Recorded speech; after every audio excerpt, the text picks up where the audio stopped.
Hello everyone, good evening, welcome to 9th and 10th channel of BYJU'S. I am your teacher Ankita and finally everyone, we are here and really sorry for the delay but welcome to the class everyone. Good evening everyone, how are you all? It's a long time and it's a long due session I would say. We all have been waiting for this session and unfortunately I was not there, then I fell sick.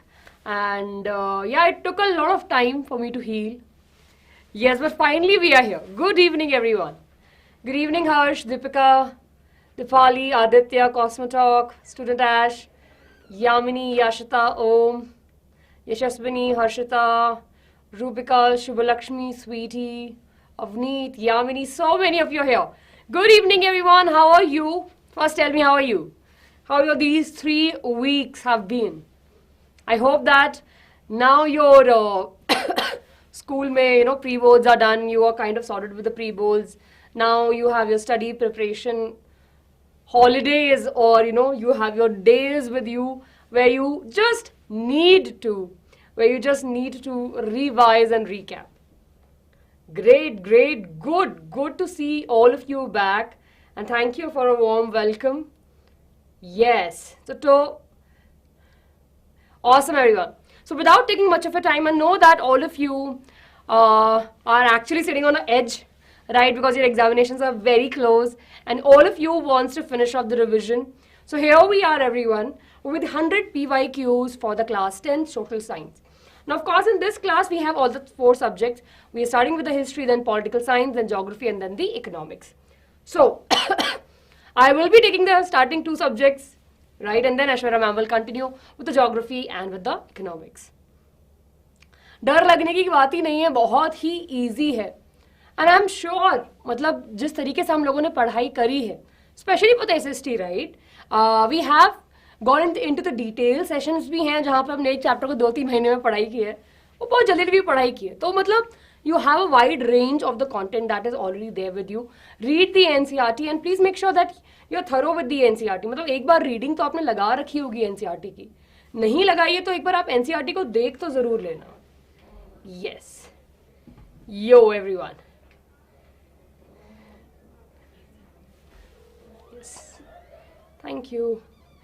Yes. You need the motivation. Motivation अभी मिलेगा जब हम question solve करेंगे and it will be all fine. So everyone give me a quick thumbs up. NCERT बहुत ज़रूरी है बच्चों. अच्छा, can I tell you before I start, it's not that I want to scare you something, but last year एक question आया था. Just to tell you कि why the NCERT is important. Last year everyone there was a question, there was an image based question on the author, right? एक author की छोटी सी image दी हुई थी in the MCQs. That picture of the author was not there in the old NCERT. वो picture सिर्फ हमारी new NCERT में था. So, calling it out clearly to all of you जिनके पास में old NCERT है, new NCERT मत खरीदिए, right? But please make sure you download the online version of it and go through the pictures, right? Please make sure you go through the pictures of it. Very good, Lakshminath. Yes, yes. Absolutely. Will not call it as the out of syllabus student Ash because this was there in the chapter print culture. So it is very much in the syllabus as of today. So 3 chapters, please make sure you're paying more attention to. That is in history especially, nationalism, rise of the nationalism in Europe, nationalism in India and print culture. Right? Those 3 chapters are full solid that we have in our syllabus. Then of course we have the first 3 topics of the making of the global world and age of industrialization नहीं है. Yes. Great everyone. My health is okay. I'm recovering. I have a little bit of the phlegm now. Yeah, hopefully it will be fine. Chal everyone. So give me a quick thumbs up. I know that. Let's just get started. My birthday is long gone, 12 October. But thank you for the wishes. Chaliye. Okay everyone. So here we have the checklist, right? I hope that all of you have your NCERT textbook, have your notebook with you, right? Have your water bottle, pen, pencil, whatever you need. And I hope that all of you are ready for the session. Along with that everyone, please make sure to pay attention to what I will be telling you now. So what you can expect from this particular session today. Now you know that we will be solving PYQs. All of these questions came in the previous year, 1 or 2 years, and we have 100 of them, right? So we have 50 questions in history plus political science, right? And then we have 50 questions of geography plus economics. Okay? In that also, of course, if we split it up, we have 20 questions which are MCQs, then 10 subjective questions. Here we have 10 MCQs and 10 subjective questions. Similarly goes for the eco and geography also. Right? Chaliye. No, we will finish up this syllabus really, this particular session very soon. I will be giving you the polls. I hope that all of you want the polls. Yes. Right? I hope that all of you want the polls. See, students, I'll not be able to shout much. I would request all of you to interact with me through the chat, right? So let's get started. Right, chali. Okay, everyone. Here we go to the very first question. And here we have the polls also. So polls are running, everyone. The question is, you have to identify the correct option that describe the movement given below.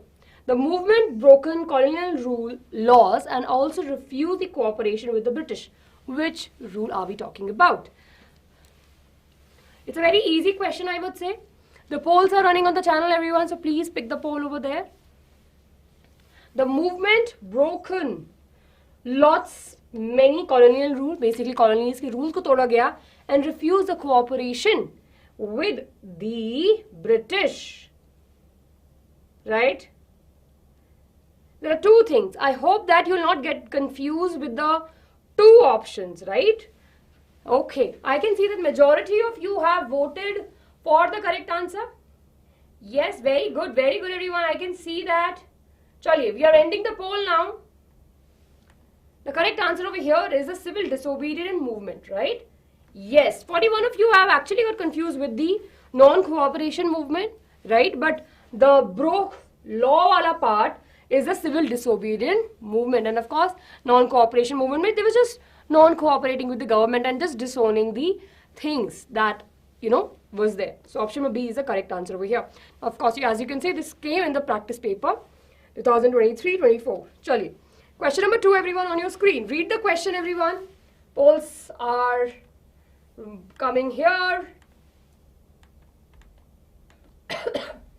Yes, easy peasy question, right?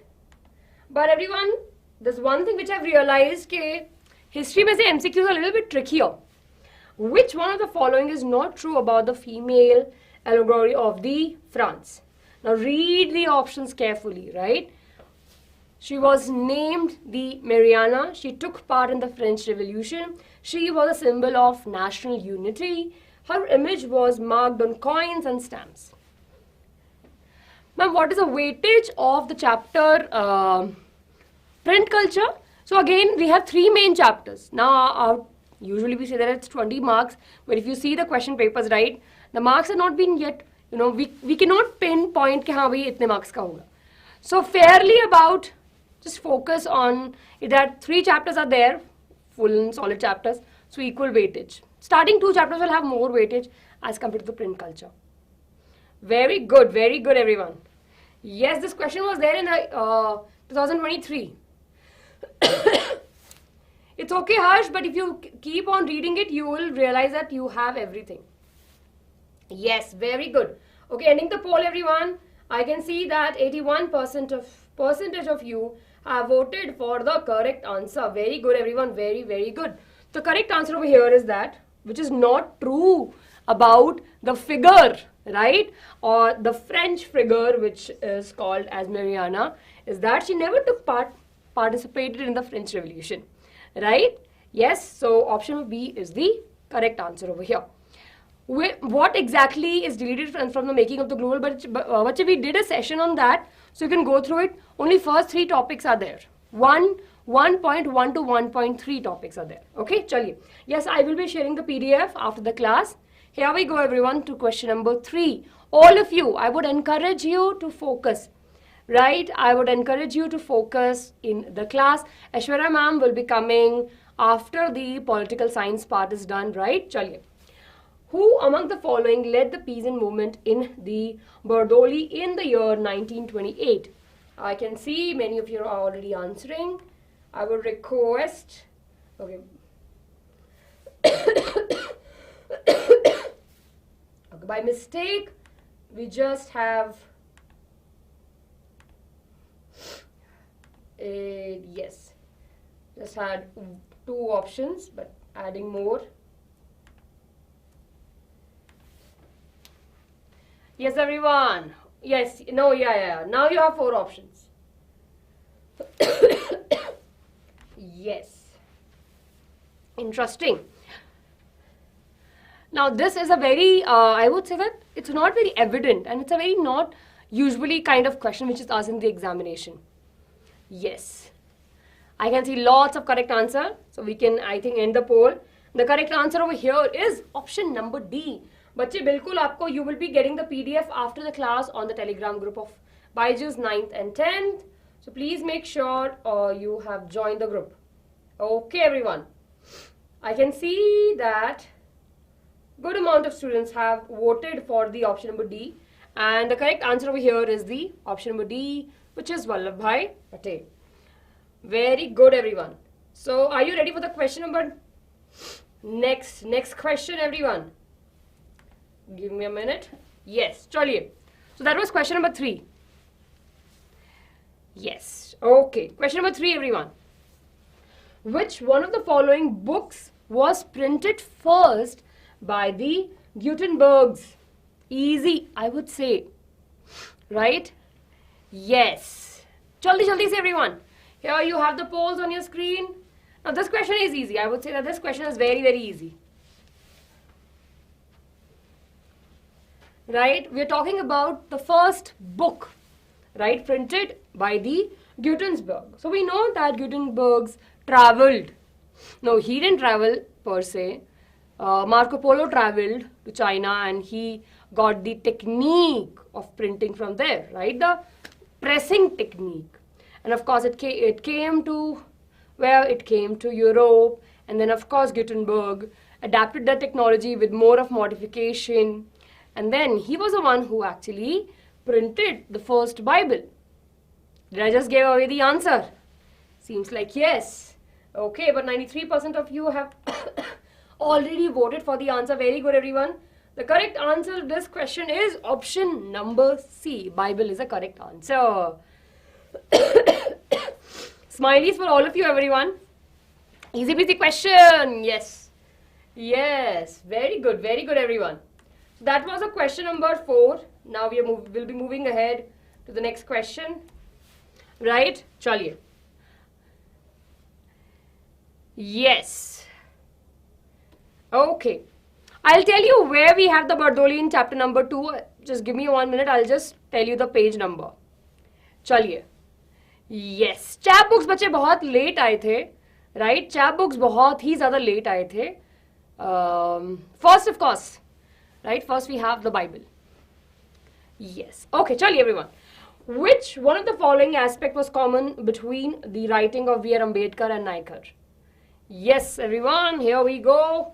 Here we have the polls. Now, again, a very not so easy question. I hope that all of you have understanding about the writings of the B.R. Ambedkar and the Naikar, right? Now, there are 2 chapters where we usually get confused. Thank you for helping your friends out. Page number 35 we have this. Om Srivastav, thank you for helping your friends out here. Yes. Right? Yes. Very good, very good. So, of course, the biggest hint over here when we have the name B.R. Ambedkar and the Naikar, right? The most common thing about their writing. Yes. Very good. I can see 91% of you have voted for the option number A. So good, everyone. Option number A is the correct answer. That is that both of these writers, right, wrote about the caste system in India. The common thing between these two authors or the writers that and the work that they were writing is that they were focusing on the caste system, especially the discrimination that we have in the caste system in our country. At that particular time, they have highlighted that issue. Chali. Okay. I will answer your question, Rameshwar. Just give me a minute. Yes, after this question, I'll answer your question. Chaliye. Question number 6, everyone, on your screen. Now, over here, it will take you some time to go through it. I am giving you enough time, everyone. Read the question carefully. Such type of questions can usually be asked in your examination. The match the following, right? So what we have the attributes, and then we have the significance. Then in the attributes, we have broken chain, breastplate with eagle, crown of the oak leaves, and sword, right? And in significance, we have heroism, readiness to fight, strength, and being free, right? Chali, everyone.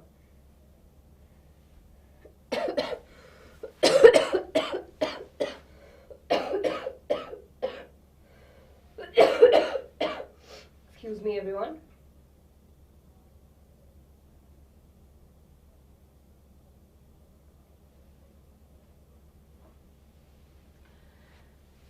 Yes, NCERT is definitely enough.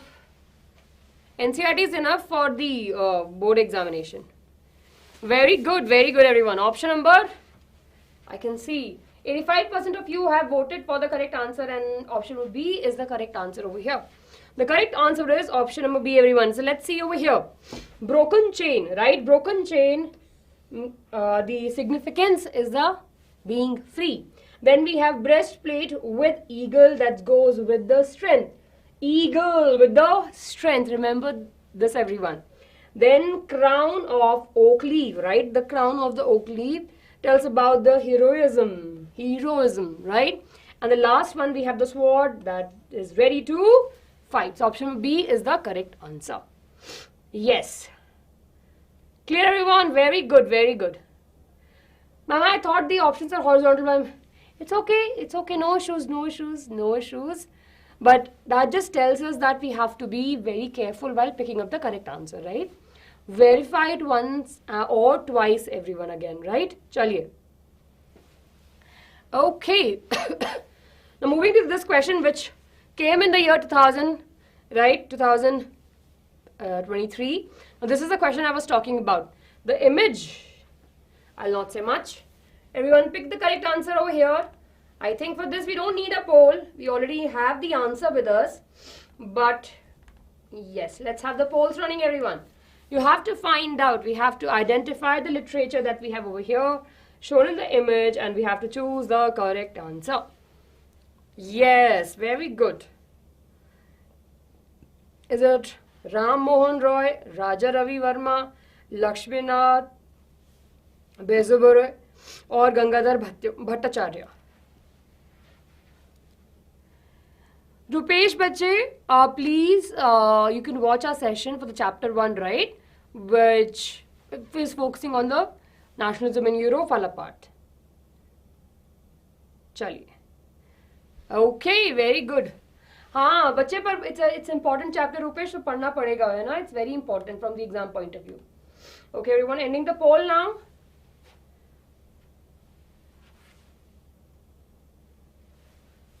Yes, just change the setting of your phone, right? And by that I'm sure you will be able to see the answer, like the board a little bit clearly. Option number C is the correct answer, everyone. Chaliye. So with this we are done. Yeah, this we have in the print culture. This is not there in the old NCERT, but it is there in the new NCERT, which has been revised. Okay, so you can download the NCERT from the from the NCERT portal. There you will be able to find this. Mithu, yes, you can. Very rarely chances are there that it might come, but have a little information about it. That's it. Basic GK knowledge, right? Don't go into the details. Chali. Question number 8, everyone, on your screen now. Easy question. Who among the following is the writer of the Gulamgiri? I feel that we don't need the options also.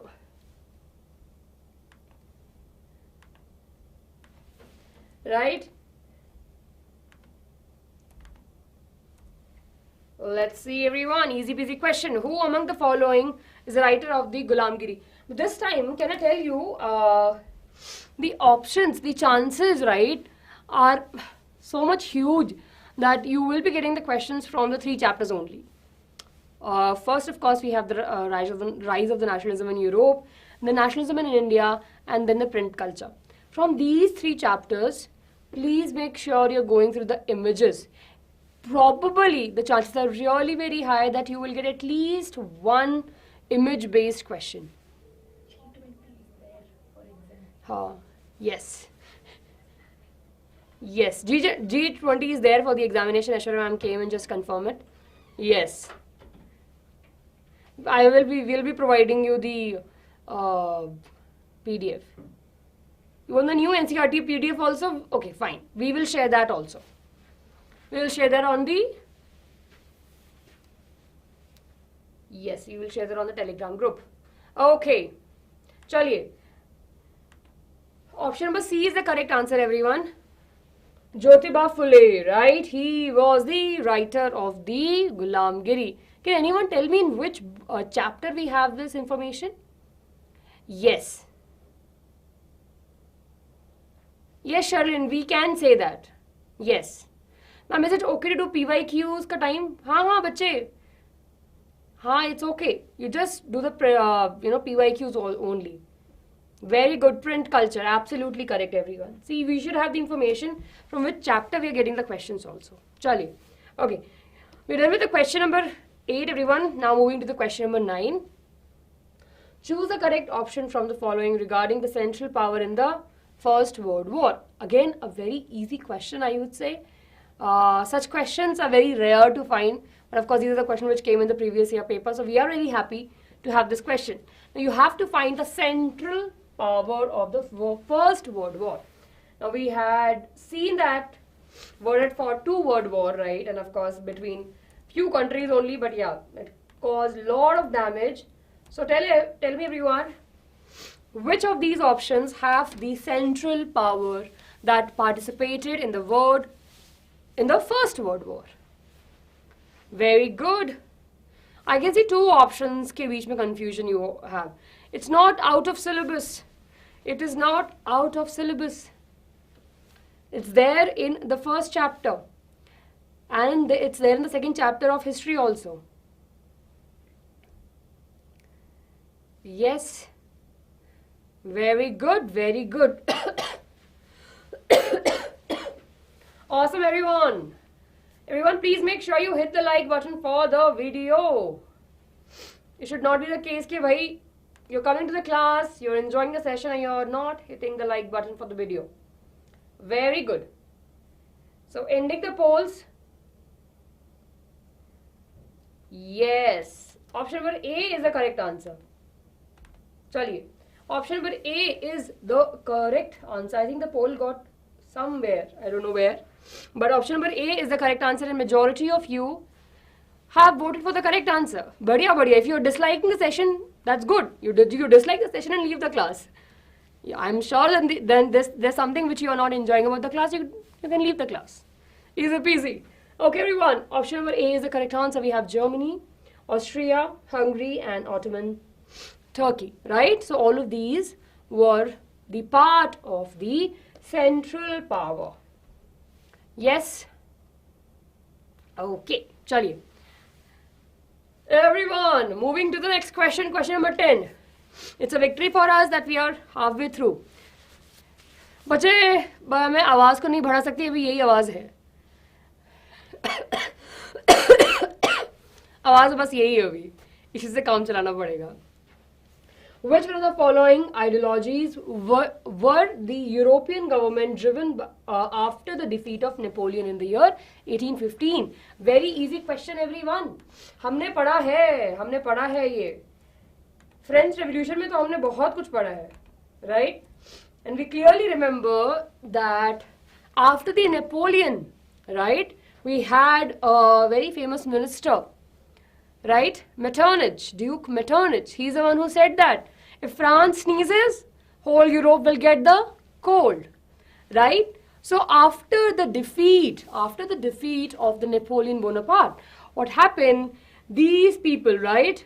So many countries were there together, right? We have Austria, right?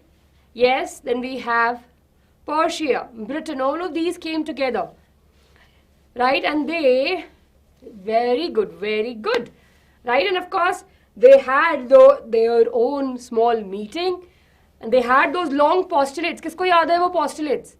कि उन्होंने क्या किया था, Napoleon ने जो भी rules करे थे उनको वापस कर दिया था, जो उसने लैंड बनाया था उसको वापस ले लिया था, राइट? और फ्रांस को ऐसे बंद कर दिया था कि अब आगे कहीं भी एक्सपैंड ना हो पाए.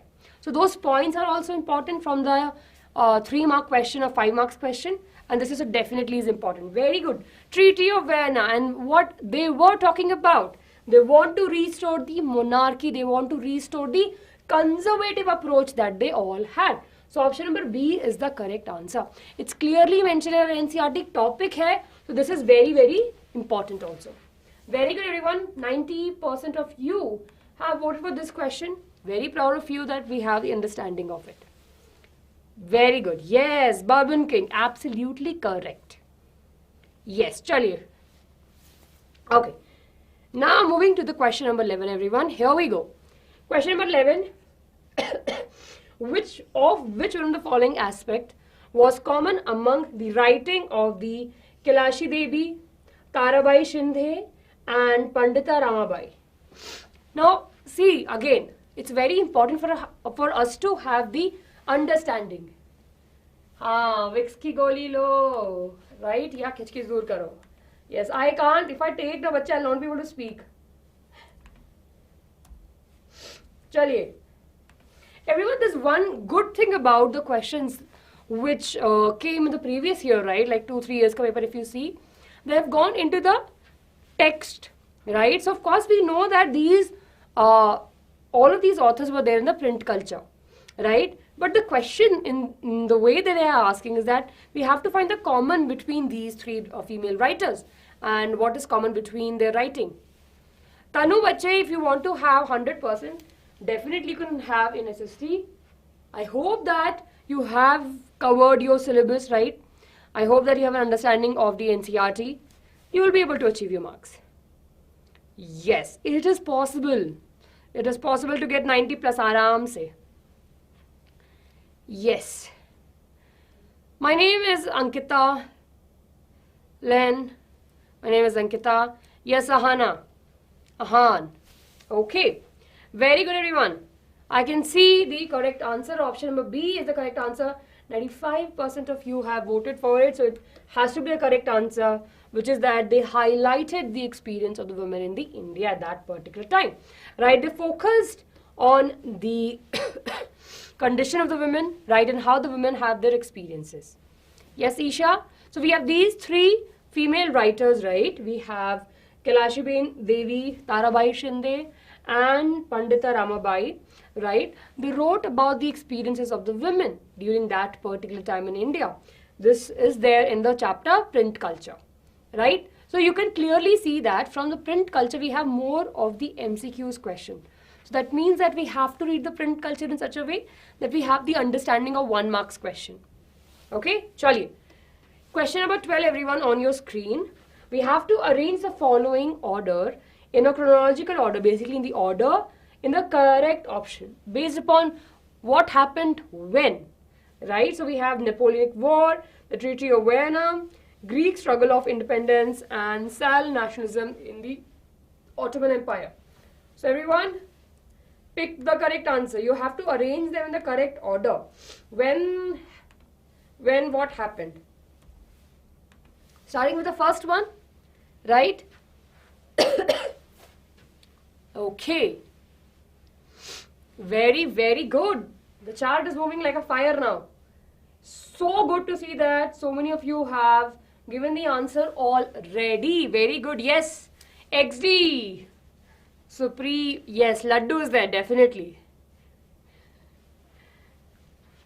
Right. Nowadays, yesterday only I had Artica halwa. So tell me everyone, how many of you have Artica halwa? It's good for the throat apparently they say. With ghee and chini. Wow. It's Jannat only.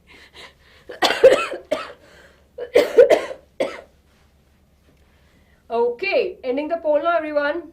I can definitely see that majority of you got the correct answer. Option number B is the correct answer, and that is 1, 2, 3, 4. First, of course, we have the Napoleon War, right? Around 1814, before that. And of course, we have the Treaty of Vienna in 1815.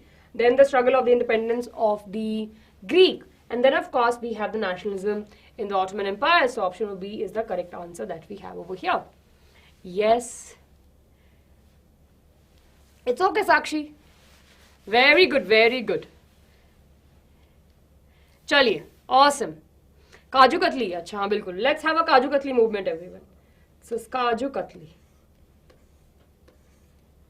Okay. Kaju Katli is looking like a kite now. Awesome. Chaliye. Yes, I will be sharing the PDF. Treaty of Vienna mein, Mukesh, what happened was the countries, Austria, Britain, Russia, Prussia, right? They all came together and what they did after the defeat of the Napoleon, they all came together and they said कि भाई जो Napoleon ने बोला है ना हम वो कुछ भी follow नहीं करने वाले, right? So they were restoring the monarchy. Clear? So that happened. Okay, everyone. Question number 12 on 13 on your screen. Who among the following brought out the Bengal Gazette, the first weekly newspaper? Now this is a little bit trickier question. Let's see if we'll be able to find the correct answer, everyone. Actually, if you see, so many questions we have from the print culture. It's an easy chapter. It has so many names. It has good amount of names. Yes, everyone. Quickly, thank you so much, everyone. Please pick the correct answer. I can see that so many of you have voted for the correct answer.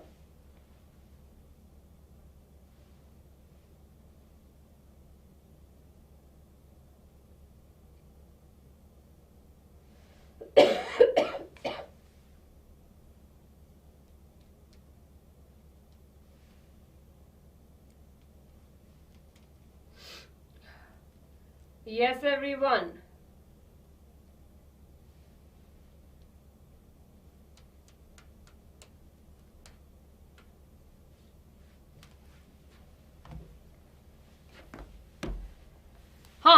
I know that James, right? James Augustus Hickey name is definitely there.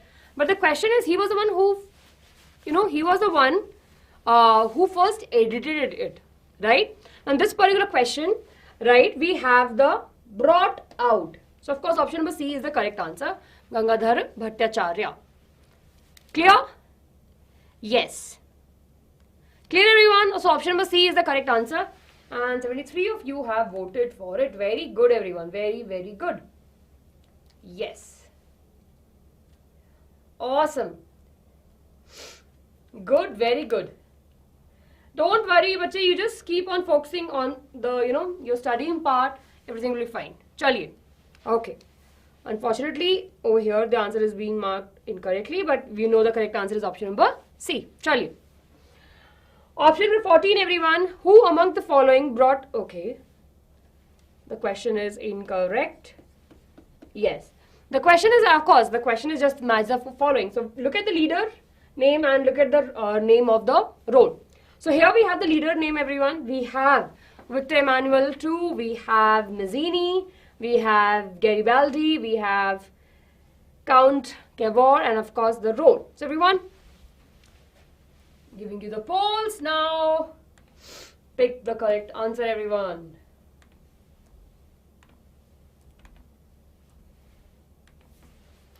Very, very good. Very, very good.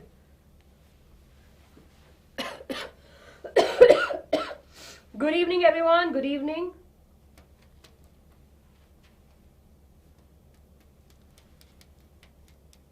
%92 have already voted.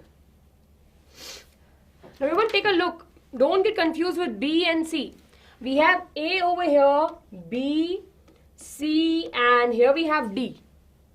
Okay? Awesome. Chaliye. So, ending the poll now. 89% of you have voted for the option which is C, and it's absolutely correct. So we know that Victor Emmanuel, right, he was a proclaimed king of the United Italy after the unification of Italy. Then we have Mazzini. He was the one who actually formed the Young Italy movement, right, the society. Then we have Garibaldi. He is the one actually who helped in conquering the kingdom of the Sicily. And we have the Count Cavour. He was the chief minister of Italy. So in this way, we will be able to recall the unification of Italy. Right, so we know that Italy was not a one whole nation as such. There were 7 different regions that were there. So of course, we have the Count Cavour, who was the chief minister. He played a very important role and he was a very good diplomat in talking to the people, right? Then of course, we have Mazzini, who have contributed to the unification of Italy way before the, this whole was a movement altogether. Then of course we have the Garibaldi, who took a charge, right, and conquered the kingdom of the Sicily, the lower part of the Italy. And finally we know that the Victor Emmanuel too became the king. Yes, absolutely correct. Bhumika, now if the options contain both. If the options contain both, then of course James will be the correct answer because he was the one who started it, right? Clear? Yes. Okay. So option number C is the correct answer, everyone, that we have over here. Okay. The question number 15, everyone, on your screen. Divi Bacha, I just explained the unification of Italy. I would request you to go through the sessions that we already had done on the channel for better understanding. Tejas Bacha, I would request you to do the same thing. Chaliye. How was the Rowlatt Act of 1990 perceived in terms of the fundamental rights and civil liberty by Indians? Here, everyone, polls coming on your way. Everyone, do tell us that. Do you find the speed is perfectly fine? We are almost 45 minutes into the session. We will be finishing off our the MCQs questions. 1 minute, everyone.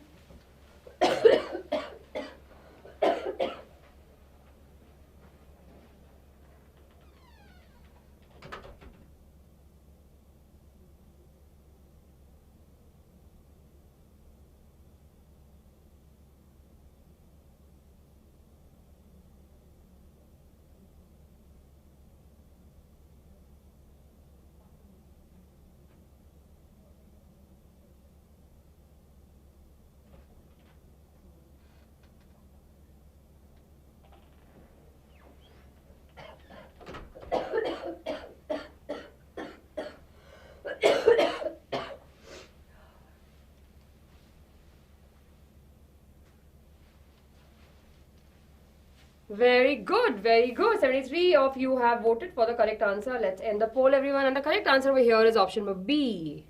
That it was considered as severely curtailed to the right of the personal liberty. Yes. Okay. So option number B is the correct answer. Moving to the question number 16, everyone. Read the question carefully. I am giving you the polls. Yes, giving you the polls, everyone. Please do read the question very carefully. It's a long question, so don't get confused.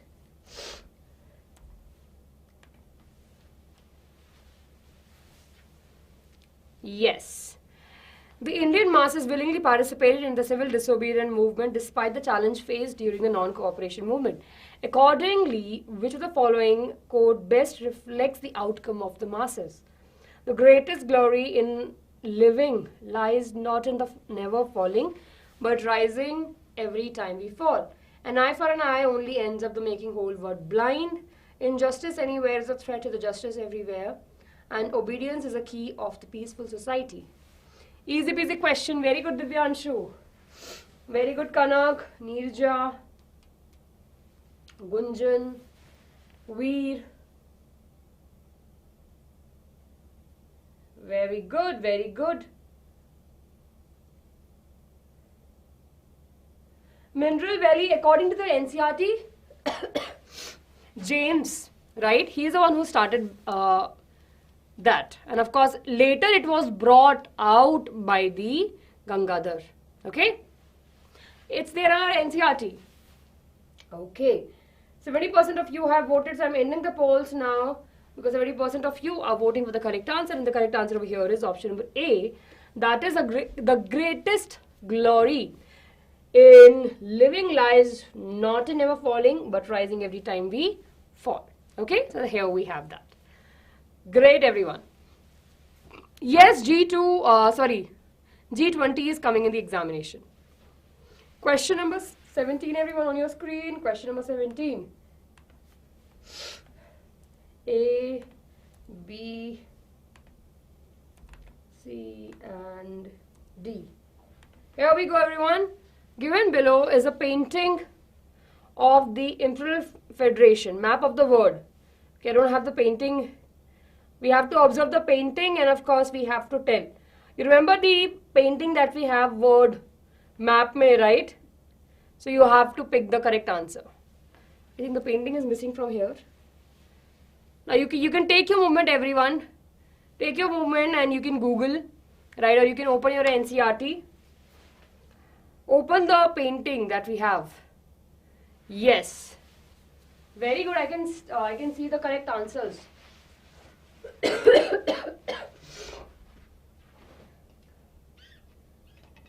Yes, bache, you will be getting the PDF after the class.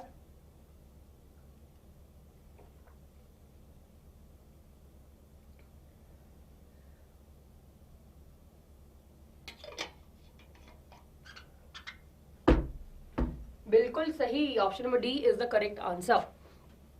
Right? Option number D is the correct answer, everyone. Ending the polls now.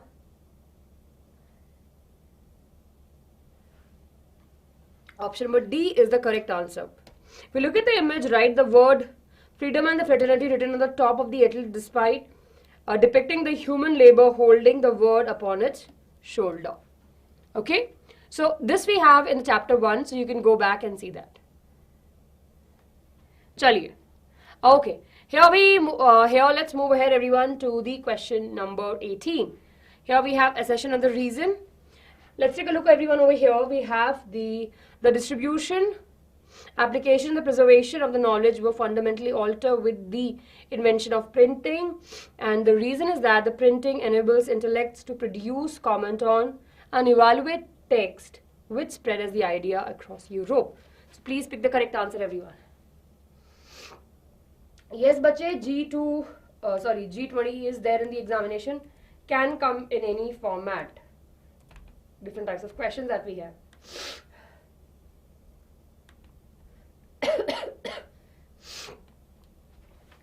Yes, everyone. Very, very good. Please pick the correct answer. I can see that so many of you are going ahead with the correct answers already.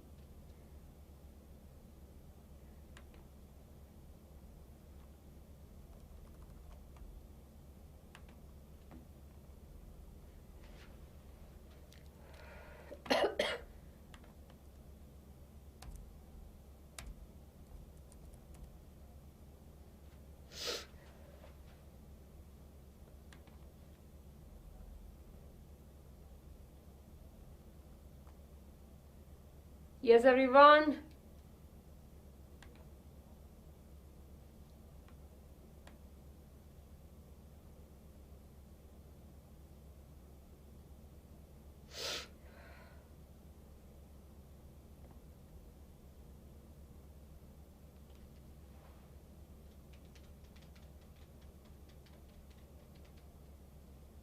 Very good, very good.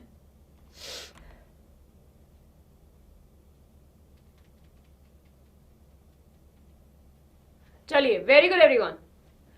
Okay, here we go. Ending the polls now. Majority of you have a lot of confusion over here. The correct answer over here is option number C, right? Yes, here we have both the statements are true, and of course the explanation is absolutely correct. The answer is option number C.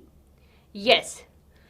Ma'am, please bring the session. Bache, I think Ashwara ma'am will be talking to you about the G20, right? So don't worry. right? Don't worry about that. It's not there in the history. It's there in the economics part. So please don't worry about it. Yes, very good, very good. Is it? It's the same options. Option number C is the correct answer over here.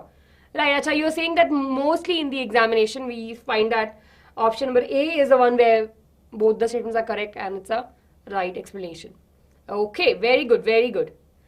Nahi bache, if you go back and see option number C, Britannica, the person seated on the top.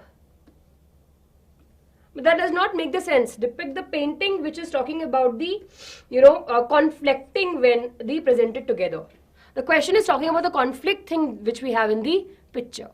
Okay, so in that way, option number D is more valid. Okay, everyone. Okay, coming back, everyone over here. Coming back to this. Now, we have the subjective questions also. And those of you who still have doubts for the, James wala question about the Bengal Gazetted, everyone please go on the page number, right, 120 of your NCERT textbook, right? There they have mentioned from 1780, right, James Hickey began to edit the Bengal Gazetted as a weekly magazine that described itself as a commercial paper. Last May, at the end, it was mentioned that the first to appear was the weekly Bengal Gazetted brought out by Gangadhar Bhattacharya, who was very close to Ram Mohan Roy, right? Chaliye. So those of you who have some confusion, please go back to your NCERT, read it again and you will be sorted. Okay? Chaliye. Question number 19, everyone on your screen. Identify the person in the painting from the options given below. He was described as the most dangerous enemy of the social order. Remember this painting, everyone? Remember this painting? I feel that for this option you don't need the options. I can see the correct answer already. Right? Very good. Yes, very good, everyone. Very, very good. The correct answer over here is the option number B, that is the Mazzini, right? He was the most dangerous person for the social order that particular time. Yes, awesome. Chaliye. Now moving ahead, everyone, to the last question of the history MCQs. Yes. So, we have to arrange the following in a sequential order based upon the events that took place in the India prior to the independence. Here, everyone, please do read the options carefully. There are 4 options that we have. 4 statements, I would say.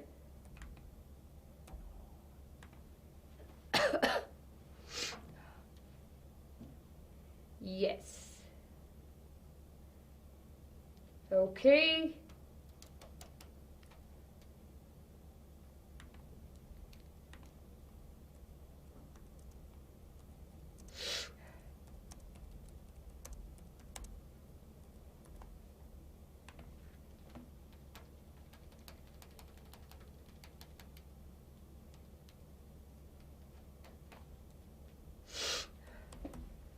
Yes, very good. So we have the Purna Swaraj resolution was passed, boycott of the Simon Commission, then Quit India movement launch, then SALT march and the beginning of the civil disobedience movement. Very good, everyone. Quit India was the last movement. Very good. Option number B is the correct answer, everyone. Option number B is the correct answer. 75% of you have voted for it. Option number B is the correct answer. Second, of course, the boycott of the Simon Commission was there the first. Then the Purna Swaraj resolution was passed. Then, of course, the SALT march and the beginning of the civil disobedience movement. And at the end, we have the Quit India movement. So option B is the correct answer. Now, everyone, we are almost 1 hour into the session.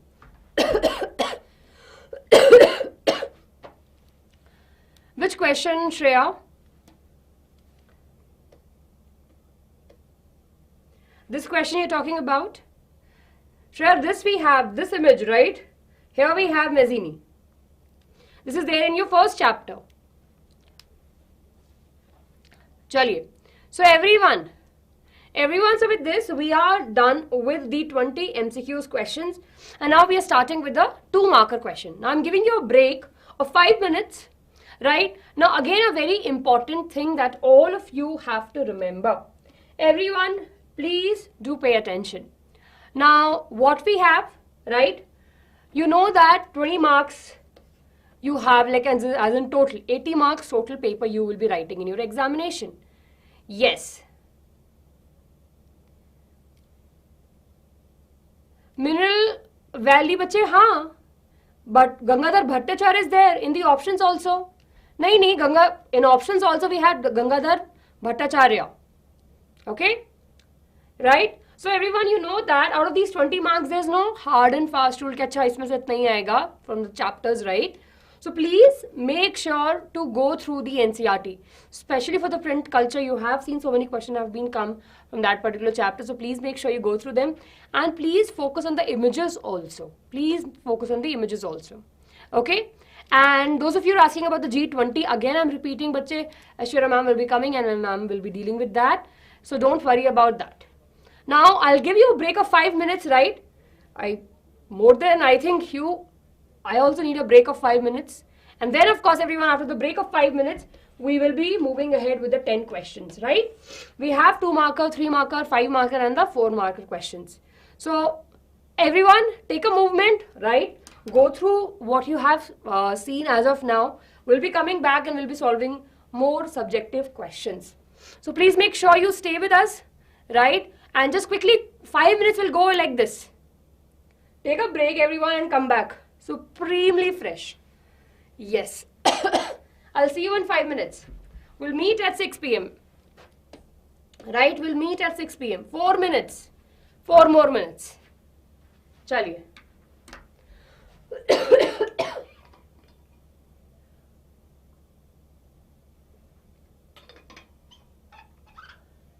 Mineral Valley, you said that? James will be the answer if both of the options are there, right? James will be the answer if both of the options are there. And if the question say who started the Bengal Gazetted, then the James will be the correct answer.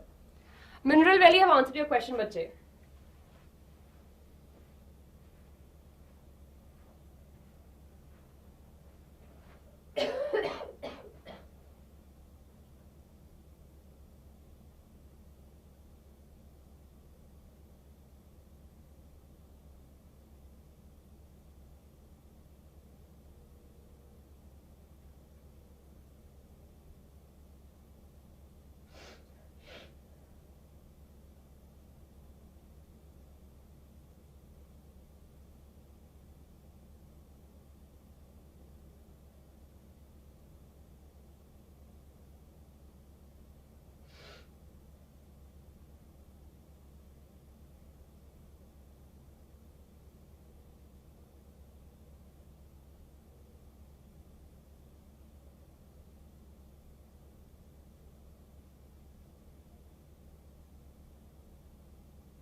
Yes, everyone.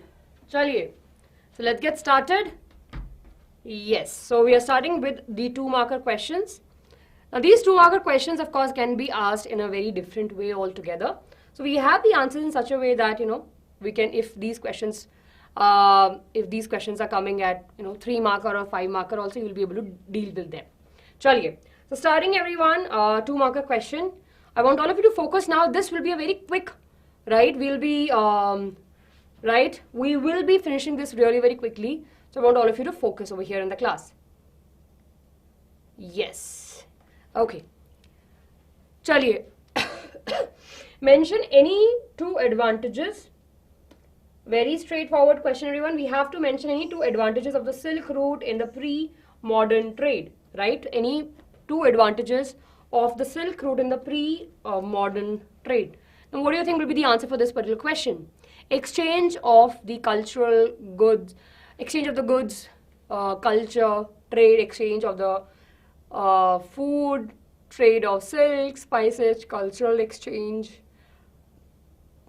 Yes, very, very good. Yes, so here we can frame our answer in such a way that through these routes, many valuable materials were getting transported from one country to another country.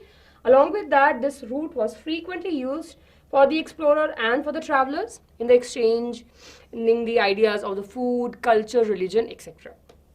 Easy question. This is how you can write the answer, everyone. You will be getting the PDF, so you don't have to worry about the screenshots. After the class today, we will be sharing the PDFs with you. So a very straightforward, easy peasy question that we have. Yes, religion also spread. Absolutely correct. Chaliye. Question number 21. Question number 21 on your screen. Here we have explain the Romanticism as a cultural movement in Europe. Now this is a very important question.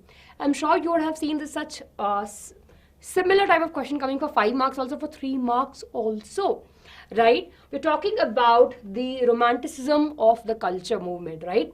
Now in this, of course, there is elaborative ways in which it have influenced the people, right? In culture, if you're talking about, in language, if you're talking about. So you can go into the details and mention about the 2 important individuals, right? Language and of course the folk wala part.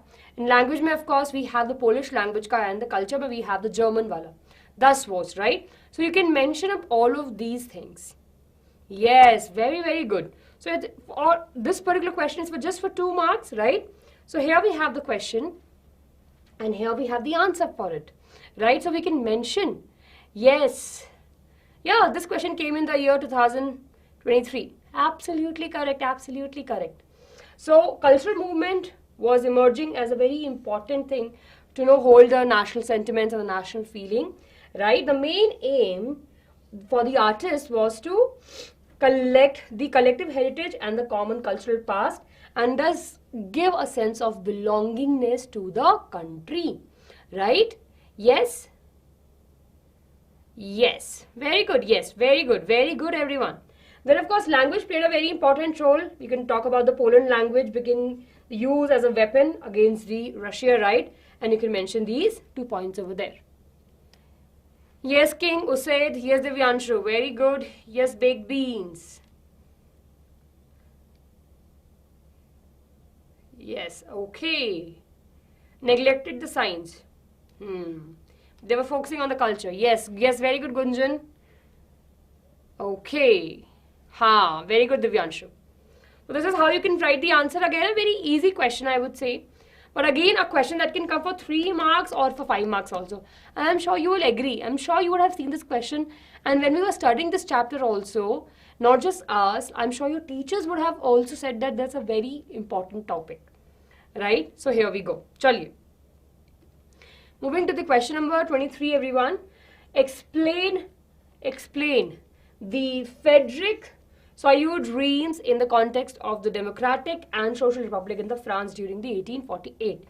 Now this is no, right? It's it's like no big deal. We all know that this is a very important first picture that we have in the chapter, and it's very, very important. Yes, the Ethiopian vision. Yes. Okay, here we go, everyone. So here we have, and what we have to write over here, any 2 points that you can refer to out of it, right? Well, of course, it identified as the different nations, different identification. We have the flag and the national costume, focusing on the nation state under the democratic constitution. Right? People are treated equally. People are becoming equally. Right? And of course, there's a nation that's all things are working together. So this is how you can frame the answer. It's an easy question, I would say.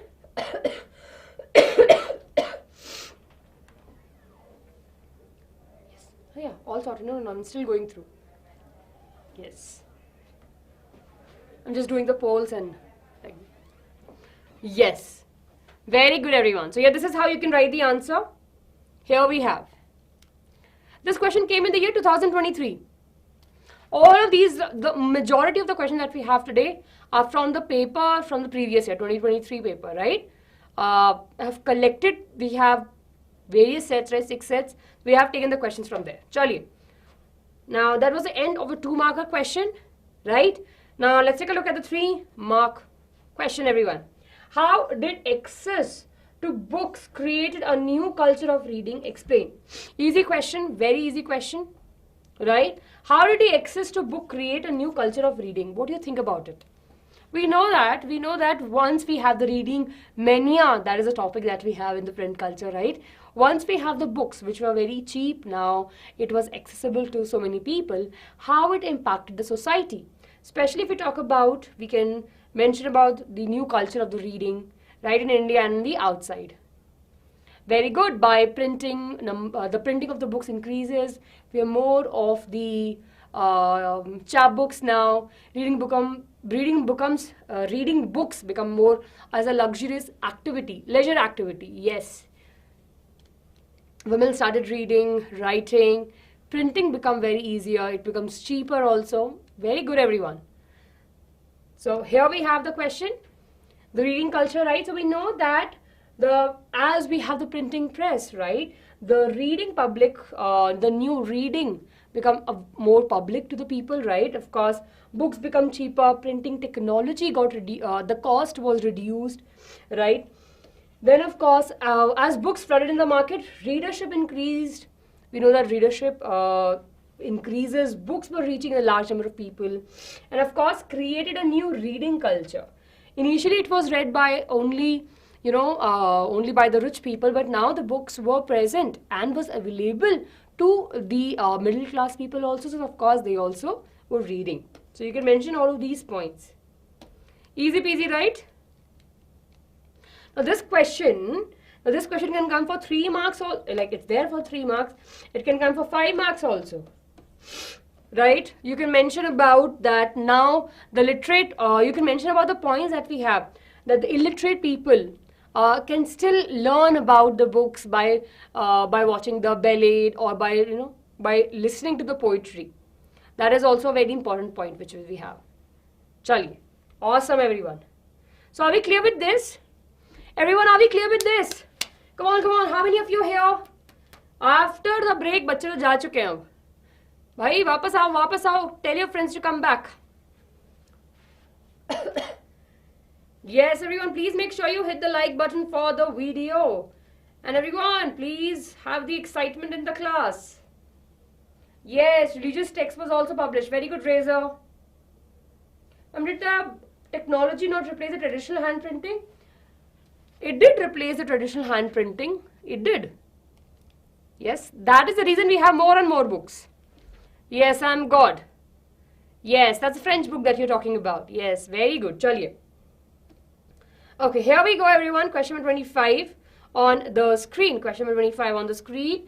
Describe any 3 measures that were introduced by the French Revolutionary to create a sense of the collective identity among the people. Now, this is very, very important question. 3 marks may, 5 marks may, 2 marks may also this question can be asked. Very simple question. We just have to write the ways in which the people, right, wants the French people to feel that they all are together, right? They all are together. This came for 3 marks, right? This question came for 3 marks in last year paper, but of course can be asked for 5 marks also. So of course what we have, we'll mention about the la patrie and the la citizen, right? The land, the fatherland and the citizen, new French flag was introduced, abolish of the custom duties and the dues, a state general was established, we have various hymns for the people, right, for the nation, and of course we have centralized administrative system. So here we have all the points. You want to take a screenshot? Take it, right? Angad bache G20 wala part, Aishwarya ma'am will be dealing with it. So I was mentioning that. Okay, chaliye. Yes. Easy question, yes, absolutely correct. Hymns bache, Ritika, the short, stories or the small poems. Not stories, actually the poems that can be sung. Chaliye, very good everyone. So this is how you can frame your answer. We have these points, so take a look everyone. Take a screenshot if you want to. I will be sharing the PDF, don't worry. Don't worry about the PDF, I will be sharing the PDF with you. Chaliye. Question number 26 everyone on your screen. Explain any 3 effects of non-cooperation movement on the Indian economy. Right? Easy peasy question everyone. Yes.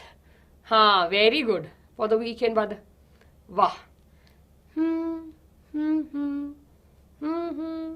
Yes, that's the song that we are all talking about. Okay, chaliye. Explain the 3 effects of the non-cooperation movement on the Indian economy. Interesting question. I want to see how you will be writing this answer. Right? The first, of course, we have 2 movements that we have in the chapter. We have the non-cooperation movement and then we have the civil disobedience movement. Non-cooperation movement started before it, right? And then, of course, we have the civil disobedience movement.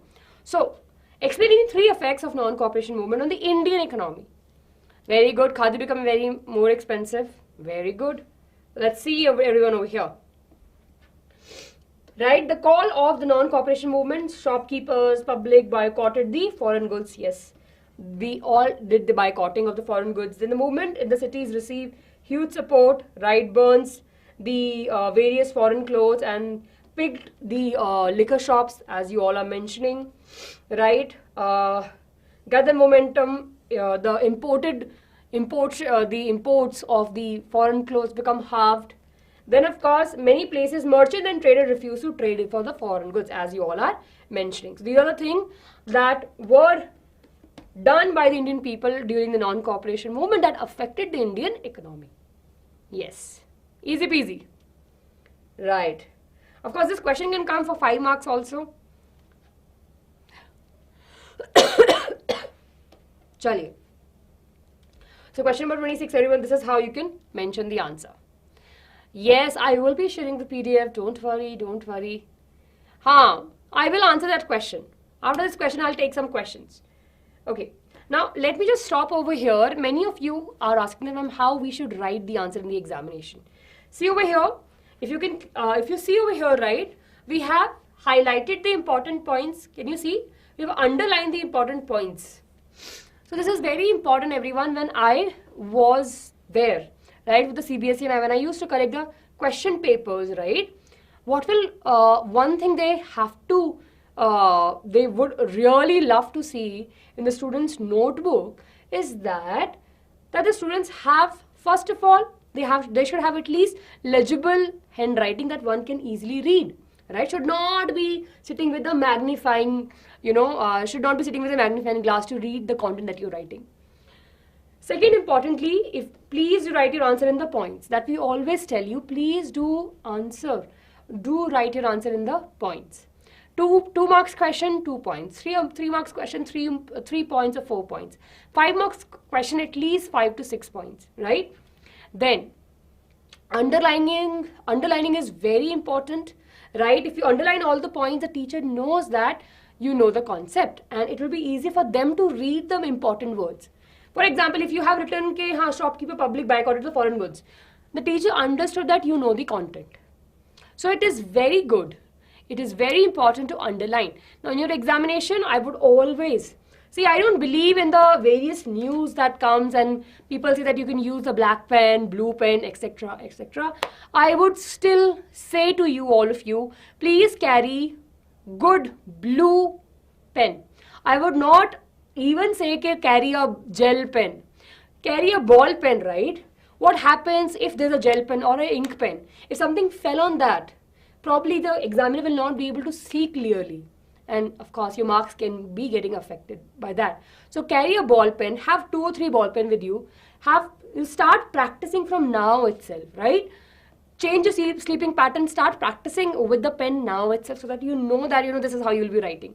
Carry a pencil with you and underline with the pencil, right? That you need to do. It is okay. See, there's no negative marking. I'm telling you, there's no negative marking in the CBSE board examination. So you don't have, even if you know the 3 points or 4 points, right? But then remember that you should not be struggling for the time. Yes? Very good. Now again, see, all of you, again I'm telling, see, I don't believe that you should have 5, 6 pen. Just if you want to trust me, or if you want to listen to me, just carry blue pen, right? And that too, ball pen, right? Yes. Yeah, people will tell you that black pen is allowed, sometimes it is not allowed. So it's safe.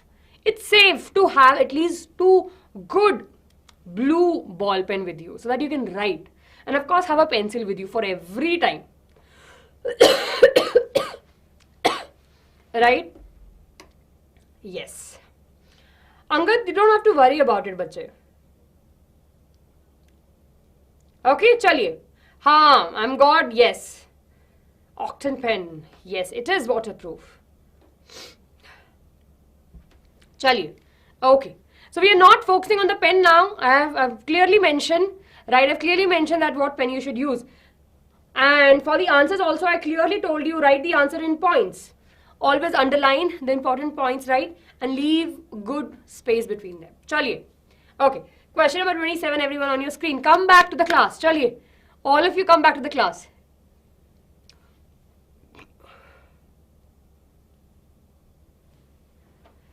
Raj, I'll answer that question on the group, bache.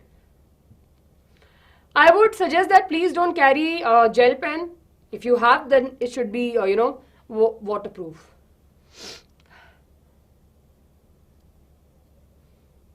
Okay. If your handwriting is not good, the teacher will have difficult time reading your answer. That could be the only negative impact. Okay. Question number 27, everyone. This is for 5 marks. 26, yeah, this is for 5 marks. European governments were driven by the spirit of the conservatism in the 1850s. Support the answer. Very easy answer, right? Very, very easy answer. You have to write about the Treaty of Vienna. Was driven with the spirit of the conservatism, right? So conservatism. So they want to conserve what they have, right?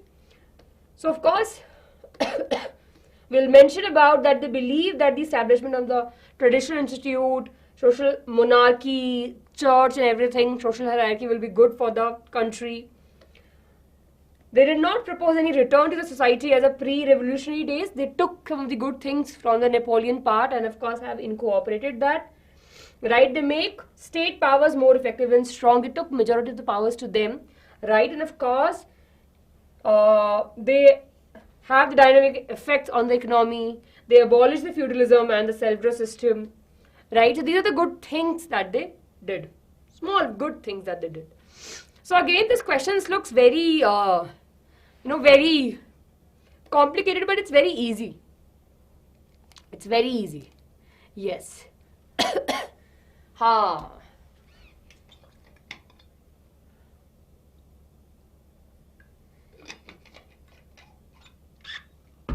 Now this question also, right? Now the question, similar question can be asked that, right, what happened in the Treaty of Vienna? Right? So the answer will change completely. Now you have to write the postulates that what happened in the Treaty of Vienna. Now this is talking about the conservatism, right? They were conserving what they have before the Napoleon took the power. Okay? Chaliye. Okay, chaliye. Moving to the question number 28, everyone on your screen. Analyze the implications of the First World War on the economy and the political situation in India. Again, a very easy question, I would say. Right? Now, from the chapter, from our favorite chapter. Yes, Nationalism in India, we have this question. Everyone, please do write the answer. Ma'am, any non-leaky blue pen? Yes, bache. Ma'am, how to study SST if you have not started? So I would encourage you to watch one short video that we have on the channel, or any channel as a matter of fact, right? Wherever you find that you can understand it, please start watching the one short videos. Then go through the questions which are there at the back of your NCERT and solve the PYQs. 3 steps. Simple 3 steps. Now you don't have time to read the NCERT fully, but watch the one shot videos, right? That will be helping you to understand about the chapter, and you will be able to write the answer. Very good, very good. Yes, forcefully, adding people to the army. There was a shortage of food. There was an epidemic. Yes, prices were rising. Food prices were rising. Absolutely correct. So here, everyone, after the First World War, there was a lot of changes in economic and political situation in our country. First, defense. There was a huge increase in the defense expenditure. More amount of money was spent on the war by the Britishers. That actually affected the custom duties, taxes altogether.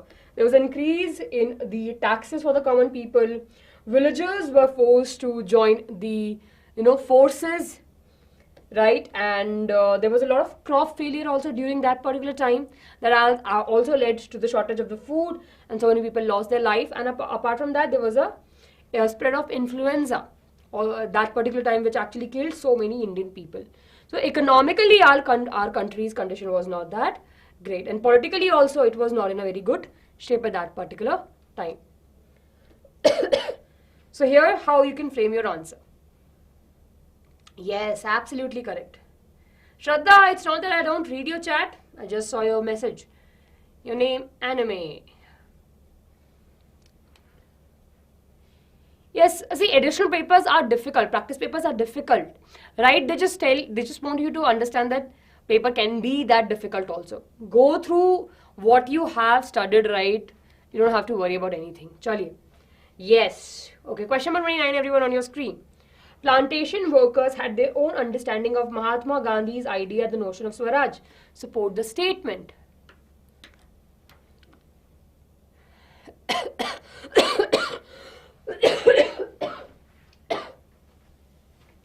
Yes, everyone. Now, this is a very interesting question.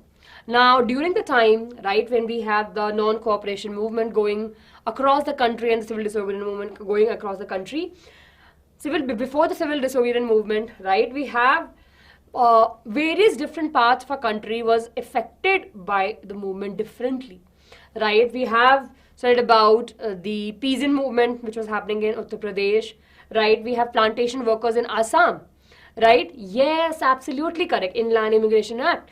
So when they got the information, the plantation worker, the tea plantation worker who was working in Assam, when they got the information that Gandhiji is calling out for Swaraj, so what they thought that Gandhiji is talking about their freedom. So what they did, right, they started running from their places, from the confinement where they used to stay. And at that particular time, there was an act, which was the Inland Immigration Act. They could not leave, right? They could not leave the place. So, of course, they have struggled it. And let's see how we can write the answer in the examination. Very good, everyone. So, workers have their own understanding of the Mahatma Gandhi and the notion of the Swaraj, right? For the plantation workers in Assam, freedom meant that the right to move freely. If they want to leave to their place, from that particular confined place, that's a freedom for them, right? Under the Inland Immigration Act of 1859, plantation workers were not allowed to leave that confined area where they all were working. After they heard about the non-cooperation movement, thousands of workers, right, ran away from the plantation, and they thought that they are going back to their homes because Gandhiji have said that it is declared. Yes, right? Very good. And then, of course, they thought that, homecoming is happening. But, of course, many of them never reached their destination. They was brutally beaten and taken back again. Yes. Mass, now it is the Indian, Inland. It's not the Indian, right? It is the Inland Immigration Act. Yes. Are NCERT, and these are enough, bache. These questions are enough. Go through all the PYQs, go through the NCERT questions. You have everything with you. Don't have to worry about anything else. Okay? Everyone, are we clear? See, this is how you can write the answer in the examination. Take a look, everyone. Take a look over here. Yes, gamer, bache, these are enough. After doing these also, it is enough. You please go through that, right? Please go through the, go through the NCERT के पीछे जो questions हैं, उनको भी. Yes, chaliye. Okay. Last question from the history, everyone. Question number 30. Now, I'll move aside. Please do take a moment and read this. Yes.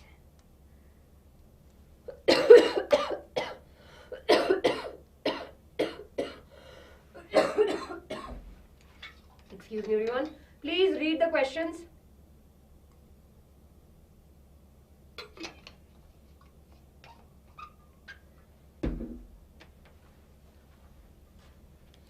So, of course, this is from the practice paper, sample paper mein se, we have this question. So, it's the address of the Gandhiji, right? And what he have mentioned over there. We have discussed this question earlier also. So, again, you know that the case-based study questions can be asked from any 3 chapters that we have. So, it's important to have the information. And luckily, I think last year there were 2-3 questions which were asked from the blue and the orange boxes that we have. Okay, so read those also. From there also the questions can be asked. How long the session will take? Bache will be able to finish it hopefully soon. Yes, right? We'll be able to finish in an hour or so by 7:30 hopefully. Chaliye. Explain any key impact of the Gandhiji's rejection of the striking to bargain with the viceroy of ministers and like they had on the people participation in the freedom struggle. So of course you need to read the passage, and from there you need to answer it. People joined the freedom struggle with a stronger determination and pledge not to live to see the Indians' slavery, right? And of course you can mention any other relevant point. All the answers are from the passage. Question number 2. How did this mantra differ from the early strategies employed by the struggle of the independence? Of course, in this particular paragraph, the Gandhiji said that it's a do or die situation for all of us. Either we will die or we will win.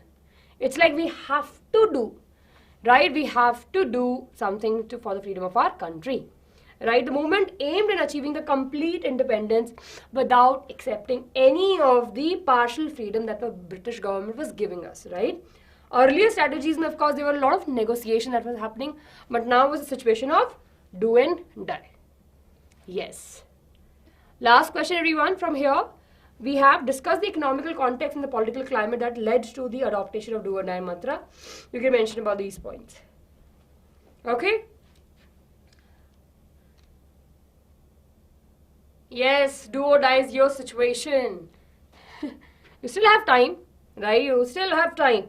Don't worry about it, everyone. Okay, now everyone will be starting with the political science. Right, now we will be starting with the... Rupal, this is not a paragraph, no, this is a passage we have in the textbook. So don't worry. Yes. Shraddha Aishwarya ma'am will be discussing about the G20. Yes. And you can go back and watch the session.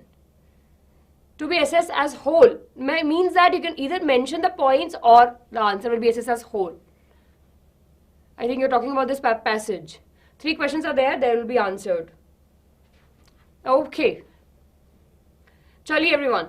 So you need to read the paragraph and then you have to find the answer from it. It's very easy. Okay. This question was there in the passage, in the first sample paper or the first practice paper. Chaliye. Okay. Everyone, are you there with me? Yes. So we are there in the political science objective questions. Are you ready for the polls? Are you ready for the polls? Now, tell me, do you want a break of 1 or 2 minutes, or will directly jump into the political science? You want a break? Chali, okay, fine. Now you have been studying for almost 1.5 hours. Let's take a break of 5 minutes. Right? Break of 5 minutes. We'll start our class at 6:35. No worries, no worries. We have ample amount of time. Let's start our class at 6:35. Many of you asked for the break, so we'll have the break, and then of course it's okay. We'll go slow. You also have time to process the information, right? And then once we are back, we'll start with it. Yes, I know. Yes, we have the break for 5 minutes. Break time, everyone. It is break time. Right? Break time. 6:35. Chaliye. Take your time, everyone. I'll meet you at 6:35.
Yes, everyone. Chaliye, so we are all sorted.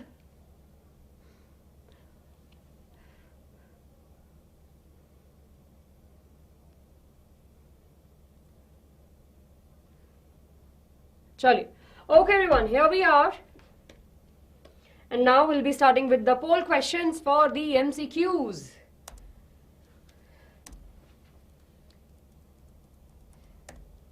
Okay.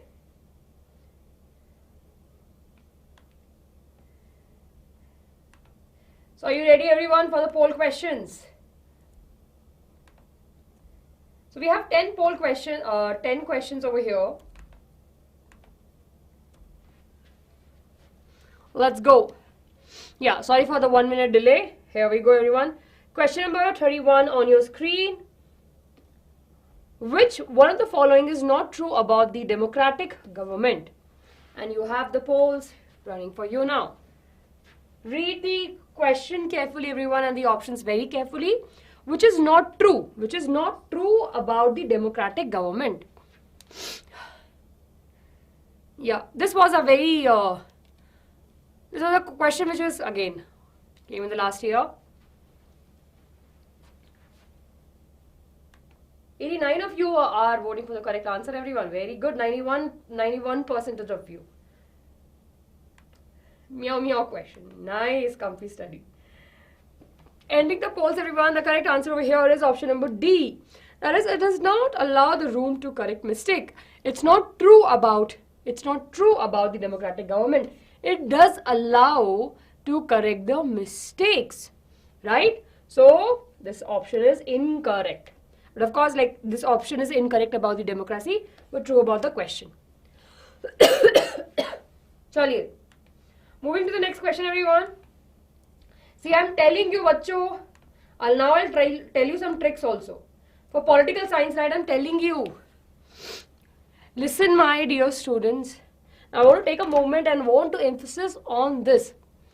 All of us, majority of us, spend so much time in history and in geography, right? I am 100% sure that you would agree with me.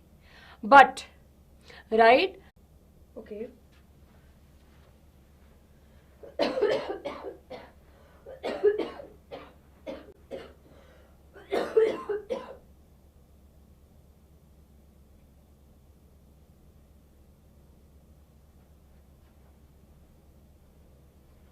Everyone, now is it better?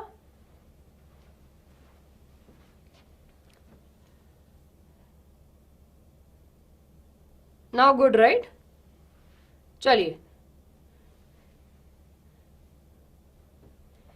No lag now. Chaliye. Okay. Great. Chaliye. Okay. So I was telling you that please make sure to read these 4 chapters in the pol science for sure. 4 chapters in pol science: power sharing, federalism, outcomes of the democracy, and political parties. See, just in case, if you could not read the gender wala chapter, it's still okay, right? But these 4 chapters are very, very important. And you know that by power sharing mein se, every year they ask question, every year. Belgium wala, Sri Lanka wala, they'll definitely will be asking you. So have that information with you. Yes, chaliye, okay. No, but we have the subjective questions also. Okay, moving to the next question, everyone. Question number 32 on your screen. We have the polls running over here. India has a multi-party system. The reason for this is that it is because of the social and the geographical diversity in India. Easy peasy questions. I hope that you will be able to answer this question. Read the question carefully. Yes, gender wala chapter is important and is a huge chapter. But I'm just saying that among these 5 chapters, if you have to focus, if you don't have that much time, you should not miss 4 chapters. Power sharing, federalism, then of course the outcomes of the democracy and the political parties. Very good, everyone, very good. I think we can end the polls. 81% of you are voting for the correct answer. That is option number A, right? That is both A and B, A and R are correct, and it's a correct explanation. It's a very easy answer, right? that India has a multi-party system. Definitely in India, we have a multi-party system because of the social and the geographical diversity in India. We have so many people, right? We have so many people in our country. We have different diversity. So it's very important for the in our country to have various parties all together so that they can represent different diverse people. Okay? Yes. Very good. Now, how to study the gender chapter? See, if you look at that particular chapter, it has three major differentiation, right? We have gender, religion, and the caste. So, the caste wala part is very important, right? Where we have caste in politics and politics in caste. Gender and religion is still easy. You can still go through them once and you will be able to answer the questions. It's okay, Taksh. People have other things. Don't worry. Focus over here in the class. Question number 23, everyone on your screen. Easy peasy question. I want all of you to vote for the correct answer. Right? Polls are coming up in a minute. Yeah, here you go, everyone. The polls are there on the screen. Which of the following is the official language declared by the Sri Lanka by the Act passed in the 1966? What is the official language of Sri Lanka? Tamil, Sinhala, Hindi or English?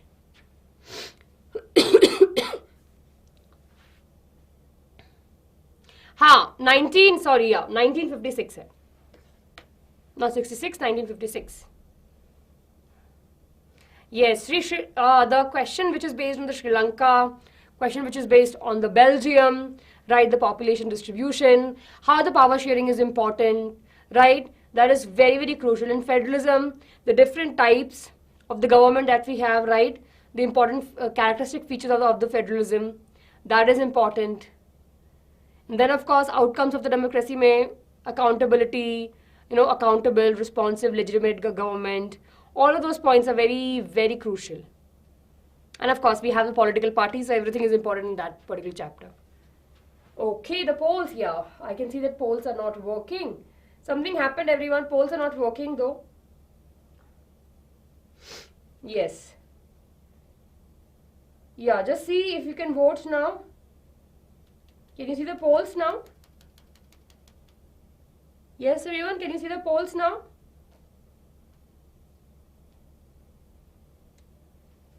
Agasti, you're saying on the last question, why not on the...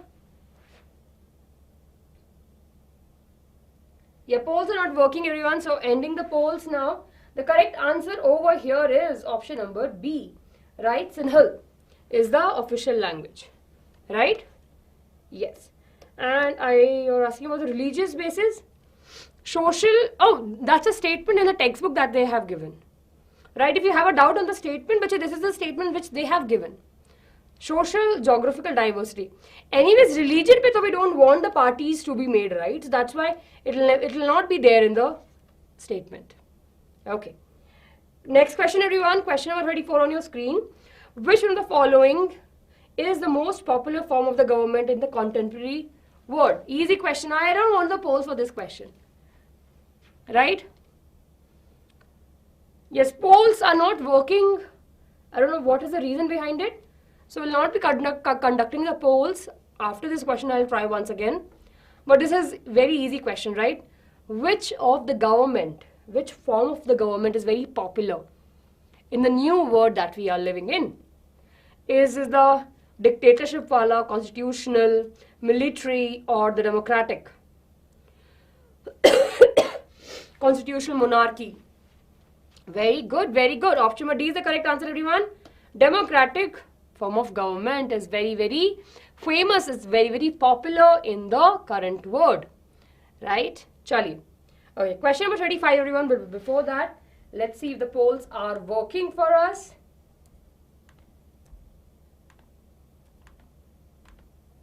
Okay, here we go, everyone, to the next question.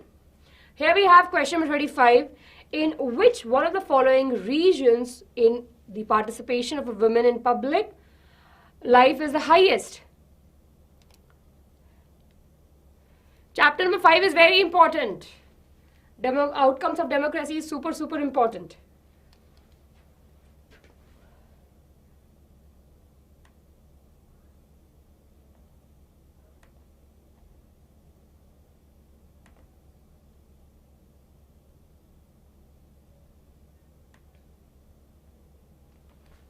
Right, very good everyone. I can see only 49% of you have voted for the correct answer. More votes are needed, everyone, quickly. All of you, please make sure you hit the like button for the video.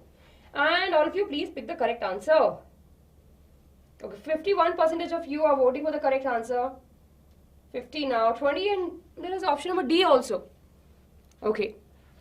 Yes, here we go everyone. The correct answer is the Nordic countries, the European countries. Yes, such as Norway, Finland. Not all the European countries, but yeah, the countries which are very close to the North Pole. Very good everyone. Yes, 50% of you have voted for the correct answer. Question number 36 everyone on your screen. Yes, Sweden, Finland and Norway. Anmol, the topics that you have mentioned are important.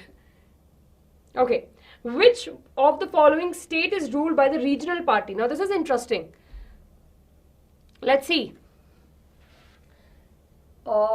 Giving you a poll. Now this is from the chapter hidden, right? This is from the map. This is from the political party, right? Political party wala chapters, I'm sure all of you remember. There's a map of the India where they have mentioned this, the ruling parties at that particular state. Yes. Regional parties are those parties which are there in one particular region, right? Or they are in 2 or 3 regions. They have not got the recommendation for the national party yet, right? And they are very important. Yes. Is it Haryana, Madhya Pradesh, Rajasthan?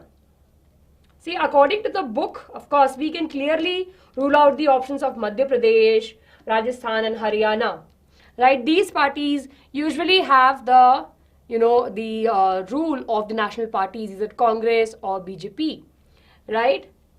Yes, very good. Biju Janata Dal is the correct answer. Option number C is the correct answer. That is Orissa. Orissa has a rule of the regional party. Very good, everyone. Yes, bache, from the figures, the questions can be asked. Yeah, state parties or the regional parties, yeah, same. Right?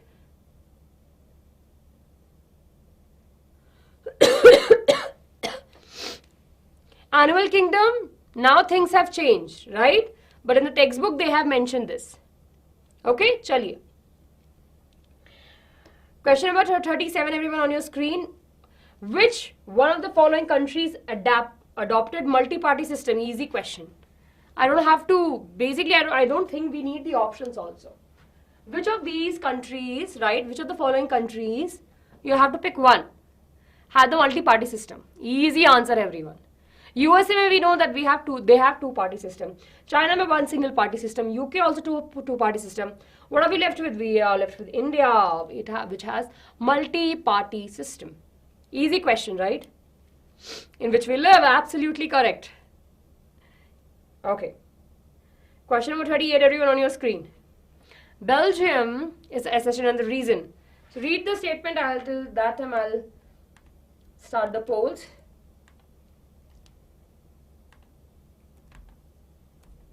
Okay, here we have, everyone. Yes, Belgium amended their constitution 4 times. We saw that Belgium made the changes in the constitution 4 times. Why? Because amendments were to enable everyone to live together in the same country. This is a direct line from the NCERT. About the accession and the reason, right? They directly pick the lines from the NCERT, which becomes very trickier.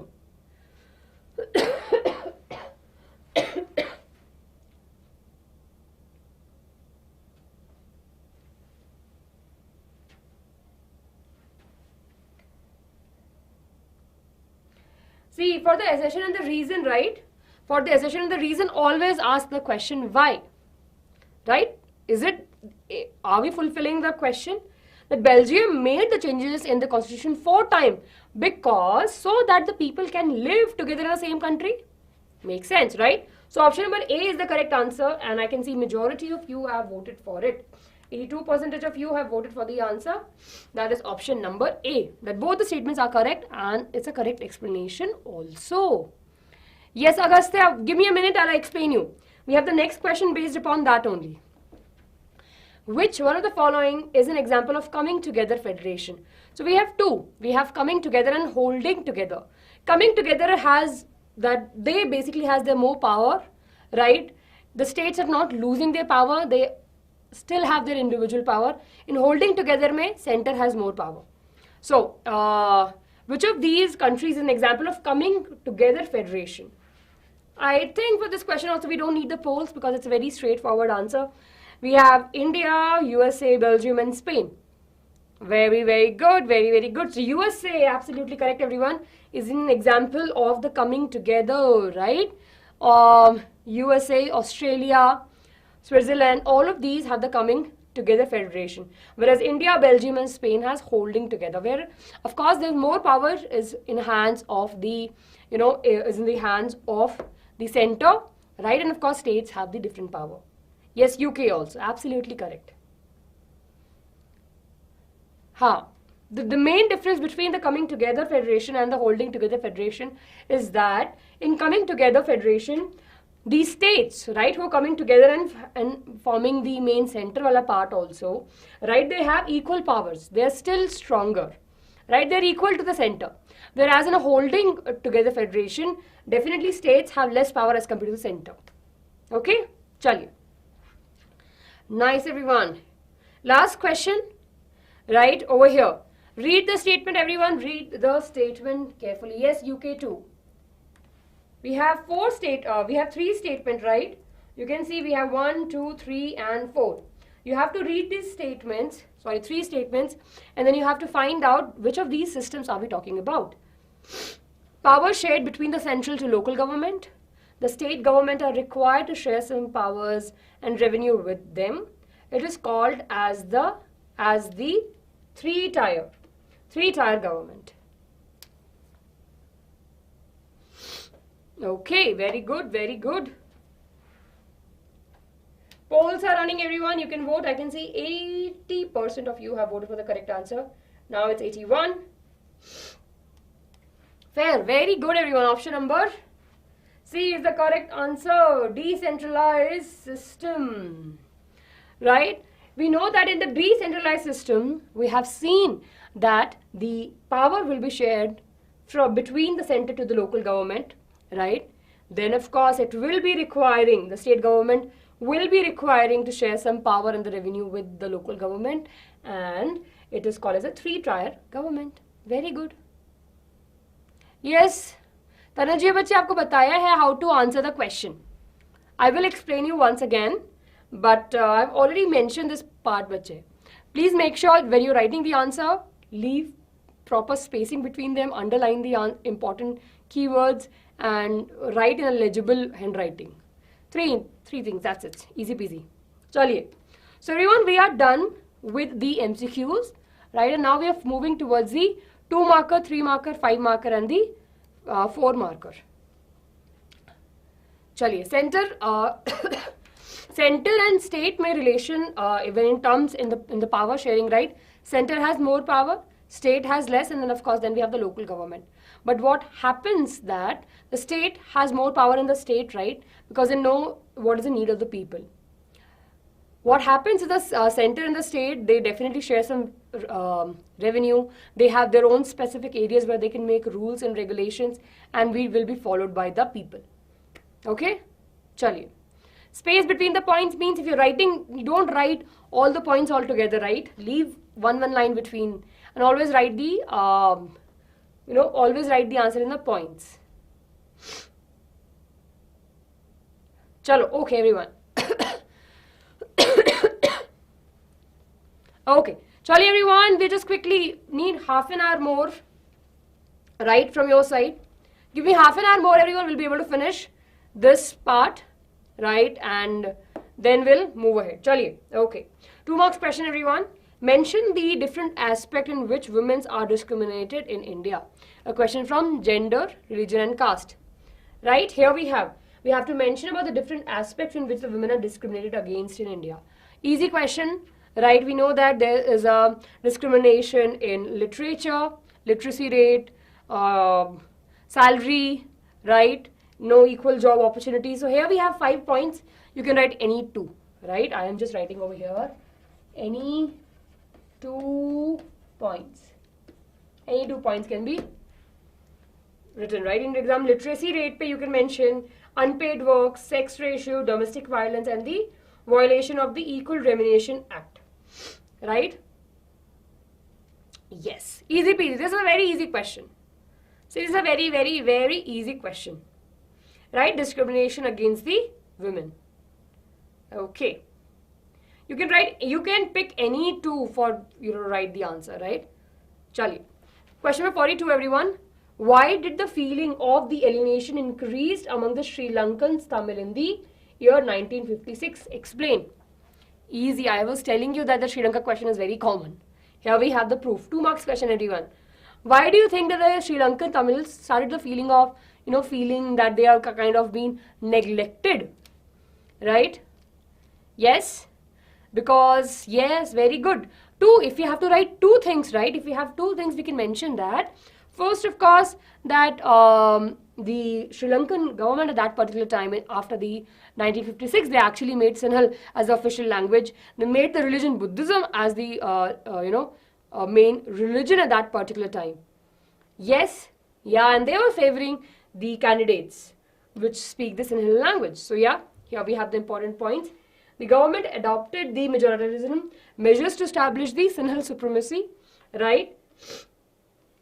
Official language becomes a very important part. Then, of course, preference in the politics and in the government jobs to the Sinhala peoples, right? New constitution, protect the Buddhism as a main important religion, right? Mars, I'll answer your question, bache. Yes.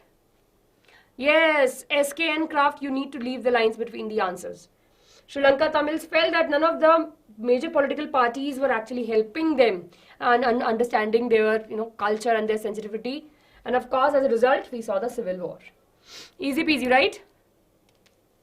Yes, easy peasy question. Is it, Rajesh? Interesting, very good. Ritika, thank you for helping your friends out over here. Chaliye. 42 question, everyone. Are we clear with this? See, official language is the one that will be used for their official purposes in the government offices. National language is something which is there throughout speaking. So in our country, of course, we don't have a national language. We have official language, Hindi and English. Okay. This is enough. This is enough for the for your board examination. Along with this, please make sure you watch the one-shot videos. Question number 43, everyone on your screen. Explain the role of the Election Commission regarding the reconciliation of the political parties in India. Very interesting question. Political parties mein se. Chaliye, everyone. Quickly, quickly, quickly. We have to write the role of the Election Commission. Right? बच्चे mentee भी होगी, but after some time, now we are focusing on the theory part, right? बहुत दिनों से class नहीं हो पा रही थी. We were trying really very hard so that you have the understanding. Syllabus complete हुआ है. We were trying to come up with the classes. So now we finally have. We'll have the mentee, but probably after some later. I know, Rajesh. It's okay. Yes, I was also joking. Chali, chali, chali. Very good. Conduct election, get symbols to the political parties. Now read the question carefully, everyone. Regarding the recognition of the political parties in India. So, of course, it plays a very important role. Treat all parties equal, right? Establish, they check their papers, make sure everything is perfectly fine. Provide the recognition, right?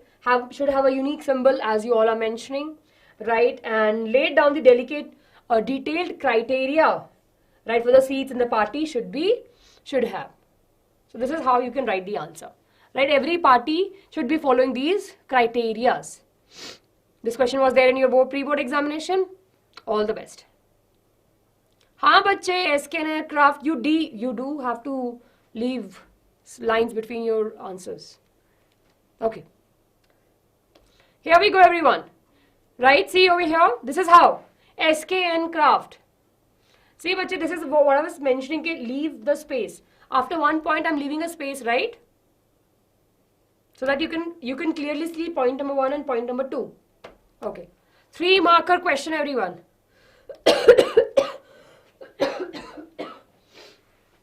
3 marker question. Okay. Explain any 3 constitutional provision that makes India as a secular state. Easy question, everyone. Right? Very easy question. Yes, very, very, very easy question.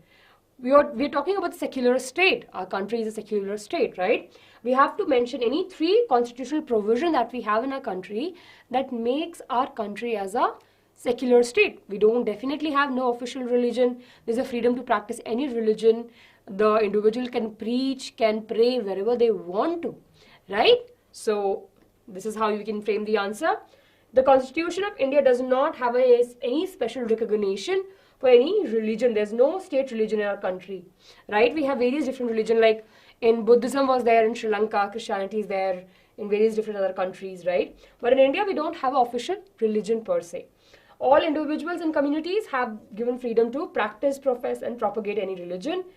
No discrimination based upon the grounds of the religion in our country, in the government. And of course, Constitution cannot intervene in the matters of the religion. This is very, very important, right? The government will not be participating or will not be interfering in the matters of the religion. This is important. Yes. So we know that India is a secular state, and these are the points that will be helping us to support our answer. Yes, easy peasy. No discrimination. Yes, nobody is discriminated also. Okay. So this is how you can write the answer. Yes. Question number 45, everyone. 3 marker question. Democracy accommodates social diversity. Support the statement with the examples. Right? Government can intervene, but at a very serious cases only. Right? Animal, yes. Animal kingdom, yes. Government do support some religion. But of course, we know that officially they cannot. Right? Yes, Agastya. Yes, that's a good way to look at it. Okay, everyone. Ma'am, point symbol on margin or not? Point symbol on margin or not? I didn't get your question, Indra. They can. Okay. Democracy accommodates the social diversity. Support the answer with the examples. So we know that democracy supports, right, accommodate the social diversity. We have definitely, even though we have so many diversity, right, it reduces the possibilities of tension between the, communities, right? We have a strict code of conduct, how we should be behaving. And no society can be fully permanently resolve conflicts among different groups. So we have to respect each other and evolve together. Then ability to handle the social difference of division and the conflicts is the definite point of the democratic regime. They made sure that everything is going in harmony. And of course, Belgium, for example, they have negotiated, and of course with a different set, and that's how they have came to the power sharing wala part. Yes, so democracy accommodates the social diversity, and we can mention all of these points. This chapter, if you talk about, this is from the first chapter, right? You can actually see this in the last chapter also, a little bit of it. Animal kingdom, not for this particular question. Not for this particular question. The question is that how the democracy accommodates the social diversity. Then we have to give the examples for it, right? Yes, moral and the prudential region is the support for the power sharing. It's not the answer for this particular question.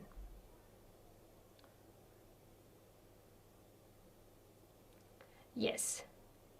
Got it right? Very good. Conflict meaning differences.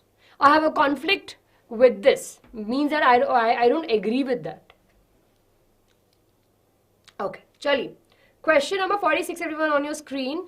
Explain the role of the regional parties in the Indian democracy. Now I want you to think about this. How dihybrid crosses phenotypic ratio? We have discussed that, right? It's in biology. I would request you to go and watch the heredity wala chapter, bache. 9:3:3:1. That's a ratio for the phenotype. In the dihybrid cross, right?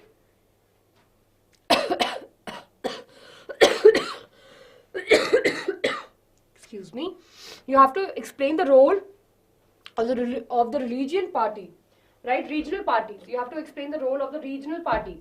Easy peasy question, everyone. We know that regional parties are very, very crucial. See, they are the one who will be working on a ground level, right? They are the one who will be, right? Who will be taking a look at the condition of the people and will be working for the people. They plays a very important role in the coalition government nowadays. Yes? So let's see how we can write the answer. They advocate their state interest at a federal level, right? At a national level, they talk about their state interest and take all necessary steps to protect the citizens, right? Then it creates a political competition in the nation and gives regional party a chance to influence the national politics by taking part in them. Of course, so if regional party is doing great work, right, then the people will become aware about it that they are doing a great work. They will not be supporting the national party, but they'll be supporting the regional party because the regional party is doing good for them. So they have the power to influence, right? And third, most importantly, there are numerous regional parties who have come into the power and they have formed the coalition government, right? So that the center there's just not one party who have all the power. The government can be formed by the joining of 2 or 3 parties, right? And these parties sometime are the regional parties. So that's how they show that they are also very powerful and they can also influence the politics of the country. Okay, so this is a very important question. How there's an influence of the regional party? Ritik, I would request you to not to spam. Yes, we are speeding up. Yes, everyone. Here we have the 3-marker question done. And now we are moving to the 5-marker. Right, 5-marker question, everyone. Here we have question number 47. Question number 47, everyone. Democracy produce an accountable, responsive and legitimate government. Support these statements with the arguments. Very easy question. And very common question asked in the examination. It's a very crucial topic. While studying also, I told you that this is important. Yes, very good. Yes, student Dash. Yes, conveying the issue to the common people to the government. Absolutely. Usual question. I know this question. I'm sure you would have seen. Yeah, it came in your pre-board examination. So, here are the small few points that we have over here. You can mention that people have a right to choose their ruler and have the control over the ruler, right? Whenever possible and necessary, they should participate in the decision making on the issues that affect them. Government produce government which is accountable to the citizen. Transparency wala point also you can mention. Democracy is based upon the idea of liberalization and the negotiation. Very, very important. And decision making is based upon the norms and the procedure, and it is transparency. They should have the transparency, right? Whatever they are doing, what are the policies they are following, they should have the transparency. People should have the awareness about what the government is doing. So in the democracy, we can clearly say that a good democracy is accountable to the people, it is responsive to the people, and it is legitimate. No, you don't have to write 10 points. Probably 5 or 6 points are enough, bache. All of these points, if you'll write, you will be fine with. Okay? Yes.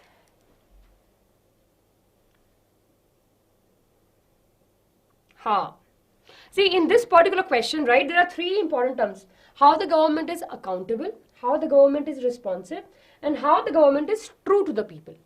Accountable, we can mention that, of course, we are electing our leaders, we are selecting, so we should have a control over them, right? The government is responsive also, it should respond to our needs, to our demands also, right?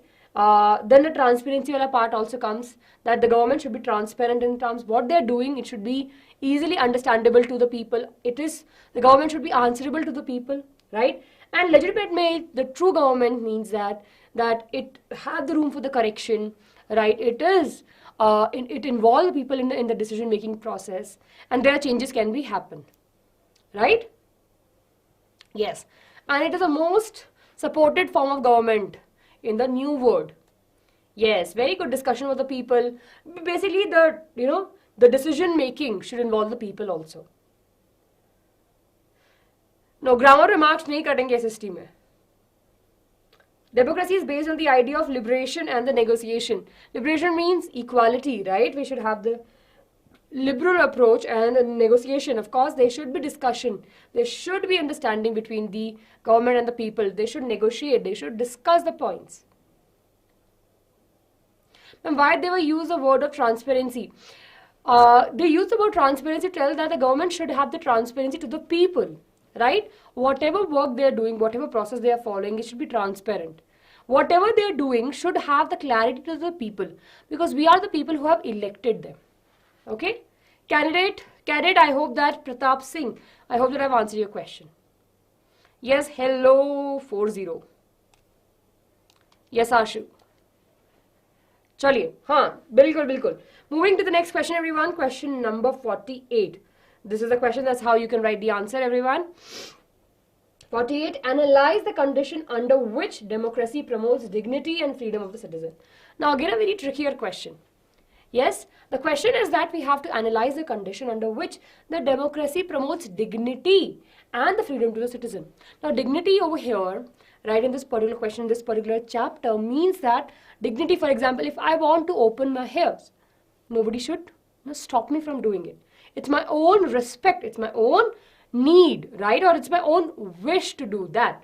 So the democracy promotes the dignity and the freedom to the citizen, right? Both of the terms are very correlated, I would say, but they are very much independent.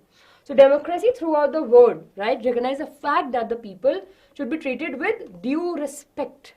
Respect is a very important word that we will remember over here. The passion of respect and the freedom is the basis of the democracy. Respect should be given to the people, whether they are rich, they are poor, they are healthy, they are unhealthy, they are able, disabled. They should be treated with respect. That's a very important ask, or very important condition of the democracy. The democracy recognizes all individuals as equal. Equality is a very important thing. Should be treated as equally. Then most societies across the world are male dominant, but democracy is very sensitive, right, and they treat both male and female equally. And caste based inequality and the atrocity are not acceptable in the democracy. So this is the points we can mention. Easy, right? Raja, ma'am, can you say the difference between? See, bache, I have gone into the details and we have this question in one of our session. I would request you to watch that session. The difference, of course, each of these are very different. If you read the NCERT also, you'll be able to understand. And I would request you to go back and listen to what I have said. You'll be able to understand through that also. Okay, chali. Okay, everyone. Question number 48 is done. Last question of 5 marks, everyone, that we have over here. There is an overwhelming support for the idea of democracy all over the world. Support the answer with the example. Easy question, I would say, right? We have spoken so much about the democracy. We have that there's an overwhelming support, right? All around the people support democracy. And why? Easy question. We can mention about it is a government by the people, owned by the government, right? South Asia especially, there's a huge support for the democracy. People wish to be ruled by the representative that is elected by them, right? People believe that the democracy is suitable for their country. And of course, democracy has an ability to generate its own support, right? And the outcomes cannot be ignored. That's a very interesting question that we have over here. We can mention about it, gives the rooms of the, correction of the mistakes. It treats people equally, etc., etc. Yes, chaliye. Easy peasy question, everyone, right? Chaliye. Now, this is how you can write the answer. And now, the 4-marker question. So here, everyone, read the question carefully. This is from the decentralization in India. Now, from the federalism chapter, I hope you all remember, right? We have this. When the power is taken away from the center in the state and given to the local government, it is called as decentralization. Right, the basic idea behind the decentralized, there is a large number of problems and issues which are best settled at a local level. People have been better knowledge of the problems, right, in their locality. They also have better ideas where to spend the money and how to manage the things more efficiently, right? Beside at the local government level, it is possible for the people to direct participate in the decision making. It helps in incubating a habit of democratic participation. Local government is the best way to realize one important principle of democracy, namely as the local self-government, right? The need of the decentralization was recognized by the constitution. Since then, we have the setup of the panchayat at the village level. Municipal in the urban areas were set up in all states, but they were directly under the control of the state government. Elections were also made compulsory, but were not held regularly. So based upon this, everyone, we have the question: explain the decentralization in the democracy. It's easy, right? So if you read the passage, right? Mansi, yes, you can, aram se. Right, so of course, if you read the passage, they're talking about the decentralization. What is it? Of course, when there's a sharing of the power from the center to the local government, we call that as a decentralization, right? And the center gave the power to the local government also. Why it is more benefited? Because people at the local level know that how and what are their needs and what are their demands, right? They can participate also in the decision making. So it's very fruitful to have a local government. In villages, we have panchayat, and in the urban area, in the cities, we have the municipality, right? Municipal cooperation, where the people goes, right? There in villages, we have ward member. One particular area will have a ward member. They will be, they will be elected by the people. They will be going for the Gram Panchayat elections. Yes? Okay. So here, everyone, decentralization occurs when a power is transferred from the federal and state to the local government. Yes. The next question: explain the importance of the local self-government in the democracy. We have just discussed that. It provides a link between the people and the central and the state government, and of course it reduces the burden right? And of course it shares the power also. Yes, Pradhana to Sarpanch, absolutely correct. Yes. No points will be deducted if you write directly from the paragraph also, because it's a very straightforward line. Okay. Describe any two steps taken by the Indian government for the decentralization, right? So, of course, we have that. First of all, they have shared the power. They have made it compulsory for the state government to share the revenue. They have made compulsory for the 1/3 of the seats to be reserved for the women, reserved seats for the scheduled tribe and the scheduled caste, right? And of course, whole of the elections, right? They should have regular elections time to time. Yes. Right? So these are the easy peasy things.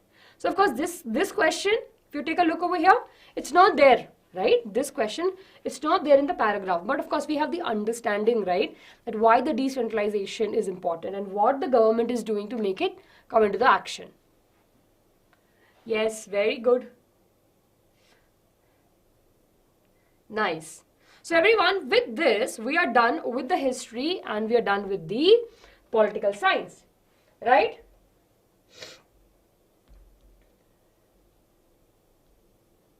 Yes, everyone, we are done with these two.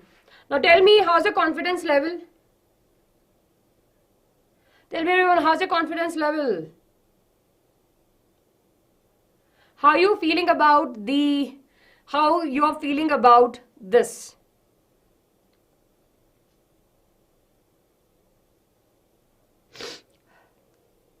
बहुत अच्छा, right?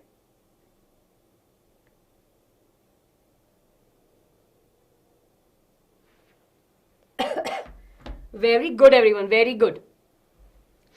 So now there are few things. There are few tips that I have for you for the history. Everyone, please, just few more minutes. Do pay attention over here. History mein, we have 3 chapters which are very important, right? 3 full chapters we have. We have nationalism in Europe, right? We have nationalism in India, basically rise of nationalism in Europe. Then we have print culture. I am telling you everyone, if you follow this, your life will be super, super easy. First thing first, right? Watch one-shot videos. If you haven't, please make sure you're watching one-shot videos. Watch one-shot videos of these chapter. Then, when you have time, right, look at the questions. Questions of these chapter, right? Questions of, if you want to look at the questions of the NCERT, right? And slash I'm writing PYQs also. Go through the NCERT. Now this is very, very crucial. Now you know this is very, very crucial, right? Because you will be able to focus on the images and the boxes information, right? Clear? Yes. Okay. Making of the global word, we just have 3 topics. Making of global word. You have only 3 topics, 1.1, 1.2 and 1.3. All of you, right? So starting with 3 chotu sa topics are there. Very, very chotu sa paragraphs are there, right? But only these 3 topics are there. Age of industrialization is not there in the main board paper, right? It's there in the internal assessment. So it was there till the pre-boards, but it's not there now. Yes? Clear? So remember everyone, watch one-shot videos, do the questions that we have in the NCERT and PYQs, and read the NCERT, especially focus on the images and the box information. Right? NCERT will remain the same. These are the same information we have it for the pol science also. Right? We have in political science we have 5 chapters. We have power sharing, federalism, gender, religion and caste. We have political parties and outcomes of the democracy. All the 5 chapters are important. 4 chapters I would say that you cannot miss are the outcomes of democracy, political parties, power sharing and federalism. Power sharing and federalism are super easy chapters. So please do not miss those chapters. They're very, very easy. Yes? Okay.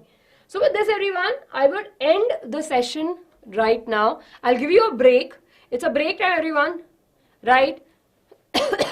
A break of 10 minutes I would say.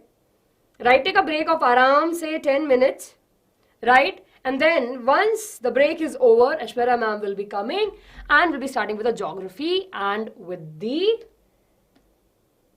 political science. Right? So it's 7:30 now. We want to take a break of 15 minutes. Let's have a break of 15 minutes, right? So we'll start the Aram Sir class at 7:45 p.m. 20 minutes break, everyone. Go out, stretch yourself, read something, right? So we'll be meeting at the 7:45. Clear?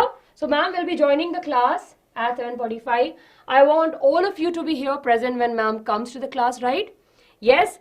Please make sure everyone you're reading your NCERT. We will be coming up with more and more such sessions in the future. Don't worry. Finally now both my health and ma'am's health is better. So we will be here with you till your board examination. So don't worry. Right? Take a break now. Go out, stretch yourself, roam around, go through your textbook, eat something in between and we'll meet you soon. Thank you so much everyone for the patience and for the participation that you had. I'll be leaving in a minute. Just cleaning the system, then I'll be leaving and then ma'am will come back. Okay? If you have any doubts, please do write in the comment section below. We'll be answering that and I will be sharing the PDF also, you know that. Right? Go through the one-shots everyone. One-shot videos are the gems I would say for the current time. Watch the one-shot videos, put it at 2x. Yeah, more than that you can't put. So yeah, put all your teachers at 2x speed. And go through the content. Sit with your NCERT, listen to them and look for the important points what they're saying. Yes, chaliye. So now I'm leaving. I've cleared the system. Okay. Everyone, bye-bye. I'll be meeting you really very soon. Till that time, everyone do take care of yourself and keep on learning with BYJU'S. It's a break time, everyone. Ma'am will be coming at 7:45. Bye-bye.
Hey guys, it's still your break time. I hope you can hear me.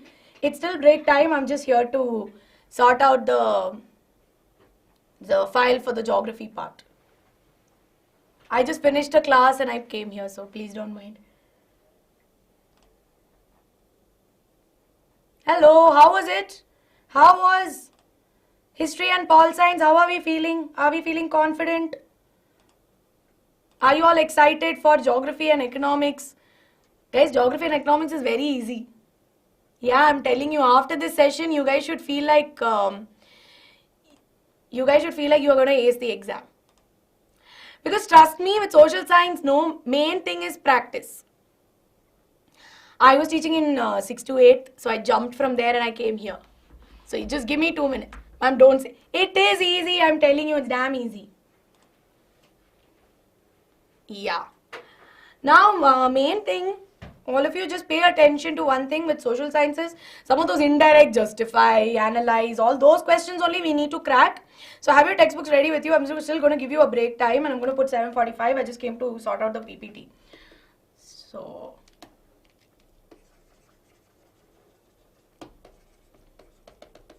Okay. Nerves about geography. We are doing geography only first. And we'll do more practice with geography because I know I've been a little absconding with that. We'll have more practice, don't worry. But I'll be back. 7:45. Aram se take 15 minutes. No, I just sorted it out. So I'll change the screen. Okay. Jaldi, we'll be back in 15 minutes. Take the break and then no break in between. Then 50 questions at one stretch. So that is why I'm telling you, don't be like, Arey ma'am, 15 minutes is too much. Because I'm not going to give you a break in between. That's why. So please wash your face, walk around, do whatever it is. Chapter wise, okay, I'll get the textbook in come so that I'll give you the important questions. I'll do that. So side by side, I'll have the textbook open with me and I'll tell you what are the important topics. Okay? Fine. Yeah, I will do that. Done. Chalo, see you at 7:45.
Hello everyone. Are we back? Lata, that's me. Hello everybody. Welcome back to 100 PYQs for Social Sciences. I'm your teacher Aishwarya, who you've always seen teaching biology on the channel. But I also help you with geography. And of course, I help you with economics as well. So how is the Josh? Are we back? Are we excited? Are we ready to solve the remaining 50 questions where we have 30 from geography and 20 from economics? Now I need the Josh to be super duper high, and I need not be getting biology questions in my class just because you see me, but I need you to give relevant questions that are there, right? Okay, Tarana ma'am is still here, of course, just that at this moment it's a little like given the schedule and everything. Tarana ma'am is there, but of course we will be teaching you for the moment. Arman, I will tell you in bio class, okay? Good evening, AV, long time, yes. Ma'am, unshot for chapter 5 and 6, yes. I'll try to record it and push it out as soon as possible, right? Kind of socialize, so that was a win. Okay, good. Many of you are calling the person who's texting through the official channel. It was me only. Who else is going to text you guys, right? So we're not going to waste time. We're going to get started because see, now time is very precious, right? Now is not the time for us to be fooling around and wasting time. And you know, the reason why I asked is as to why all this random chat is happening is only because, see, your exams are like starting next week, right? Many of you have your Hindi exam and everything starting next week, which is why time is of the utmost importance. Arman Bacha, very difficult for me to explain that during geography class. I will tell you towards the end, okay? So we're going to get started. We have a total of 30 questions from geography, out of which today again there's going to be a lot of practice in geography. So we're going to do 20 MCQs and then we're going to do 10 subjective questions. Now of course the reason why we have only 10 subjective questions, you will be surprised to know, is because as per the current syllabus, lot of things are deleted, lot of things are added. So last year if you see the chapter Lifelines of National Economy, say normally you get 3 mark, 5 mark questions. But this time CBSE has decided to delete that chapter from your official CBSE paper, right? It was only there for project and you have map work from that chapter. So a lot of questions I couldn't take because they have decided to delete that, which is why if you see the kind of questions you see in geography, as much as you should be focusing on economics, you don't take too much tension about geography because trust me, it's pretty simple only, right? G20 is there, G20 is added. I have explained G20 when I did globalization chapter. All of you, please go watch that session where I have explained G20. Yes? Okay. Map, I prefer to do it together at one go, which is why today we are not doing map. I'll do it in a different session, okay? There will be poll, okay. Let's get started everybody with question number 51. Now this right here is from the chapter Water Resources, where you need to tell me in which among the following states is Tungabhadra Dam located in. You have 4 options from which you need to tell me the correct answer. This is a very direct question which has come in the year 2023. And as much as possible, like I said for your science exam also, we have taken many questions from last year's paper only because the paper pattern change happened last year. Which is why there is more questions which have been taken from this particular year. Yes? Okay, Raj, you have foresight. How is it that you knew I'll get this?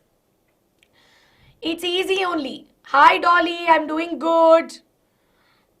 This is from my state. Yes. Now I've given you the clue. Minerals wala is important for 3 mark, important for map mainly, also important for 2 marks also, right? Okay. Yes. So now of course in this particular case, right, if you look at the Tungabhadra Dam, where is the Tungabhadra Dam located? It is located, I can see majority of you have given me the correct answer here. Let me just open the YouTube on my phone. So we know that this particular dam that you see is located mainly in Karnataka, right? So in this particular, we know that the correct answer here is option D. Yes, I am from Karnataka. I'll tell you one more way to remember. It's a very lame way. How many of you watched the movie Chennai Express, right? So in that, I think Tangabali is there, right? So normally I think of it as Tangabali, Tungabhadra, South Indian state. So Karnataka, that's one more way. Because in this particular case, the remaining ones all four are South Indian states, but in this case, it is from Karnataka. Yeah, I have weird ways of remembering things. I'm telling you, when I'm teaching you geography, you'll realize how weird my brain is because that's how I make associations, right? Next up, question number 52. I will give you the marks weightage in some time, right? Yes, I will tell you, Arnold, don't worry. Now let's move on to our next question. That was a very direct question. So from this, what do you understand? Water resources will come for MCQ questions. Very rarely you see 2 mark, 3 mark questions, but case questions, I have seen it coming very regularly, right? So you can get some 2 mark questions or case based for sure, which is why water resources may say this can come. Next, of course, let's move on, right? Next, move on to the next question, for which I don't think you need me to give the poll because all of you have given me the answer. Identify the crop based on the given information. This is the second most important cereal crop and it is a Rabi crop. Now from this you can eliminate rice and maize because they are kharif crops, right? And it needs second most important cereal. Eliminate sugarcane also, which is why in this case the correct answer is option A, which is wheat, right? So use it in interpretation, right? Use it in interpretation, okay? Awesome. Ma'am, in book it is, I will open. You guys will come with all these weird things, which is why I need to keep my textbook ready with me. No, it's in Karnataka only. It's marked correctly. Who's telling me, ma'am, in book it is given this? Look at the map and you tell me, how can it be in Andhra Pradesh? It's in Karnataka only properly. Okay, moving on. Let's go on to question number 53. 53, I'll tell you, is a very vague question that has come in the examination. Read the question as I give you the poll, right? Read the question as I give you the poll. The question here is, who among the following set up the first iron and steel industry in India? Is it J.R.D. Tata, Purushottam Das, R.G. Saraiya or Thakur Das? Yes? Okay.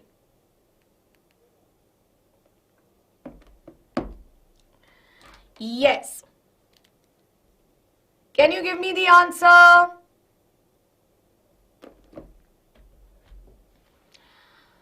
Yes, this has come in last year's paper.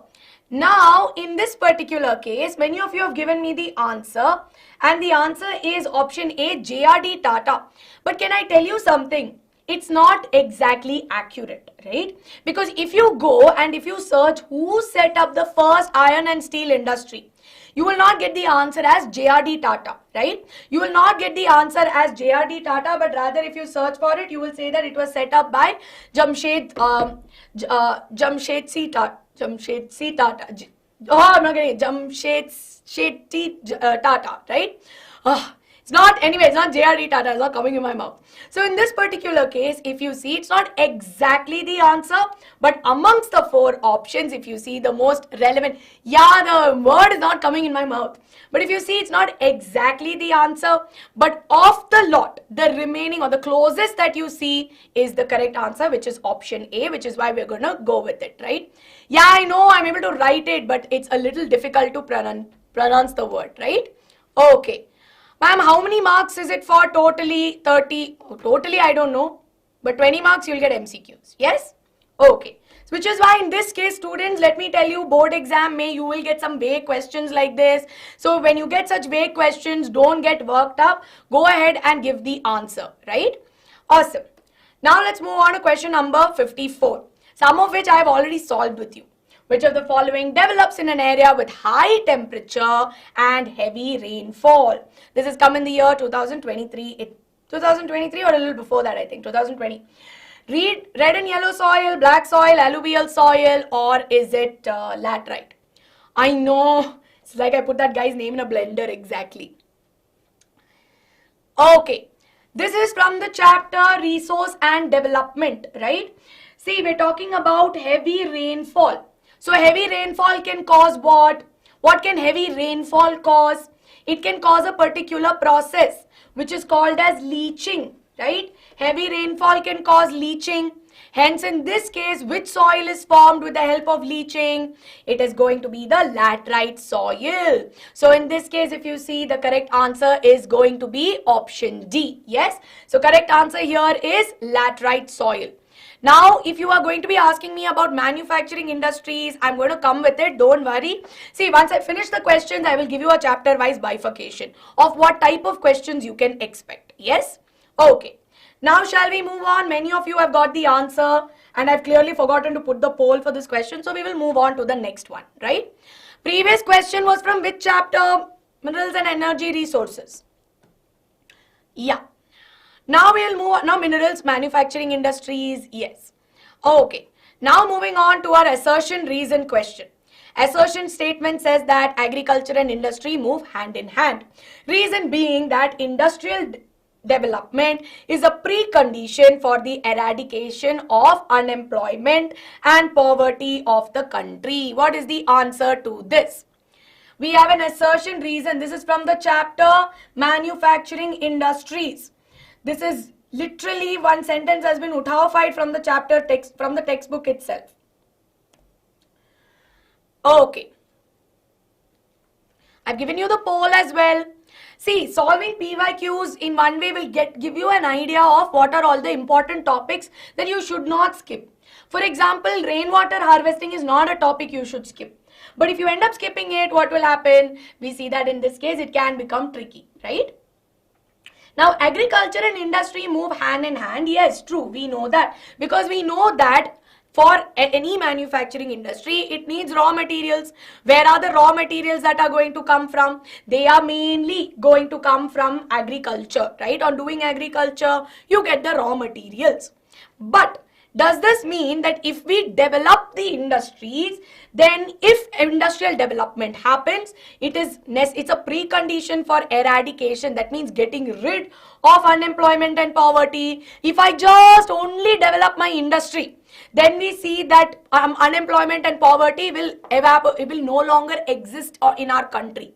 We cannot say that, right? We cannot really say that because we see that yes, industrial development is necessary for unemployment and for, getting rid of poverty and, generating employment and all of that. But you cannot say that this right here is the only precondition, right? Which is why in this particular case, if you see, both statements are true, but it is not the correct reasoning.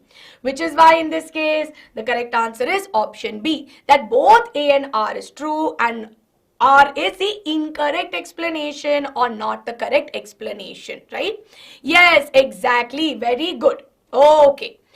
I'll do assertion reason as well for SST. Okay, we'll do that, Divyanshu. Let me know in the comments of this video. Awesome. Many of you have given me the correct answer. B ko lock kiya jaye or G. What does he say? It's a correct answer. Okay. Question number 56. Which of the following is correctly matched? Alluvial soil consists of sand and silt. Black soil has high salt content. Arid soil has diffusion of iron when in crystalline form. Or laterite soil, which is made up of lava flows. Yes? Today is the day for this letter. Just like how me and Ankita Mama are here. Okay, poll. I keep forgetting about this poll. By the time I start the poll, you guys give me the answer. And see, time is more important than me sitting and typing poll. Let me tell you that, okay? Next one, I'll give you poll. Next one. Super. Correct answer is option A. Today is the day for the A's, right? So, of course, in this particular case, which is correctly matched, alluvial soil, which has sand and silt. Black soil is what is made up of lava flows, right, from the igneous rocks. Then, of course, when we talk about the laterite soil, we know that it has high salt content. And in this particular case, the remaining are incorrectly matched, simply to say that. So, correct answer is option A. Yes? Okay.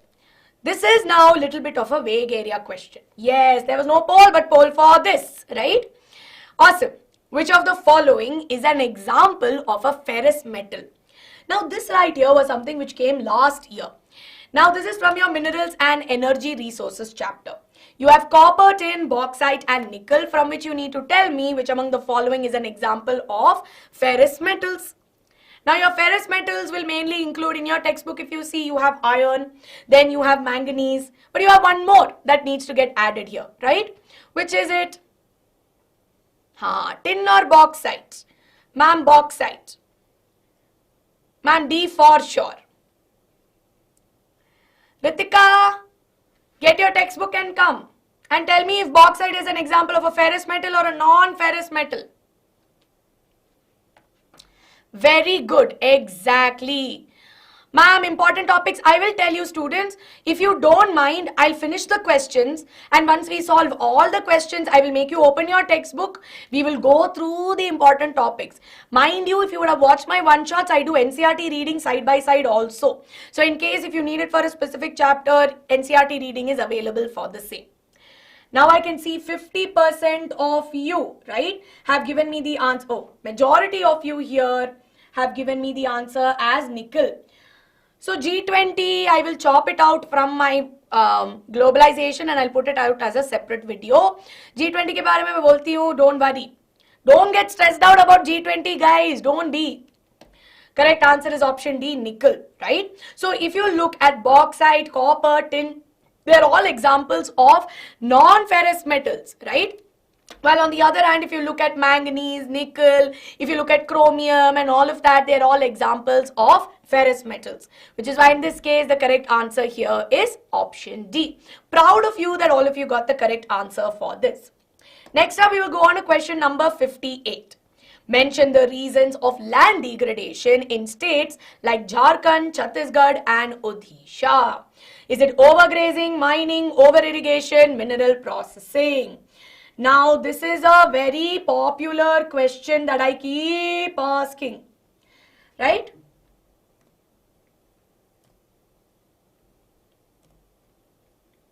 You tell me bauxite is an ore of what?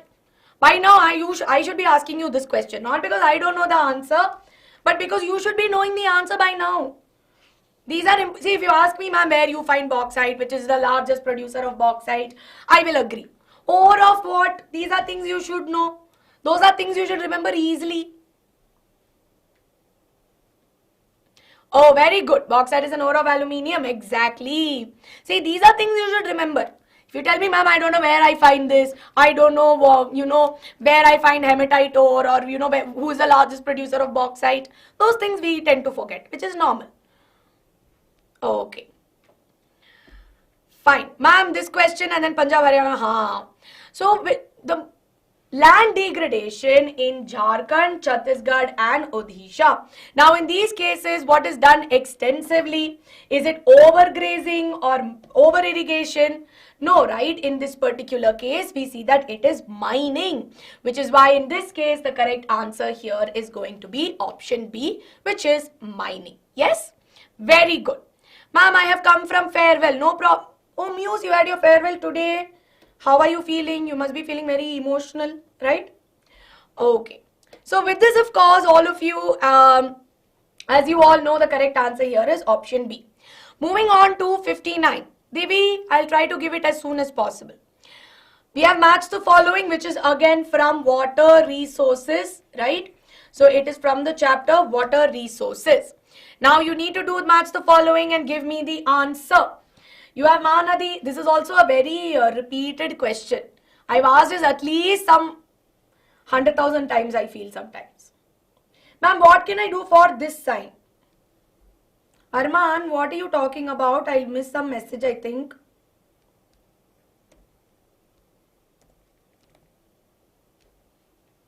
Oh, I know even I cried a lot with my 10th standard thing. But you'll always be friends with your school friends. I'm telling you, you keep catching up. You never let go of your school friends. I am still very close to all of my school friends. So they're all there. G20 is there, but I'm going to write this in bold letters. Is coming for board exam. So please don't ignore. Yes? Balkan states and secular country explanation, Ankita ma'am is the better person, right? Okay. Ma'am, C is correct because I know we find Hirakud. Very good. Yes. So with this, of course, the correct answer is option C, right? So as you all know, if you just match the first one, you've got it correctly. If you match Mahanadi and Hirakud, right, then the remaining is simple. You don't even need to match the rest. But nonetheless, where do we find Sardar Sarovar Dam is found on the Narmada River, right? Then when you're again, you match Rana Pratap and Chambal, Salal and Chenab, right? So in this case, what do you see? Correct answer is going to be option C. Yes, C ko lock kiya jaye, and it's simple. Yes, Harshit, it is. Now with this, we will move on to question number 60. What is one of the major reasons of land degradation in states like Gujarat and Rajasthan?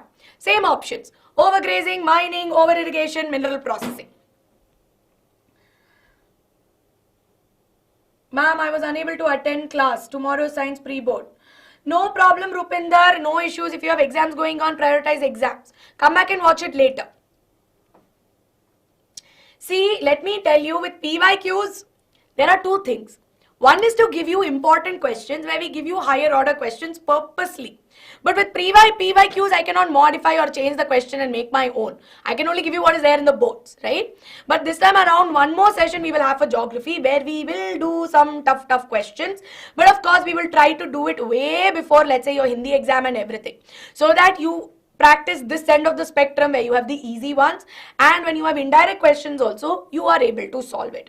Because this time around, I feel like your SST paper is not entirely going to be easy, but is not entirely going to be tough. Looking at the practice and sample paper, it is going to be somewhere in between, right? Which is why I feel that we need to practice it a little more clearly, right? Okay.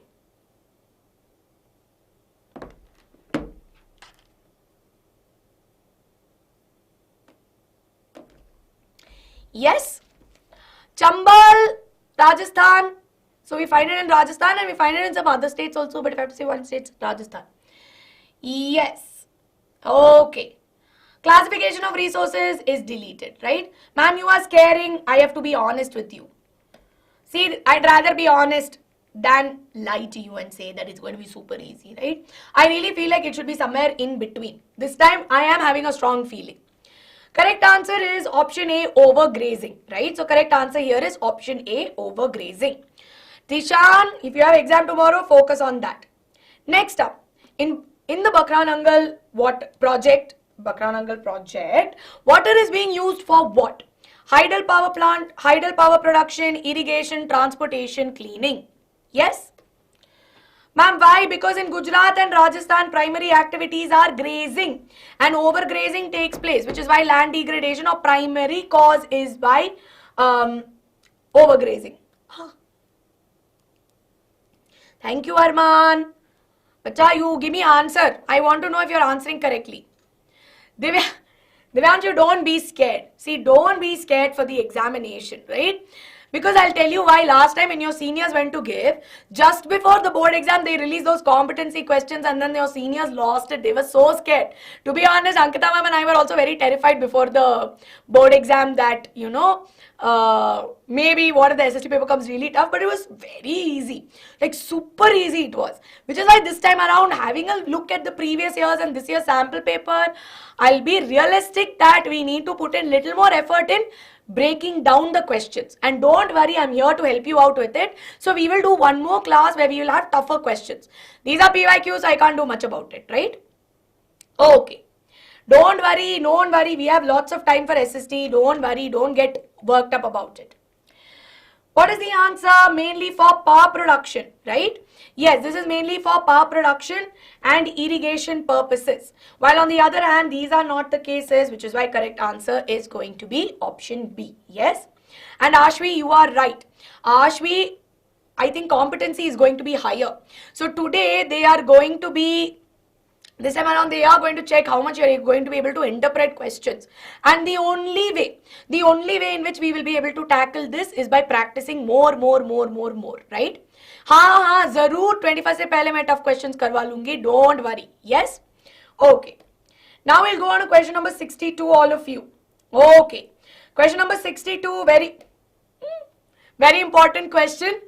We have matched the following where reserve, protected, unclassed forest, and you need to give me the correct match, right? I already showed you the answer. Ma'am, how much marks to expect from forest wildlife resource? See, I don't want to go outright and give you a blueprint saying you will only get 3 marks or 4 marks, but you can expect MCQ questions, you can expect case questions also, like how it's come last time. See, amongst say 20 sets that come, 1 set will have it. But majorly, case questions come from history and political science, pakka. It is coming from history, political science. The other one will depend on geography, and in geography also 99% it comes from water resources only. I showed you the answer to this, so the correct answer is option B, right? So we know that in this particular case, when we look at reserve forests, we know that reserve forests are mainly found, right? So we see that they are mainly found in regions like we have regions like Andhra Pradesh, we have parts of Jammu Kashmir, right? While on the other hand, when you look at protected forests, we have Haryana, Himachal, Punjab, all these places which show protected forests, and unclassed forests, right, are mainly found in the northeastern states, which is why in this case the correct answer here is option D. Yes. MP also, but MP is the largest area which has your permanent, which includes both reserved as well as protected, right? Yes, we will do competency questions also. Don't worry. I know it's the comeback of the Lycosaurus. Moving on. What is the main aim of the Rio de Janeiro Earth Summit of 1992? What is the main aim? Yes? हाँ, okay. Ma'am बस time management कैसे करे वैसे बता वो ही बता दो. See, if I were to, in the meanwhile, as you all give me the answer, if you were to ask me how I manage my time, I make a to-do list and I have a schedule. I have my Google Calendar which says from this time to this time I will do this, from this time to this time I will do this, and it is scheduled entirely, and I give myself breaks also in between. So I schedule my day to the T so that I'm able to carry out different tasks, right? So that is why I would say that it's important. Yes, what is the Rio de Janeiro summit? We know that this happened in June 1992 in Brazil, and this was the first international Earth summit. What was the urgent problem that they discussed? They discussed the protection of the environment and socio-economic development. So correct answer is option A, protection of environment and socio-economic development. Very good. Okay. Now let's go on to 64. In which of the following states is the Kalpakkam nuclear power plant located? Gujarat, Odisha, Kerala, Tamil Nadu. Challenges to industries. One sec, I have the textbook with me. I went to get it so that I tell you the important topics side by side. See, this time around in industry wala chapter, see, I'll take you through it if you don't mind towards the end. Contribution to national economy, industry market linkage, classification of it, no, classification is there, industrial location and all has been deleted. Very good. Correct answer is option D, Tamil Nadu, right? So we find the Kalpakkam nuclear power plant located in Tamil Nadu. Very good. Now moving on to question number 65. You have 4 options from which you need to tell me which is correctly marked. Yes. So here you have Chandrapur thermal power plant located in Odisha, Mayurbhanj iron mines located in Amarkantak, Kalol oil fields in Gujarat, or bauxite in Jharkhand.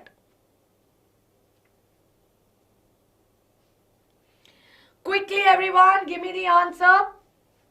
This is a tough question. I will not deny.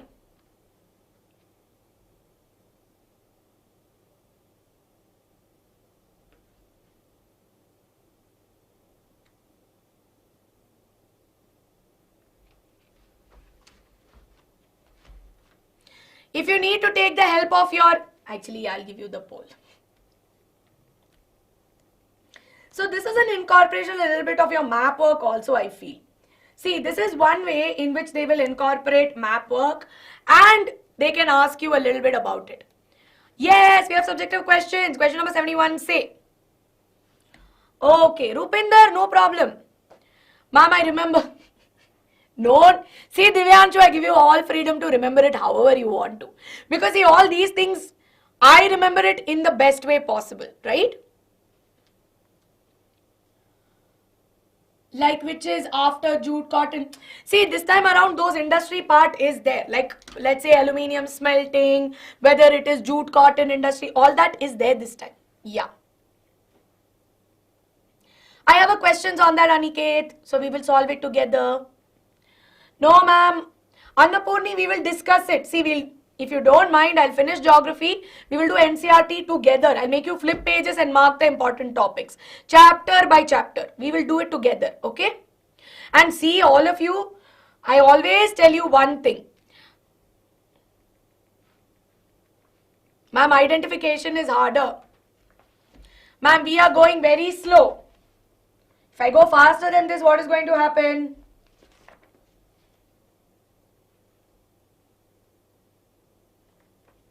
Okay, so with this, all of you, if you see, the correct answer here is option C, right? Let me have a look at what the poll says.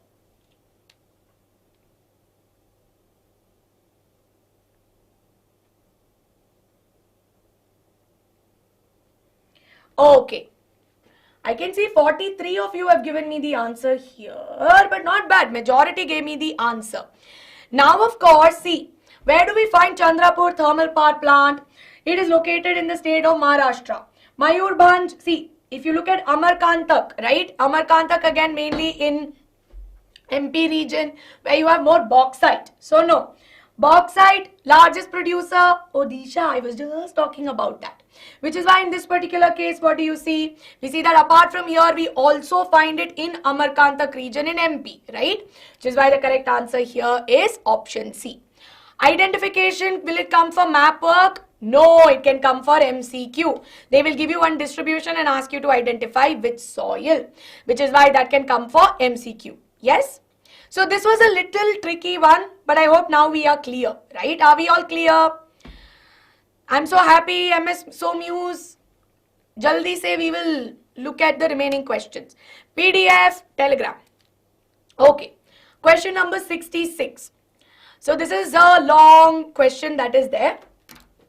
It's about slash and burn agriculture known as milpa in Mexico, called as roca, masol, blah, blah, blah, blah, blah. But okay, it's going to be basically about slash and burn agriculture, which is also known as primitive subsistence farming, right?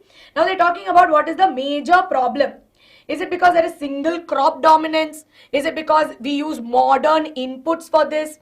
Or is it because we have high cost in primitive subsistence farming? Or is it because we have low production? Okay. See, don't worry about you disturbing me in class, Annapurni. Rupinder, do you want me to teach you? You focus on your board exams. Why are you worried about other things? You pay attention to your board exams. See, when you talk about Jumming agriculture, which is primitive subsistence farming, we know that this right here is done on a piece of land. It's, let's say, done at a very low scale. We know that very primitive tools are being used, and of course the productivity that is there is very low, which is why the correct answer here is option D, which says low productivity, right? So correct answer is option D. Well done, students, well done. Moving on, we have another assertion reason question, which again I feel like I've asked you before. Assertion statement says that soil formation and erosion go hand in hand, but sometimes this balance is disrupted by human activities. Reason being that soil formation takes millions of years to be formed, while soil erosion takes much less time. So based on this, what do you think is the answer? I will give a poll for this. Again, like I said, Rupinder, don't you have your board exam to worry about rather than spamming about unnecessary things?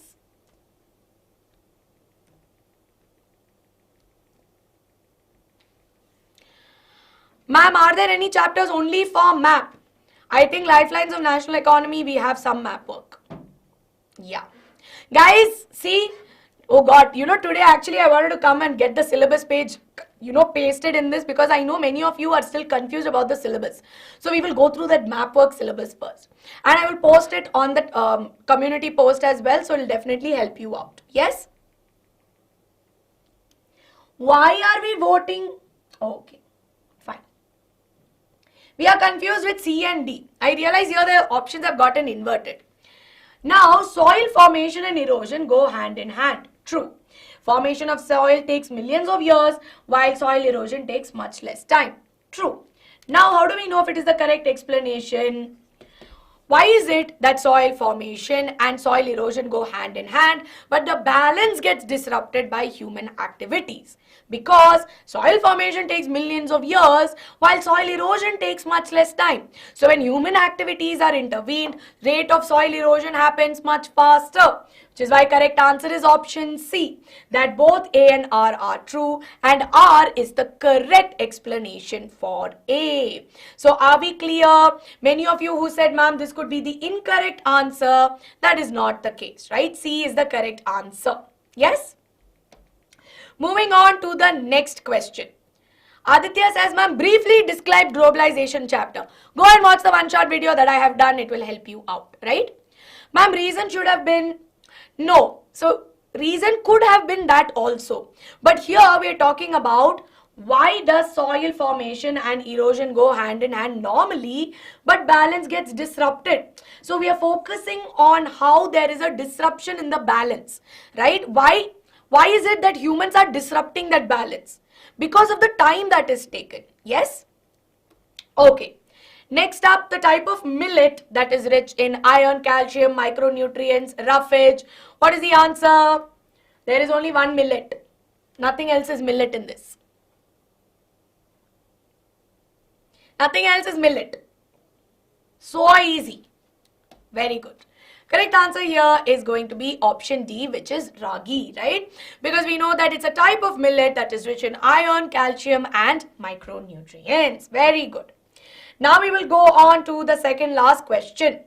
Now identify the soil that ranges from red to brown in color and is saline in nature. Okay. Ragi mudde is my favorite. Not my favorite, but I like ragi mudde. It's okay. You will get the PDF. Don't worry. I will give you the poll as well. I just feel like giving poll takes a lot of time of mine. Now, meanwhile, all of you would be able to give me the answer. Many of you are saying C.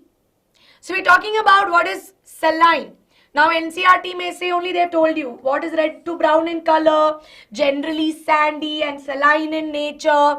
And of course, we see that the salt content is very high. We know that this right here is nothing but the arid soil. So the correct answer here is option C, arid. Not alluvial soil, because in alluvial, your key characteristics would be that they are pretty fertile. They'll say that a lot of common, a lot of sand and silt is found in it. Then they'll also say that you'll also find a lot of conker nodules in it. So they will say all of those things, right? Which is why in this case the correct answer is option C. Now when they say red, why not red soil? Now if you open your textbook, let's go through it, right? So if you open your textbook in red soil, they'll talk a little bit more about the iron content that is present, right? So they will talk more on those lines. Yes, which is why the correct answer is option C. Will I get 95%? By watching this video alone you will not get, but by watching this video it will make you edge closer towards in making your preparation better. So Muhammad Ali, along with your theory sessions, if you watch this video you can get 95% plus. Okay, awesome. Ankit, you can come back and watch the video later if you're leaving now. Next up, last question for the day, right? Arey, you find me on Instagram afterwards, after board exams. Don't find me on Instagram now. You can send me requests and everything later. Now focus on exams. Dash is a food crop as well as a fodder crop. What is the answer? The chat has gotten stuck on my screen. Subjective questions you can get from types of soil.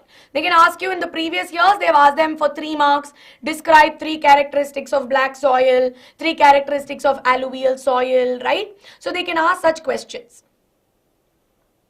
Competency, zarur karenge. I'll end the poll.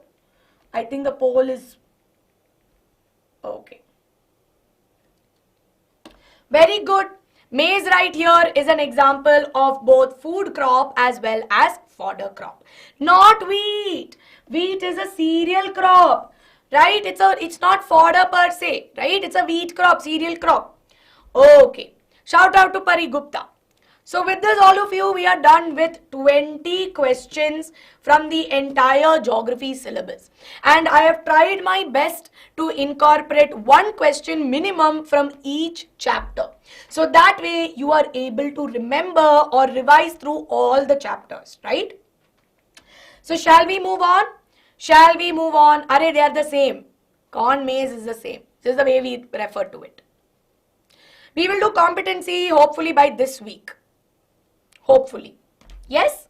Okay, Shruti Singh. Thank you, but you focus on exam. ठीक है? So shall we move on to the next one?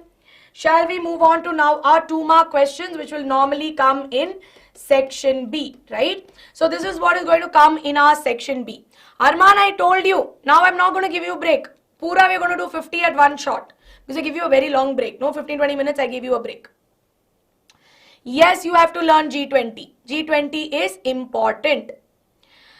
Now, don't spam break. Let's do section B questions. We have 3 from this. Now, let's have a look at this question. So here, this is from 2022.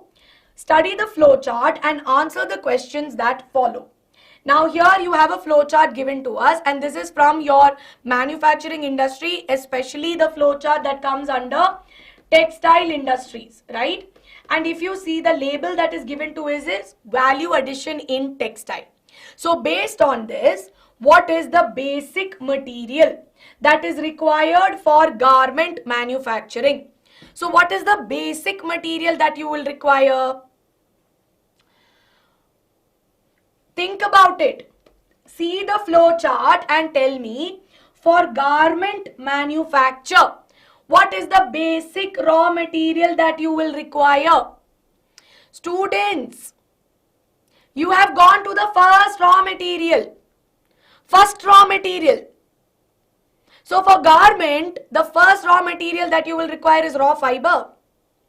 So I will, okay, to make my dress, I will take cotton fiber directly and I will make dress. Is that the case? I will take cotton fiber and I'll directly make dress. Read the question. What is the basic material that is needed for garment manufacture? Who's telling yarn now? Look at, why have they given you flow chart? Chuma, for time pass they have given you flow chart.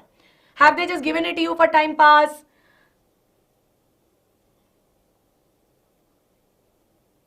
If I have to stitch a garment, what is a garment? A t-shirt, it could be a vest, it could be a top, or it could be a kurti. What will I need? I require fabric, right? So the basic material that I will require, the flow chart has given it to you. Garment, what will you need? You will get the fabric, right? Now this fabric can either be sent, it can be dyed and finished and then be used for garment production. So what is my raw material? It is my fabric. Need not always be cotton, right? Cotton being an example. But to get this fabric, I need to get all the processes that are there. Which is why the answer here is fabric. Are we clear? Are we clear? It is little easy only. It is not complicated. We are ignoring the flow chart that the CBSE has given. We have ignored it. Why? Because we are more in a hurry to give answer. Shreyas, very happy to see you here. I hope you can impart a lot of confidence to your juniors as well. PDF bhejungi, genius boy. First you pay attention. Give me the answer. Okay, moving on. Give one example of value addition in the textile industry. Now look at the flow chart again. You have a piece of fabric. Now imagine I took my cotton fiber, right? I took cotton from my cotton flowers. I took the fiber, I spun it, I made it into a yarn, I weaved it and knitted it and I got a fabric. Now how have I improved the value of the fabric, right? How have I improved it? Ma'am, why not cotton? Because here you're talking about it in general, like in general of textile industries where cotton is important. But you have silk, right? Silk is also something that you get. They have not specified whether this is for cotton or whether it's for silk, right? So here, in what way have you improved? So that is why answer is not cotton. Why not yarn? Because if you take the yarn directly, you still need to weave it and knit it and then make it into a garment.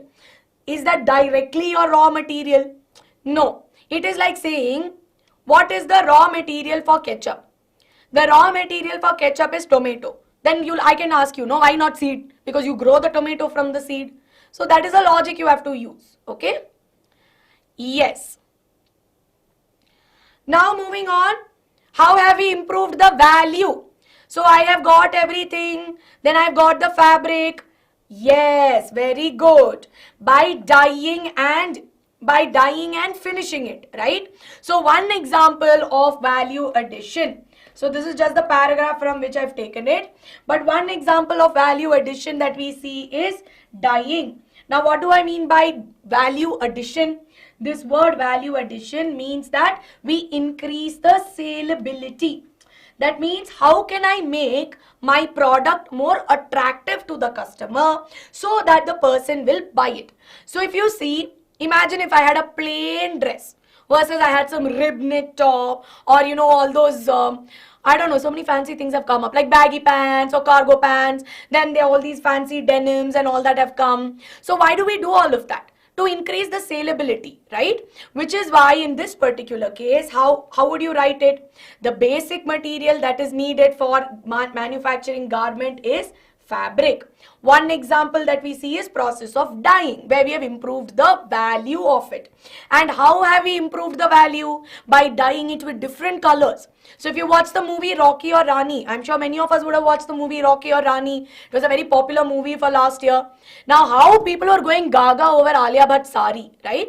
We have all seen Alia Bhatt's sari, and the sari she wears have these beautiful colors and all, if you see all our older sisters and, people have not seen the movie, even I have not seen it, but many of our older sisters, or if you see, many of them would, want to wear it, right? It's okay if you have not watched the movie, even I have not watched it. But I'm just saying, right? Those saris have become very trending. Don't ask me why, I know. But those saris are pretty trending because of how it's attractive. So that is a value addition that is there, right? Okay. No problem for the guys who don't know about this, it's okay. Genius boy, it's okay, right? Ma'am, ignore mat karo. उन्होंने क्या नहीं detail में बताया आप वो बोल दीजिए first right okay ma'am confidence is low don't worry more and more practice will help you ma'am आपने वो नहीं I have not used that sorry I don't wear saris that much let's not get distracted coming back explain 2 features of primitive subsistence farming 2 mark question yes ma'am we can't talk about design. See, what happens with design is that, again, let me tell you, with a lot of, in the meanwhile, as you give me the answer for the previous question, if you look at a lot of Indian work that happens, right, block printing, lot of Indian traditional techniques of imparting design is something that we can incorporate because that, again, is a part of the process of garment production, right? Okay. Genius boy, I am not the person to ask the question on age of industrialization because Ankita ma'am takes history. You can let me know in the comments of this video. Okay? This is easy. 2 marks you have to tell me. Any 2 features. Very simple question. What are 2 features? First and foremost, primitive subsistence farming. They are practiced on small pieces of land. We use primitive tools like hoe, digging sticks, dhow and so on. We are not irrigating the land. We are depending on monsoon and natural fertility, right? And the land productivity is very low because we are not using any fertilizers or modern inputs. So out of these 4, if you write any 2 features, you will get 2 marks, right? So if you write any 2 features, you will get 2 marks for this question. And let me tell you students, questions on primitive subsistence, intensive subsistence and commercial farming has consistently come over the past 3 to 5 years. Don't skip this topic. You can definitely get a question on this, right? Which is why very, very important. Ankit, you can go take a break and come back, but don't disturb the class. Yes? Shiva, that is the fact. Okay. Now shall we move on? Ma'am, is this from agriculture chapter? Yes, it is from agriculture chapter. Okay. Now let's move on to the next one where you need to differentiate between reserved forest and protected forest, right? Again, this has come last year for 2 marks in one of the sets. Yes? Hello Fatima, a big shout out to you. Thank you so much for the fact that I was able to help you out and for your kind words. Stay with us till the very end. Can I skip globalization chapter? Such a scoring chapter, why are you skipping it? You guys want to study tough chapters and skip the scoring ones. Please don't skip economics chapters because they are all scoring. Pura ka pura 20-25 marks you will get just from economics. See, I'll tell you. 80 marks paper may say if you do pol science and economics, which is very simple, half your paper is sorted. Let me tell you that. In that, with history and geography, if you study smart, aram say 70 marks you will get. 70 aram say you will get it. I'm telling you. It's all about smart study. Not, I will study nationalism of India for, let's say I'm going to study manufacturing industries where you might get only 3-4 marks. But agriculture chapter may say short you can get questions, right? Okay.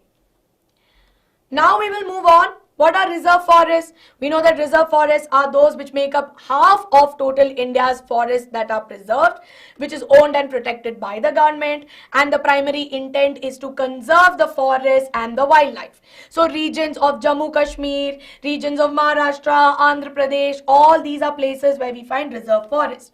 While protect forests make up 1/3 of the total area which are protected by the forest department, administered by the government, and we see that further depletion, or it is protected from further depletion. So we see that in regions like Punjab, Haryana, Himachal, we have regions of protected forests. So when you are writing the answer, if differentiate question comes, divide it into 2 regions, make 2 tables, put 2 points and add in the distribution also, right? You can add in the distribution of where you find these forests, you will get it, right? Ritika, don't say that. Say at least restricted. Change the word little bit. Okay. Yes. I will do it once I finish all the questions. Chapter wise I will do. But let me finish all the questions, no? Midway if I do it, how will it make sense? Only till you finish till the end, you will know what kind of questions are there. G20 will come. I will put one board on my head now, which says G20 is coming. Ma'am, which chapters? I will tell you which chapters to focus on. Let me finish all the questions once, right? Otherwise, midway, I'll get distracted. Now, this is question number 2. This came in 2023. And I remember there was this one child who literally commented saying, Ashwara ma'am ne bola ki ye nahi aayega, or this came in the exam. Ma'am, ye nainsafi hai. Now, of course, which is why I brought this question because I remember that comment for some reason, right? Yes. So, in this particular case, explain any 3 characters of the Durg-Bastar-Chandrapur iron ore belt in India. Yes. So, it's very important. Which means that distribution of iron, especially in minerals and energy resources, when you are doing it, go through that whole paragraph in detail. Where you have the Maharashtra Goa belt, right? And when you have the belt even in Karnataka region, go through the characteristics in very, very great detail, right? 3 marks this can come. Ma'am, provide... Yes, provide iron for industries, yeah, but what iron? You have hematite, magnetite, all of that. So you have to tell me, right?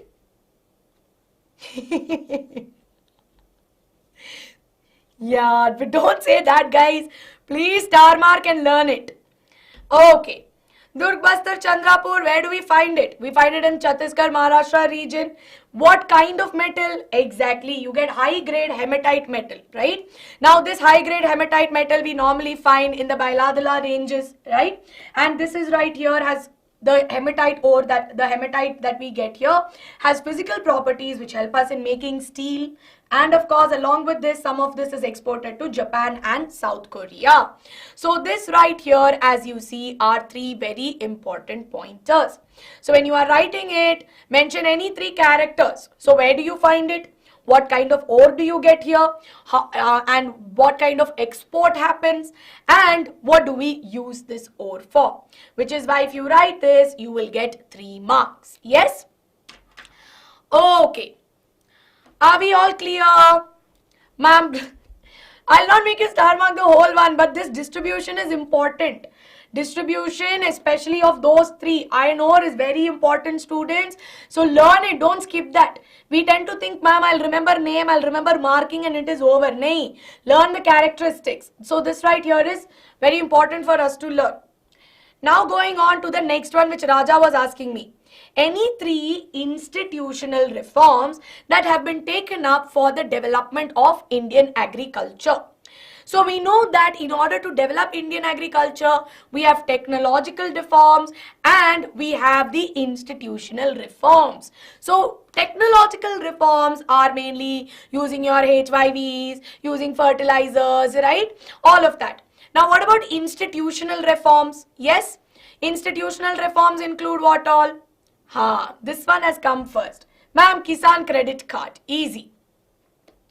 Of course, right? So provision of crop insurance, making sure that providing loans at low interest rates, Grameen banks, cooperative societies, providing Kisan credit card, and of course the PAIS, which is the personal accident insurance scheme, so that if at all there have been some changes to the weather, or of course if let's say some crops get damaged, then they are insured for the same.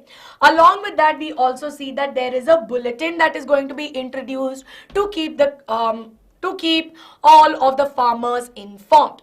Along with that, we also see that minimum support price is also introduced.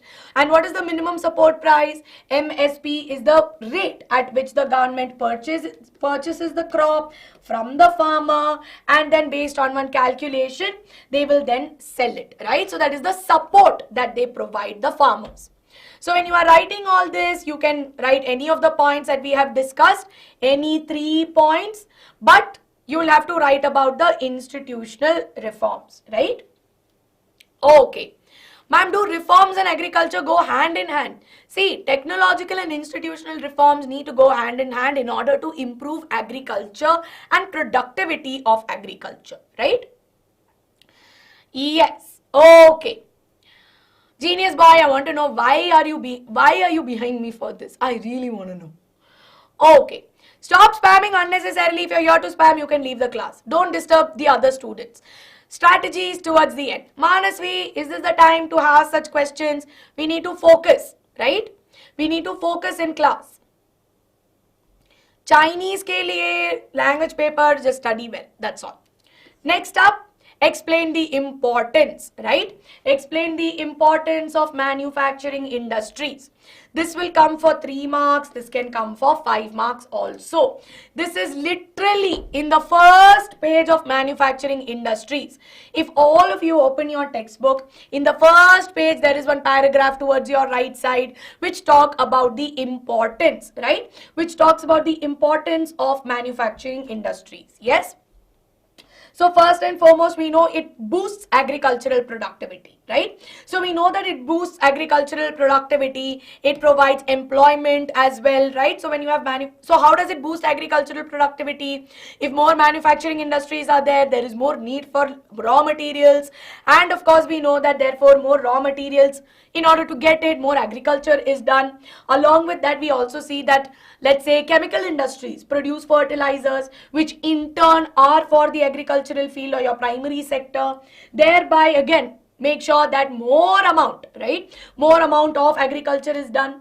Secondly, it provides employment as well, because we know that there is a need for a lot of people to get jobs. So if we create more industries, more people. And along with that, side by side, we see that it does not just generate employment in the secondary sector, but also in the tertiary sector as well. Now we also see that it is not just generating employment within the country, but it is also exporting manufactured goods. So when you export manufactured goods to other countries, we see that it brings in a lot of revenue in terms of foreign exchange. And of course, we see that more amount of such industries, when they come up, more it leads to more diversification. Which is why, can we say it increases GDP? It contributes towards the GDP of the country, right? It cannot, because see, if you say contribution of GDP per se, tertiary sector has the highest contribution, right? Then you have your manufacturing industry. So again, we can say that it diversifies and opens up more opportunities. Yes? Yes, very good, Ritika, very good. Okay. So with this, when you are writing the answer, I have given you many points. But from this, if you write any 3, you will get 3 marks, right? Modernizing agriculture, lessens the dependency on agriculture, and again putting end, I will not say putting end and all, but yeah, aims towards ending unemployment and poverty, and of course brings in trade and commerce. Yes? Ma'am, why is solar energy having bright future in India? See, the location of India, if you see, right? The location of India is such that we get a lot. So we are located closer to the equator, which means that I will not say sun rays are falling directly, but more amount of sun rays are being exposed to our country. So in places like Rajasthan and everything, wherein we see that the temperatures are pretty high, we have the ability to turn it around where we are able to use solar energy. That coupled with technology, we see that India has a bright future with respect to solar energy. But if you go closer to above Tropic of Capricorn, closer to the Arctics, the sun rays are slanting. So the energy that you obtain might be relatively lesser, which is why we have a lot of future in it, right? Wind energy also, exactly. Okay. So are we feeling confident with the 2-mark questions? Apart from the one that scared us and made us feel like running away to the other one? Okay. Yes? I will show you questions related to G20. I will show it to you. Okay. 2-mark and 3-mark may say confidence ho gaya. Theek hai. Now let's move on to 5 marks. Now, let's open our manufacturing industries, because under manufacturing industries, if you see, right, this topic on pollution is very important. And of course, topic in energy resources chapter may say where you have conventional, non-conventional, very important. So in this particular case, if you see, this topic is, or this question is, explain any 5 causes of air pollution and water pollution. 3 marks.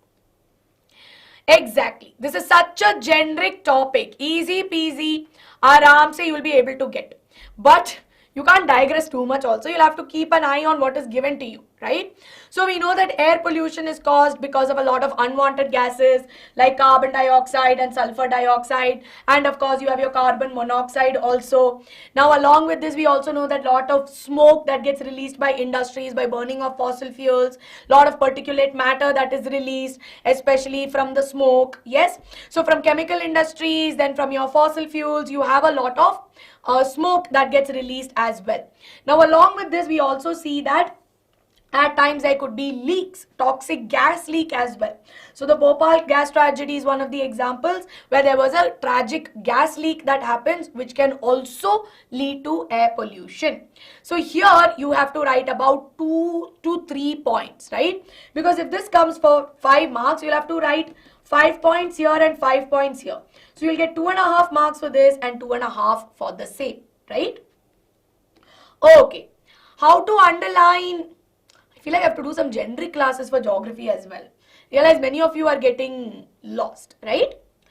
Those of you FF gaming, if that is the case, come back and watch it in 2x speed if you don't want to watch it live. Don't disturb the class. Ma'am, question was asking of how air pollution develops. 5 causes. They're asking you what causes air pollution. What causes air pollution? When you have release of gases like your carbon dioxide, carbon monoxide, sulfur dioxide. When you have smoke getting released, how is smoke coming from? Where are the particulate matter coming from? Where are the toxic gases coming from? Isn't that what you need to write about? Yes, they are asking you the causes, right? Lohit, why? It is closer to board exams. We don't have time to play this game. If you have an issue, if you have a doubt, you ask me, right? Okay. Ma'am, so can we write its effect? They're not asking you the impact. They're asking you what is the cause. See, there's a difference between saying that, okay, think of it as this way. What causes global warming? What is the effect of global warming?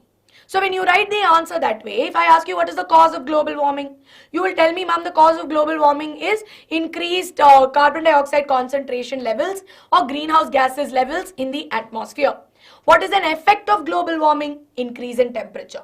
So are you able to differentiate between what is a cause and what is an effect? If the cause is what they are asking, you should tell me that. Don't give me the effect, because then I will cut marks for that. Your board examiner will cut marks. Yes? Okay. Manasvi, please take care. Please take care. Water pollution. Now, what causes water pollution? Release of organic and inorganic effluents, right? Then, of course, along with this, we also know that lot of chemical waste is released, lot of chemical waste is released by paper industries, chemical industries, refineries, all of that. Now, along with this, we also see that waste like iron and steel slags or phosphogypsum, all of that, this gets released into it. Lot of heavy metals are released into it. Lot of fertilizers are released. Thereby, in all these cases, they cause water pollution. All the examples, yes? So, when you are writing it, make sure that you list it down. What are the causes of air pollution? 2.5 marks. What are the causes of water pollution? 2.5 marks for the same. Yes? Are we all clear about this? Harm to aquatic life is an effect. So if I have a lot of chemical substances or fertilizers in my water, what will happen? What is the effect of it? Harming it, right? Yes. Are we all clear? Yes?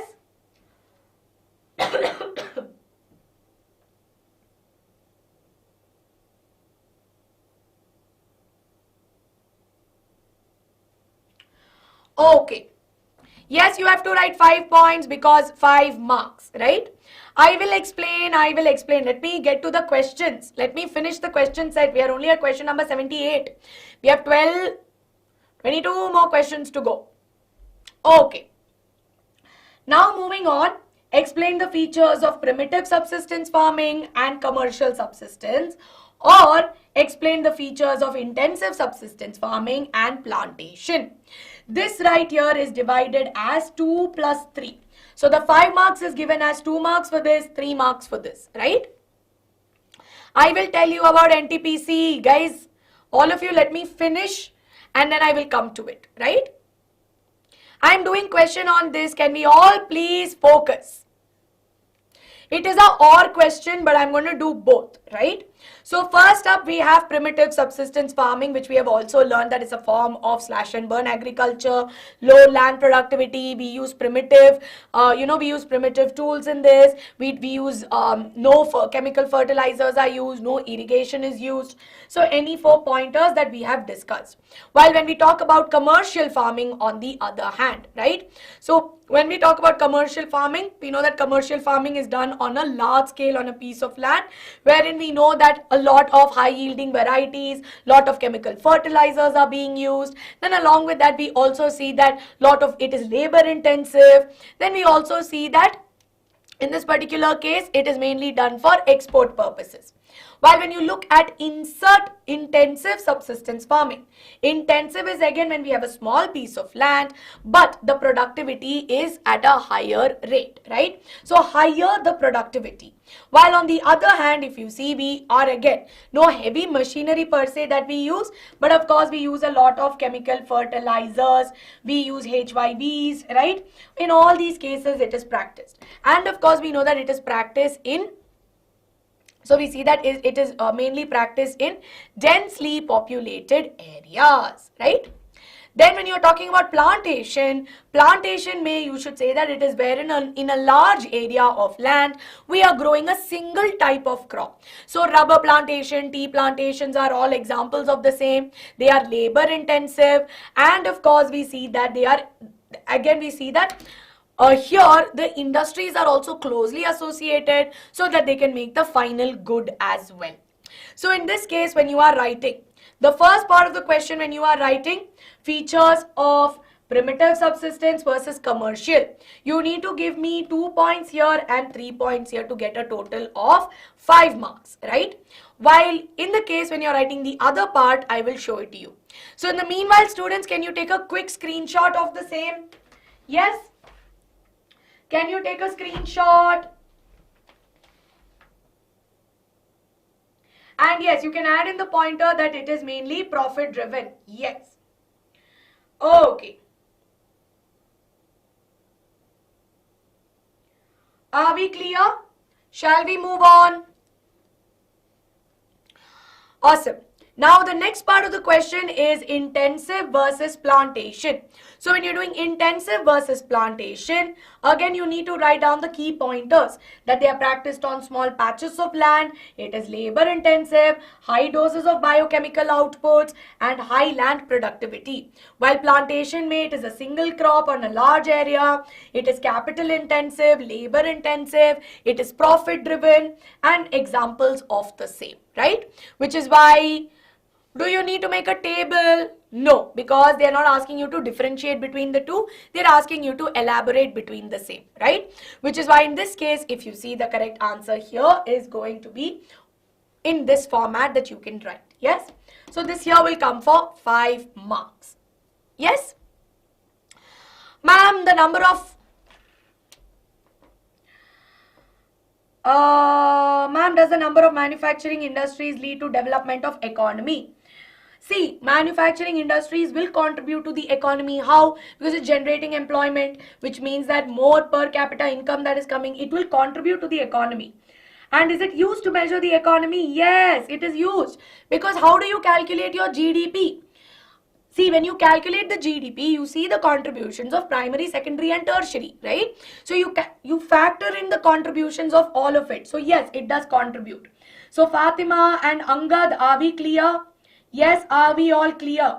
See, plantation and commercial commercial farming, we're talking about large scale. One type of commercial farming is plantation farming, right?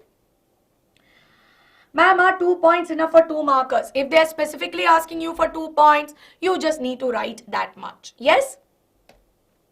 Moving on to the next one. How can we reduce industrial pollution of fresh water?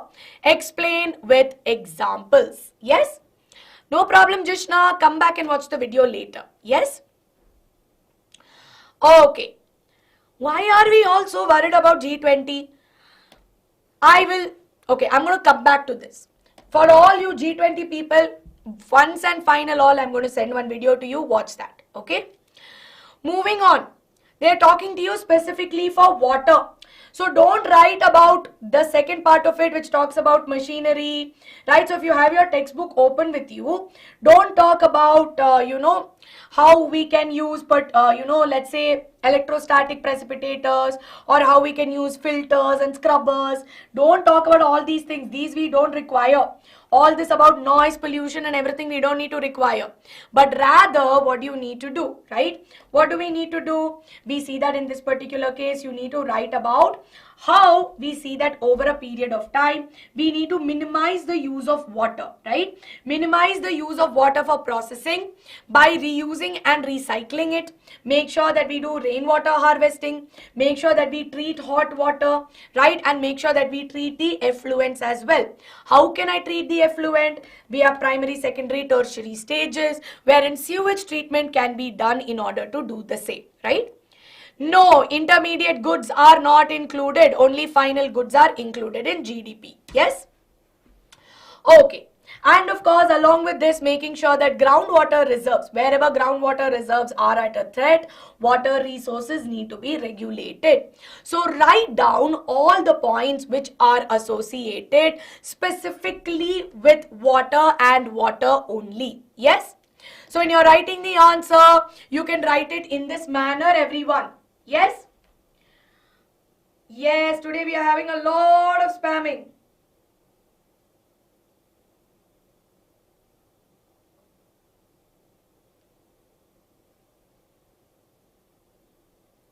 Are we all clear? Have you all taken a screenshot? Yes or no?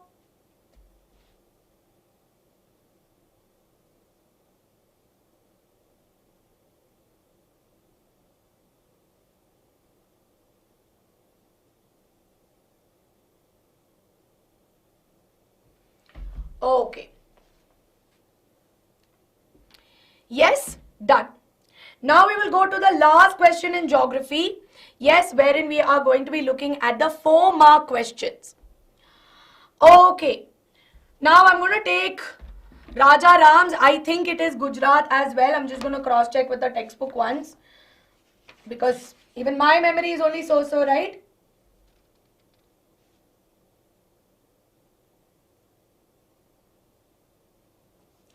So I think it should be, as per some of the websites given, it should be Gujarat, but I think Gujarat, Maharashtra are very close by. So we can say that both Maharashtra and Gujarat are larger producers, okay? Yes. They have not said that major cotton producing states are Maharashtra, Gujarat, MP. So they have not pointed out saying it is only Maharashtra. Yes? ठीक है. 4-mark question which is going to be based on water resources, right? So this right here is from the water resources chapter. Are we all clear? We are going to be dealing with water resources. So in this particular case, when you are going to have a look, name the movement against the river project in Gujarat. What is the name of the movement against the river project in Gujarat? Can you tell me? Yes? Easy question. I need the answers. Coming fast. See, we are at question number 80. We have 20 more questions, out of which economics is very simple, right? Yeah. It's called, is it Sardar? Haan, but it is called as the Narmada Bachao Andolan, right? So we call it as the Narmada Bachao Andolan, which was done against a river project, which is the Sardar Sarovar Dam that was there. It was done against that, right? Now, how have big dams been unsuccessful in controlling floods, especially during excessive rainfall? Now, this is a 1-mark question. This is a 1-mark question. Yes? Okay. How have we, or how has it been unsuccessful? Shivaraman, if you are planning to do the entire syllabus just during gaps, please watch one-shot videos. Watch the entire subject marathons, learn what is there and practice more questions. Now at this point in the last minute, that is the best effort you can put, right? Very good Kritik, very good Lakshmana, very good Divya. Yes.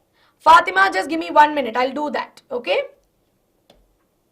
See, mainly it is due to excessive sedimentation, right? So when there is excessive sedimentation, what happens is that they lose their ability to hold the water, as a result of which they are no longer able to regulate the water properly, which is why we see that at times they are not able to regulate the rainfall. During excessive rainfall, we see that at times it causes floods, right? Okay. You would have lost marks, no, for that, Ritika? Be careful with spellings, everyone. Please be careful. Last question is for 2 marks, where you need to tell me any 2 merits of multi-purpose river valley projects. Yes? See, we know that when dams are created, on one side it disrupts the flow of the river. So when it disrupts the flow of the river, on one side there are more sediments, on the other side we see that there are more rocky beds.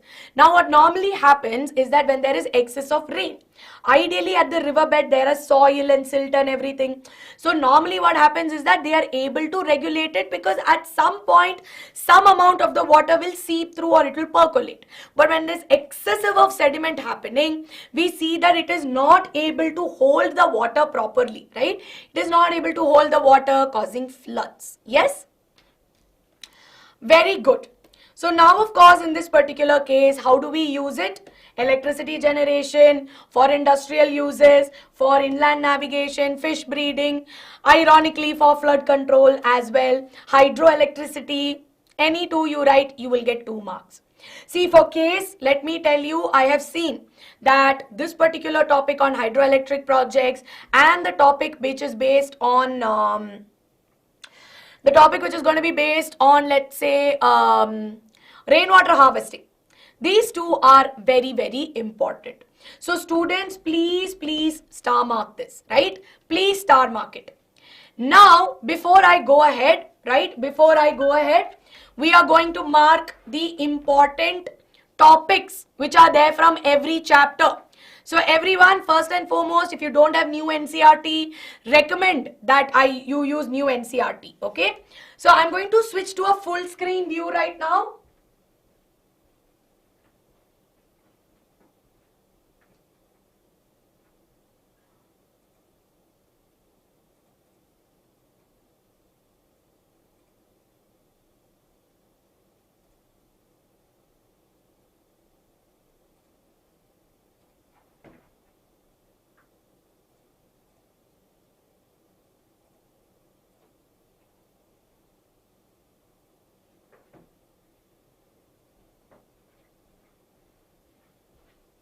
Okay, I don't think I can do a full screen view, but it's okay. I will use this half screen only.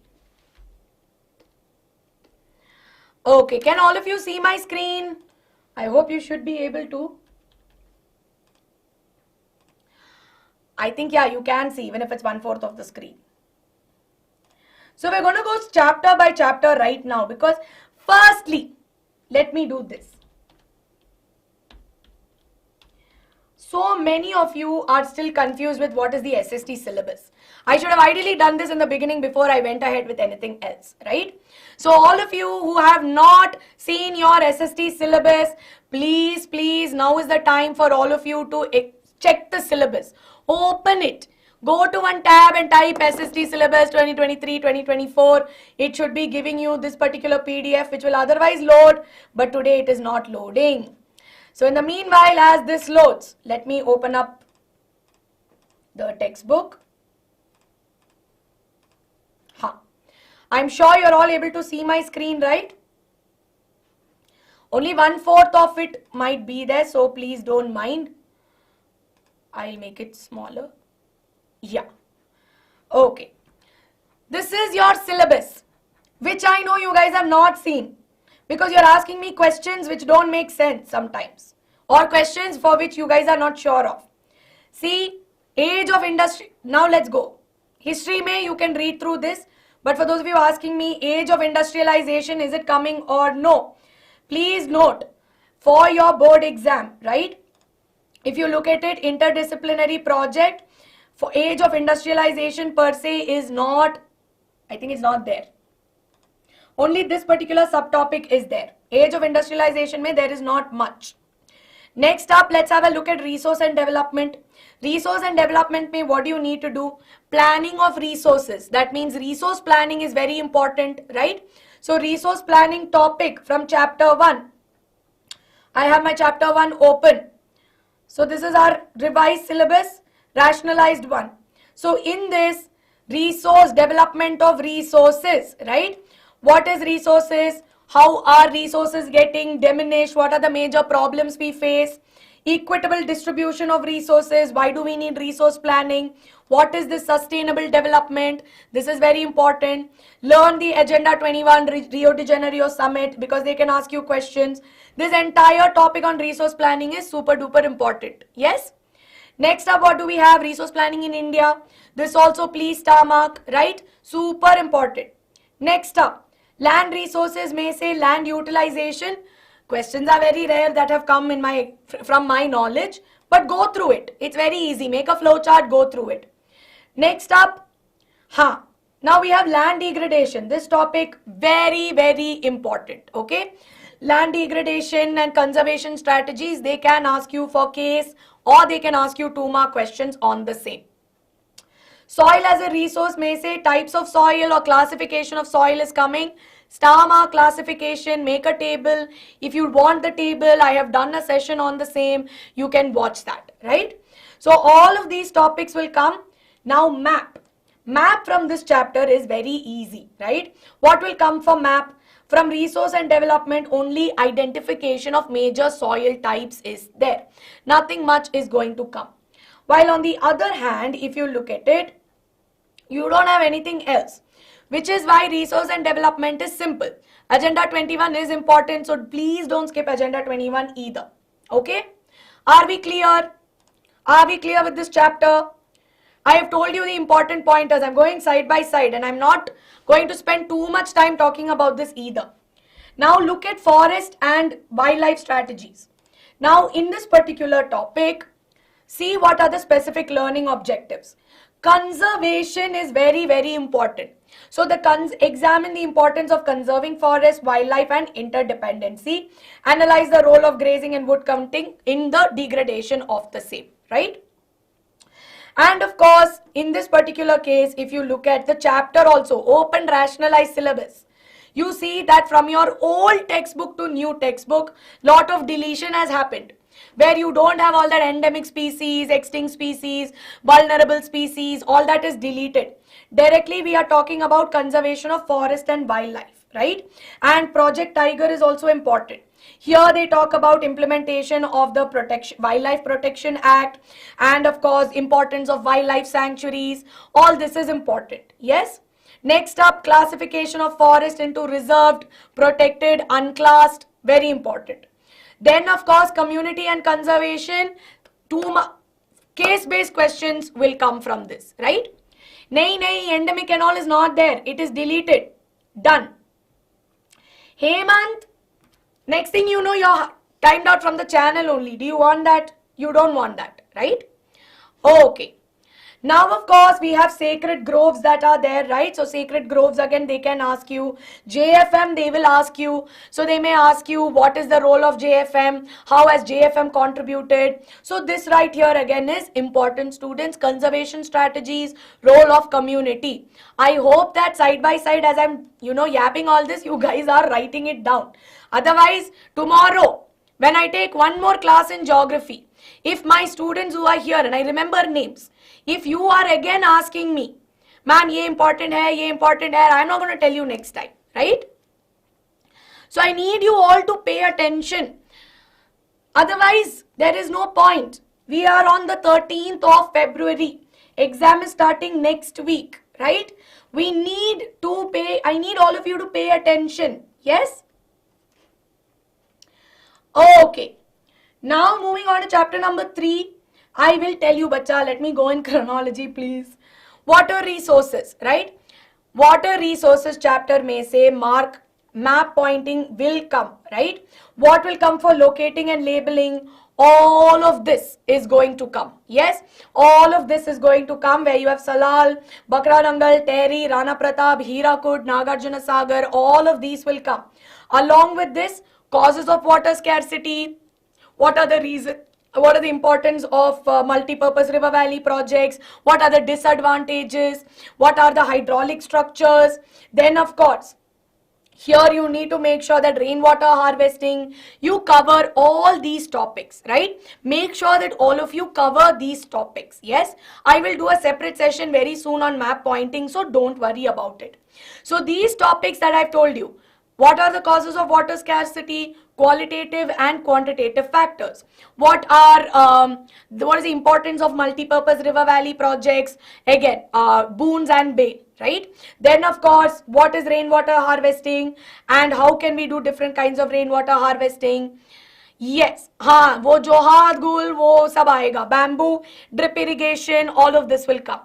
Map pointing section, you have section F, which is only for map pointing. Very important, right? Now next up we have the chapter that is going to be agriculture. Agriculture may say, as I've already told you, primitive subsistence, intensive subsistence, commercial farming.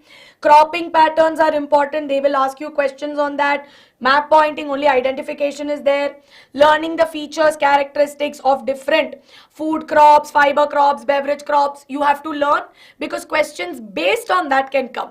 So they can ask you that Mr. Ravi wants to grow wheat in his farm. Now he has, let's say he lives in Tamil Nadu where the temperatures are very high, rainfall is very high. So can he grow wheat?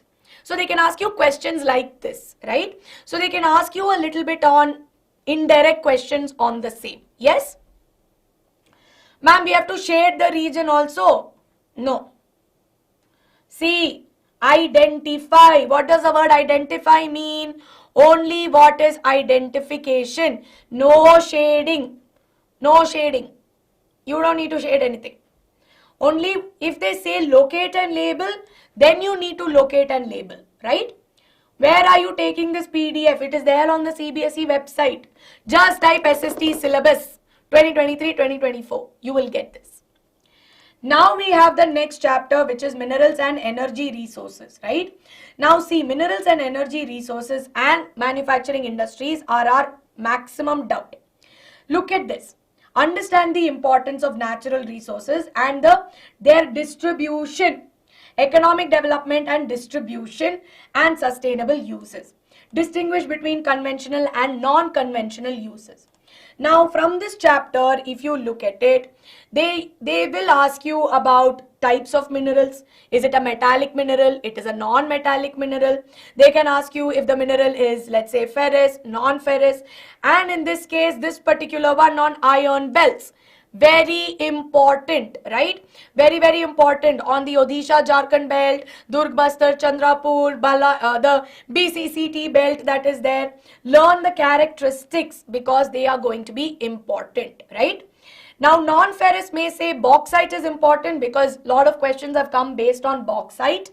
Then, of course, non-metallic may say I have not seen a lot of questions, but nonetheless, understanding their distribution and their importance is something you need to know, right? Now, conservation of minerals, they can ask you one generic 3-mark question. Why is it important to conserve minerals? What is the reason behind it? Ye sab aayega, right? Iron ore deleted nahi hai bacha, learn it. This is rationalized. Important. Now, energy resources may say we have, very important.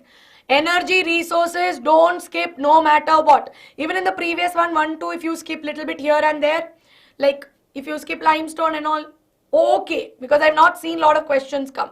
But pakka from energy resources. Conventional, non-conventional may say they have been asking us, right? They have been asking us these questions. Now here I had Fatima asking me on how petroleum occurs, right? Now see, normally what happens is that if you see petroleum that is there, right? They are found in traps. So what do we mean by traps? Okay, I don't have a pen in this. So mainly they are found, you have these regions where there are these depressions in the ocean beds. You have these traps where we normally find them, right? So we normally see that there are these folds where we find them trapped or the oil being trapped. So normally what happens, we see that there are these, in that we have some porous layers and we have some non-porous layers. So based on this, wherever we find these fault traps, we sort of drill on them and we extract them. So all you need to remember is that there are these faults that we find in the rock beds or the ocean beds from which we extract it. Yes? Explain 4 points, ye pakka aega, right? Ye pakka aega, Raj, on differentiate between your conventional, non-conventional. Again, in non-conventional, go through all of it. Learn, they can ask you questions on what are the, what is the purpose of a nuclear energy? What does it serve? How is solar energy beneficial? How is wind energy going to be beneficial for us? They could ask you what is the difference between tidal and geothermal. This is very important. Non-conventional energy resources are very, very important. Please don't skip non-conventional. Ma'am, tell which is unimportant. See, unimportant, I would say, in minerals and energy resources, initial part of it, of what is a mineral and all that, you can skip. Directly come to, but it's important for you to know what is a mineral only, then you will understand the rest of it, right? Mineral occurrence and all, very rarely they ask questions from the same. Yes? Okay. Now we have manufacturing industries, right? What are manufacturing industries? See, in the rationalized syllabus, they have properly shown what is deleted and what is not, right? Yeah, maps they can ask you in MCQs also, right? Sachin, rather than spamming, you can just tell me what you need from me, right? As a help. No point in spamming. Yes? Okay. Moving on, all of you. We have importance of manufacturing industry. This is a pakka 5-mark question. Pakka 5-mark. Just like how I say tertiary, just like how I say that in importance of tertiary sectors in sectors of Indian economy. This is an important chapter. This is very, very important. And looking at the topics, distinguish between different types of industries, which means that different types of industries based on their input materials, processes, all of this is there. Examine impact of manufacturing industries in sustainable one and relationship between, let's say, different types that are there, right? So basically, if you see, You need to know the importance of a manufacturing industry. You need to know different classifications. They can ask you to differentiate between public and private sector, or they can ask you to differentiate between agro-based and mineral-based industries, right? So they can ask you all this. Go through all these pointers, and of course, students, don't skip it. You just need to know what are the raw materials. Yes? Last chapter is not there. Mainly, don't skip industrial pollution. Short question from industrial pollution. Last thing, which is NTPC, which all of you have been asking me. So basically, NTPC is an organization that is there for ensuring that we preserve our natural environment like water, oil, and gas. Right? So what is their intention? They try to do it sustainably, making sure that they minimize the waste generation, they reduce the pollution, and they ensure that there is optimum usage. Right? Okay. So I have done a quick analysis of the same, right? I quickly went through all of these questions for geography because many of you I promised you that I would go through the important topics, and I have done it as quick as possible. I'm sorry if I took a little more time than expected, but I hope that side by side all of you have been star marking this, right? Now we will get started. Do you want a 1 minute water break? 1 minute water break for me and you, because I feel like the past 5-10 minutes I have been rapping like Eminem. So just let's take a 2-minute water break and we'll get started. I know I've been going pretty fast, right?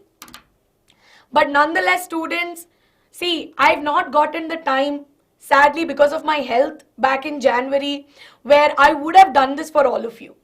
If I was healthy in Jan, a lot of things I would have covered in Jan itself and we wouldn't be in this position. But sadly, because my health was not at my best, I wasn't able to take classes.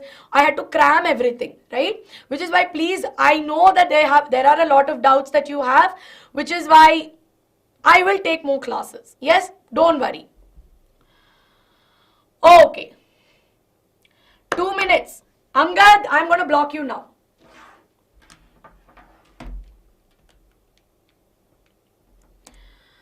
Ma'am याद कैसे करे? अरे ये तो Ankita ma'am से बोलना है. But I have like weird ways to remember dates and everything. So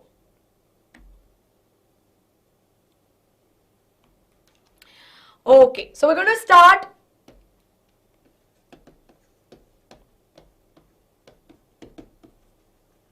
And we'll finish by 10 o'clock. We will finish by 10 p.m. Aram se 20 questions by 10 p.m. we'll be able to do. Yes? Haan, you be careful, Angad. I will catch you for all these things. Ma'am, in all of SST, which will you want to give preference? Political science and economics. Easy scoring, Aram se you will be able to get marks and study. Lesser number of chapters, higher the weightage. Put political science and economics first, then you do history, geography.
Okay, so we are back, right?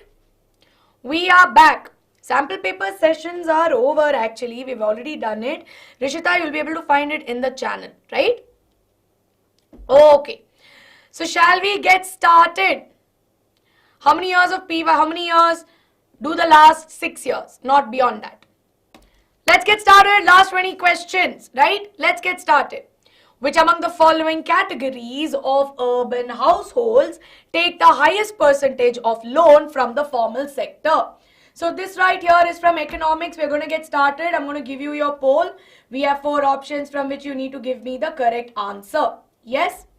Now students, many of you, the way you are asking me, I realize that you have not analyzed your question papers just yet. Now go back and look at your sample paper. Look at sections B, C and D. Do you realize that in B, C and D, you get 1 question from history, 1 question from geography, 1 from economics or 1 from political science. Chances are that in rare cases, there might be 2 from economics or 2 from pol science. But in your 5 marker, to pakka you will get 1 from each. It will be in that order. So if you see, out of all the questions that we discussed, you're going to get 1, 1, 1, 1 each and that's your 20 marks, right? Okay. CBSE will not upload an official marking scheme, but for your sample paper, there is a marking scheme. Yes? Sachin, you tell me the answer. I mean, what is it that you want? You tell me that. See, now if people are spamming, I'm going to block you. That's all.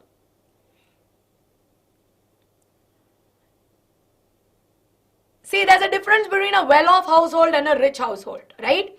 C and D are very familiar. But you look at your textbook, open economics, money credit chapter and look at the pie chart.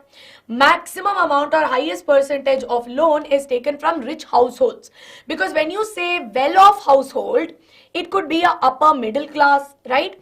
Or maybe they would be in the rich category also on the lower end or the lower spectrum of it. Which is why if you see, when you say poor households, that means they have no asset.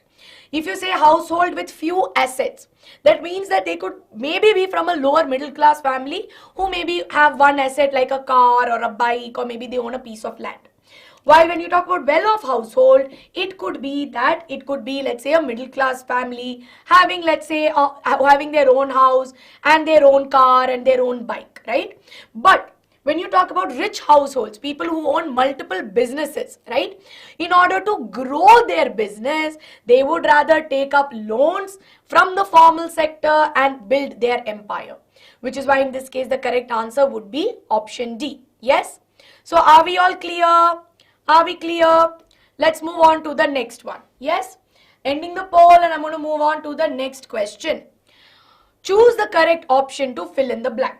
For comparing the countries, their dash is considered to be one of the most important attributes by the World Bank. Is it education, income, health status, or living standard? So I'm going to give you a quick poll. Ritika and Sid, pay attention, don't get distracted. So what is your key word in this question? The key word is that it is a report being generated by the World Bank, right? And we know that the World Bank will divide or categorize the countries into what? They will categorize the countries as high income countries, low income, middle income. Yes? So what is the basis of? Basis is on income. So look for it. When it is World Bank, look for it, right?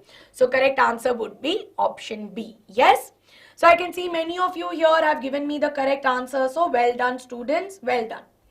No problem, just so that we pick it up a pace, right? Yeah, but income doesn't, so it's not practical, exactly. But here nonetheless, we know that World Bank does generate a report and that is the basis on income. And that's why over a period of time, we know that in order to measure development of different countries, we don't use this parameter. Rather, we use the Human Development Index. Yes? Okay. Now going on to question number 83. Okay. Question number 83 is study the given table and answer the question that follows. So the question here is which among the following countries has the highest HDI here? So you have Sri Lanka, India, Myanmar, Pakistan, Nepal, Bangladesh. Tell me which has the highest HDI. Yes?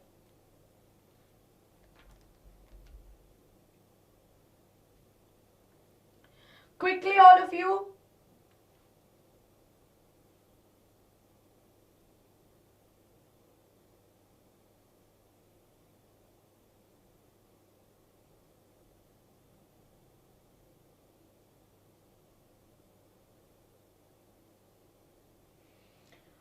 Okay. Ma'am, according to options, Nepal, I agree. How? See, we have India, Bangladesh, Sri Lanka, Nepal. What do I always tell you? This HDI is like your marks card, right?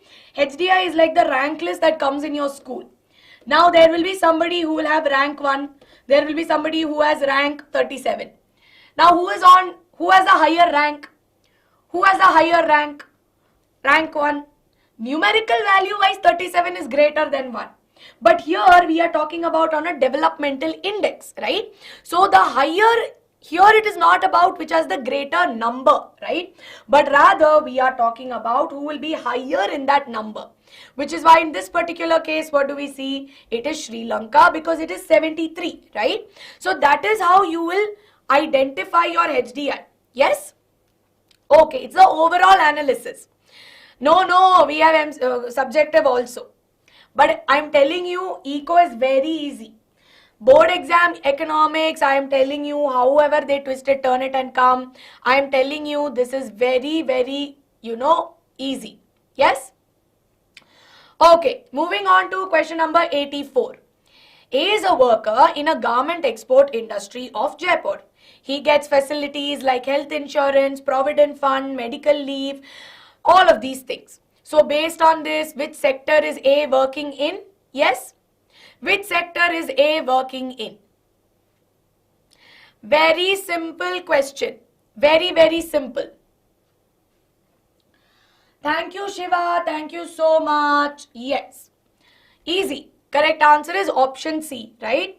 Now, how can you decide if it is governmental or non-governmental? Information is not given. He is working in an export industry. So, it cannot be primary sector. So, between organized and unorganized, what is the answer? The correct answer is option C, which is organized sector. So, correct answer is option C. Now, let's go on. Yes, Ved, we will make it faster. By 10 o'clock, we will be done. 10 p.m., we are going to be done with the session. So question number 85 is, assume there is a family of 4 people assume there are 4 families in a locality. If the income of each family is 6,000, 7,000, 4,000 and 3,000, find out the average income of the locality. Simple, per capita income. So if you do the math, what will it be? You have 6 plus 7 plus 4 plus 3, that is 20, so 20,000, right? Divided by 4, what are you going to get? 50,000, Pratap. 1 0 extra and your answer is wrong. Okay, so in this case, the correct answer is option A, 5,000. What concept are we using? Average income or per capita income concept that we are using. Yes? Okay. Now, of course, let's move on to question number 86. Who among the following takes decisions regarding saving and loan activities of self-help groups? You have 4 options from which you need to tell me the correct answer. Pratap, be careful. This is easy. See, now I know many of you are very tired, very exhausted. In case if you feel like, ma'am, I think I might drop off and come back and watch it again, right? Okay, simple. Who are responsible for making decisions regarding the SHGs? Members of the self-help groups, right? Simple. Now let's go on to question number 87. Which among the following organization prepares the World Development Report? Who does this? Is it World Bank, International Monetary Fund, World Health Organization, or is it the International Labour Organization? I will repeat it once again towards the end. Okay, question number 83, I will do it towards the end. Very good. So I'll tell you what is the key word. It is World developmental report, which is done by the World Bank, right? And how do they categorize our countries into high income, developing countries, middle income, low income, right? So that is where we do it. Sachin Yadav, I will do it. Yes? Now question number 88. Which among the following sectors contribute the highest in the GDP of India? Yes? Last few questions. Last few questions. Ho jayega. Even if you're tired, it's okay. I will take you through it. See, we are in the last stretch. 12 more questions and done. Who has the maximum contribution? Exactly. The tertiary sector has the maximum contribution.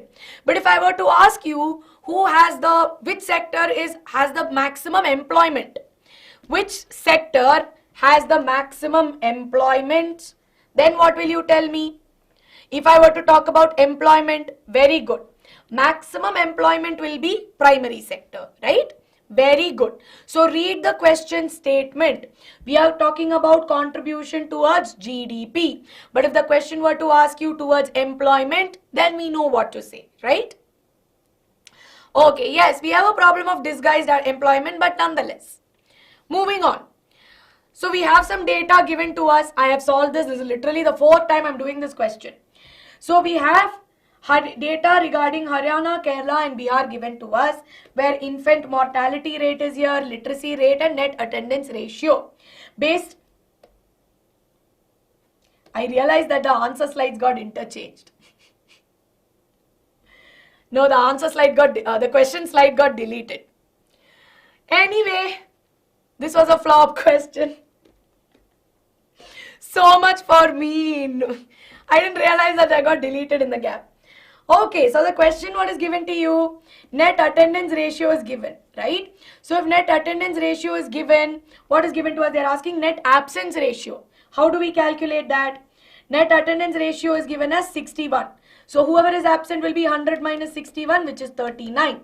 So correct answer is option A. Yeah, actually, with 6th grade, I did the 7th grade class and then now I'm here, I'm a little tired, but it's okay. Nothing. Moving on. We have some statements which is given about human development, right? Based on this, tell me which are the correct statements. It is a composite index prepared by the United Nations Development Program.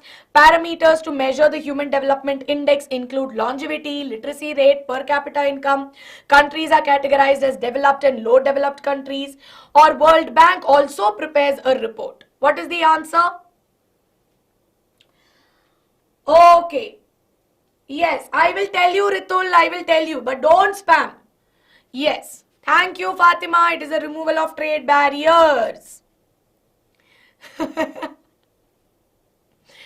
Actually, I have a lot of meme faces, you know. I have a lot of meme faces. You have no idea. Bye. They're very tired. Lot of history doubts. Okay.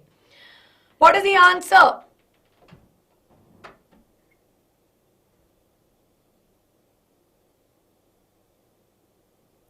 Choose the correct option.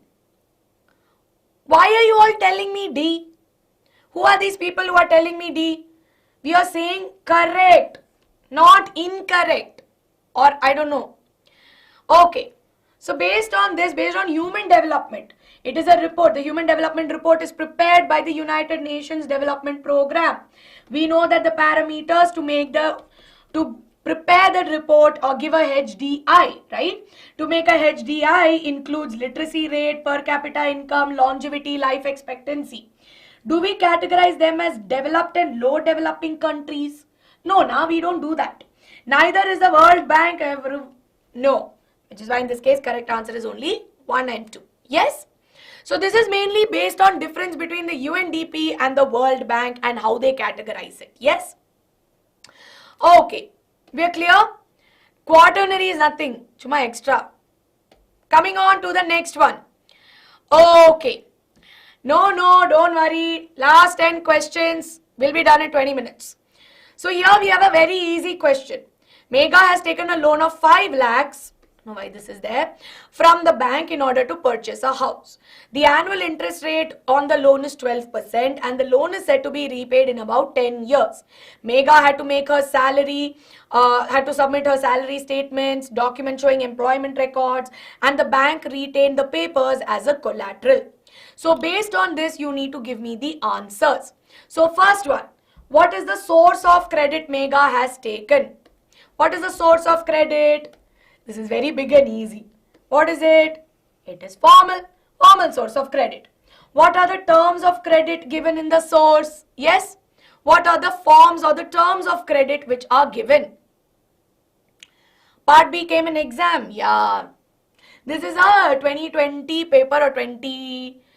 This is either 2020 or 2022. 1 in 2. Asset. So one is the collateral. What was asked here? Collateral, but one more term of credit is there. Documents. So documentation was also asked. What kind of documentation? She was asked for her salary slip. She was asked to show records of employment, right? So all these documents were there. Yes? So when you are writing the answer, what is the source of credit? Formal source. What did the bank ask? Asked for collateral, asked for documentation. Right? Documentation is important because that's a term of credit, right? So that if proper documents are there, then the bank will be like, yeah, okay, looks like you have the money to pay me back, right? Ma'am, what is the difference between a collateral and an asset? An asset is basically what you own, right? An asset could be in the form of a house, asset could be in the form of stocks, right? There could be different kinds of assets. But what you keep as girvi, that is what you call as a collateral. Yes, Sujal? Hope you are clear. But they are more or less the same. More or less the same. Next up, how to create more employment in rural areas. Explain with example. See, Fatima, in the case, like I said, no, it is not the same. I get it. I said more or less. In the sense that I can keep my asset as a collateral. Depends on whether my asset is a house or a bike, right? So I can keep one of my asset as a collateral. Why are we writing SSG as the answer? Small shops. Okay. Giving loan. Why are we writing interest rate and all? Exactly. Building dam, building bank, construction, cottage, tourism, promote tourism, all those stuff, right? So first and foremost, yes. Providing employment. How do we generate it? Firstly, farmers need to be given loans. Don't just tell me loan, right? You have to tell me to who, not to anybody. Farmers need to be given more loans, cheaper loans, so that they can do more agriculture, making sure that people are incorporated or, generating construction of dams, building roads, storage facilities, transportation, communication, cold storage, ensuring that we promote non-farming activities like cottage industries and tourism, and creating jobs in the education and healthcare sector. Yes, we can give that also AV as an example, but you need to tell me with examples, right? So if you say that is a scheme which is there, wherein we are able to provide employment, but where all can we provide them with employment, that is what you need to write down here. Yes? Okay. So this particular farmer wala one, you have this in your NCERT. I have made you highlight all this in great detail, students. If you have not watched Sectors of Indian Economy, please go watch that one shot. I have made you underline all the important questions and all the important pointers. You can write about it, but this is for 2 marks. It's for 2 marks. You just need to write any 2. This is for 2 marks only. Any 2 you can write. You don't need to go into the details of it. That is why. Right? So even if you write giving cheaper loans, giving them small scale industry jobs, giving them construction jobs, building of dams, wo sab chalega. But if it comes for 5 marks, you can mention it, right? You can mention this point. Next up, analyze a situation in which the credit pushes the borrower into a situation where the recovery is painful. This is again for 2 marks. So analyze any given situation. So in our textbook, we have story of somebody, right? We have story of whom? Do we remember? We have story of Lakshmi, story of Swapna, right? Debt trap. Yes? Nahi. Madan wo nahi hai. So farmer wala debt trap, poor auntie, yeah, she's very sad in that. Lakshmi ka debt trap, you need to write that, right? That let's say she takes a particular loan to grow her crops, but sadly maybe due to climatic conditions or maybe due to any other reasons, she does not make enough profit. As a result, in order to pay back her previous loan, she needs to take a new loan. Thereby, she gets stuck in a vicious cycle. Thereby, it is debt trap. So when you're writing it, you can mention it in this manner. We know that in some cases, credit can be helpful to grow the business.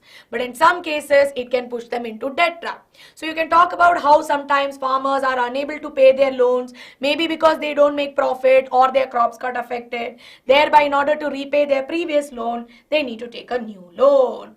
Yeah, so you have to write these two for 2 marks. Ma'am, drawing graph in contributing GDP. Not needed. They'll not really ask you, but you can draw if you want. But then if you draw the wrong graph, you lose marks. So why you want to be extra? You stick to what they're asking you. Yes? Ma'am, do we have to compare? No, they're just asking you to analyze a situation which pushes them into a point where recovery is painful. So you just need to write about that. Ma'am, how to write terms of credit? Aman, if they ask you how to write terms of credit, you need to list it down. So terms of credit mainly include proper documentation, having a collateral, right? All those things. You can just elaborate it in detail. Debt spelling is D-E-B-T, not D-E-P-T. That is department. Okay. Shall we move on to 3 markers? 3 mark questions. Nobody's free for chatting here. Royal King, go. Okay. I've become very unhinged at this point. Next up, explain the functions of self-help groups, right? Yes, I know my previous sessions actually I'll do much better ones this year. What I've planned and kept, they're much better. But I'll be doing it closer to your board exams because I need that much time to prep. But this time around, it is much better than the one that I've done previously. Going back, 3 mark question, short 5 mark question. Self-help groups. Yes? 2020. No, hey, what is 20-25 rupees per member? It's a group of 20-25 people.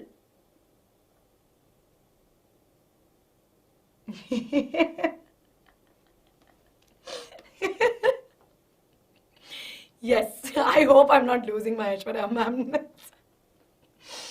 I realize how I like the fact that we're enjoying or making the most of it. Yeah, oh sorry. It is not just 20-25 rupees, okay? It is more than that. It is between 25 to 100 rupees. What is 20-20? I got confused. So they save about 25 rupees to 100 rupees, right? So they save about this much, right? Then what do we see? It consists about 15 to 20 people. They all come together, chotu sa auntie group, saving money. They make sure that the interest, so they are the ones. So in places, especially for farmers who don't have their own collaterals, papa don't have proper documents, then you realize in those cases, we see that they are the ones who then collect all this money and they give out interest. So important decisions such as regarding savings, loan activities, all this self-help group takes, right? And in some cases, if they save up enough, they are also able to take loans on the behalf. So in the self-help group's name, the loan will provide bank, right? The bank will provide loan. I just said the loan will provide bank. So the bank will provide the loan. Now, of course, this is very important. Why? Because we see that it helps them overcome the problem of lack of collateral that is seen in some poor farmers, and of course makes them financially, it makes them financially reliant. It's known as Kudumbasri. Yeah, I know, Alex. I know that. Students, no matter what, don't skip self-help group. Pakka one question will come, right? Pakka one question will come. So students, when you are getting this, please write it. Yes? Okay. Are we all clear? Are we all clear? This is a short question in your examination. Yes? Moving on to question number 95. Differentiate between primary and secondary sectors with examples. This is 3 mark. Okay.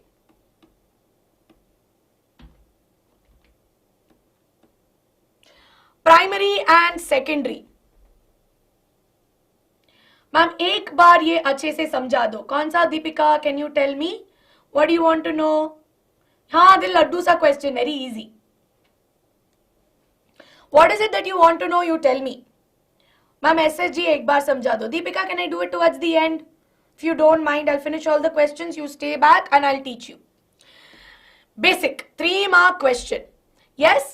In this particular case, we know primary sectors provide raw materials, secondary sectors is responsible for manufacturing, which is why we call it as the manufacturing sector, and this is called as the agro-based sector.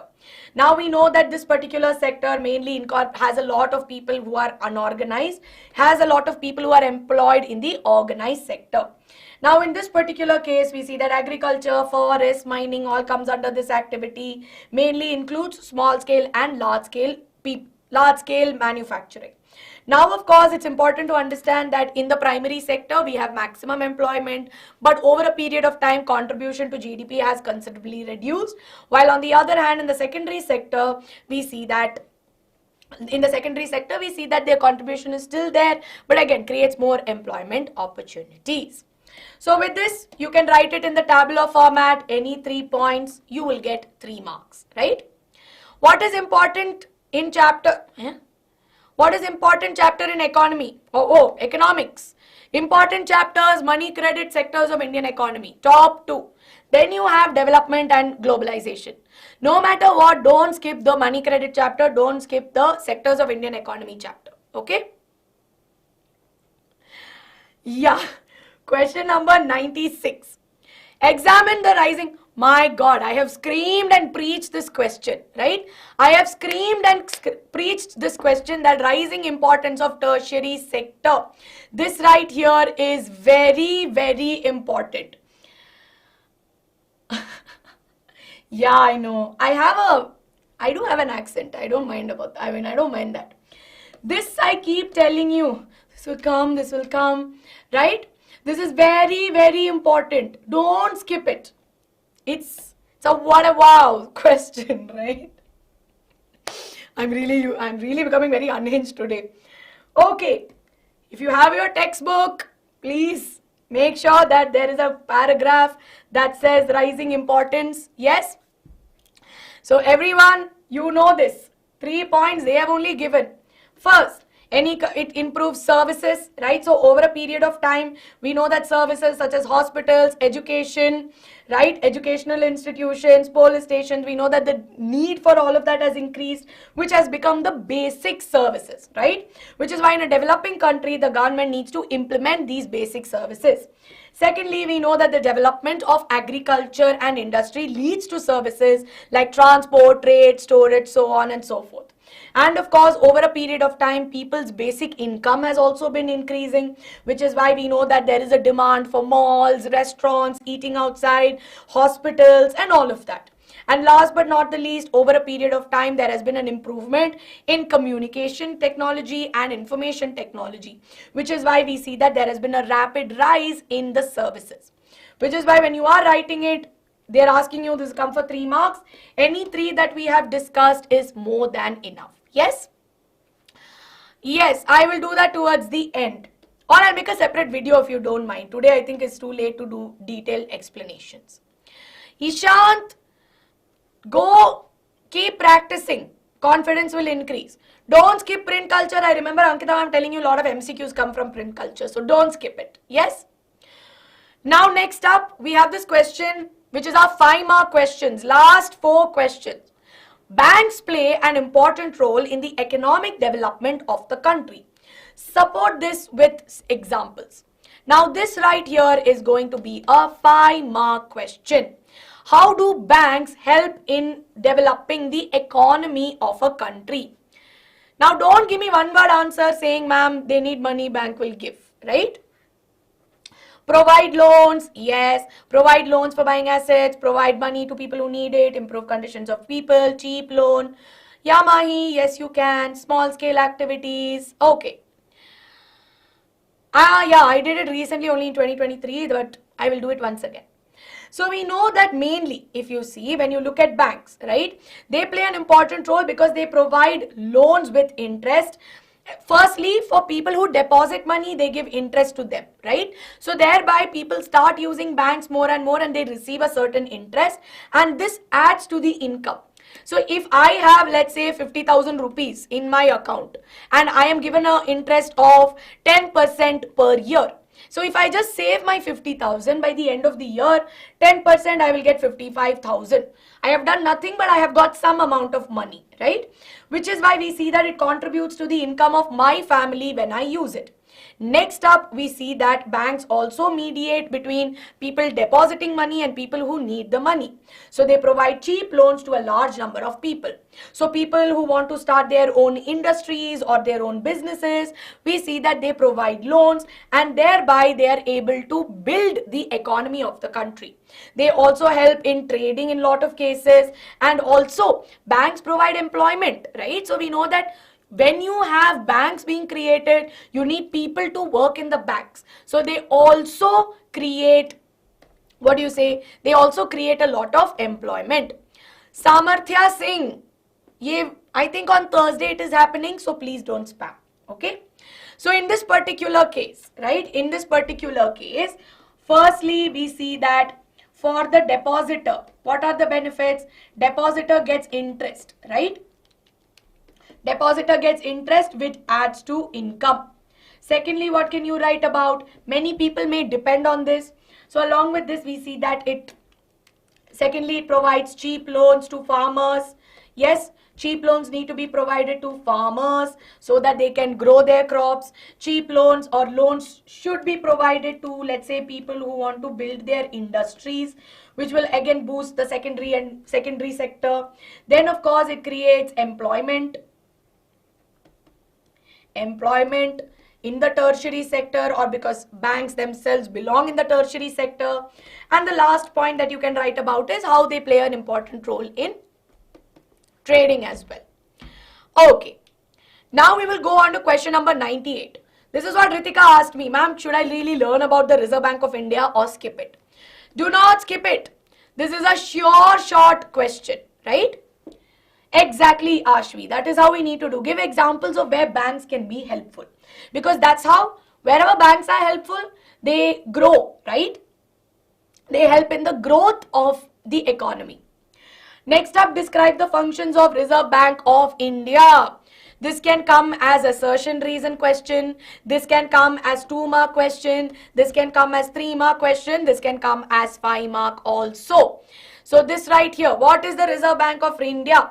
Reserve Bank of India is a governing body that is responsible for monitoring how the bank works, right? So first and foremost, it ensures that the bank is giving loans not only to businesses which are making profit, but also to small scale businesses. They ensure that there is proper cash flow that is maintained.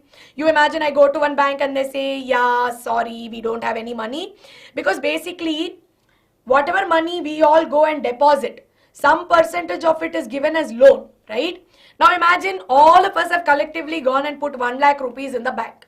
And this bank has given all that 1 lakh as loan. Tomorrow you and I need 10 rupees, 15 rupees and they have nothing to give us. So all this is not something that the bank should do. Who will make sure that it is governed? The RBI will monitor and ensure that cash balance is maintained and not all the money is given away, right? So that is important. Next up, it ensures that it is maintaining a record of how the bank is functioning, who they are lending to, what is the interest rates that they are charging, and even the interest rates that are going to be charged are going to be monitored and maintained by the reserve banks, right? So are RBI the supervisors? Yes, they are the supervisors.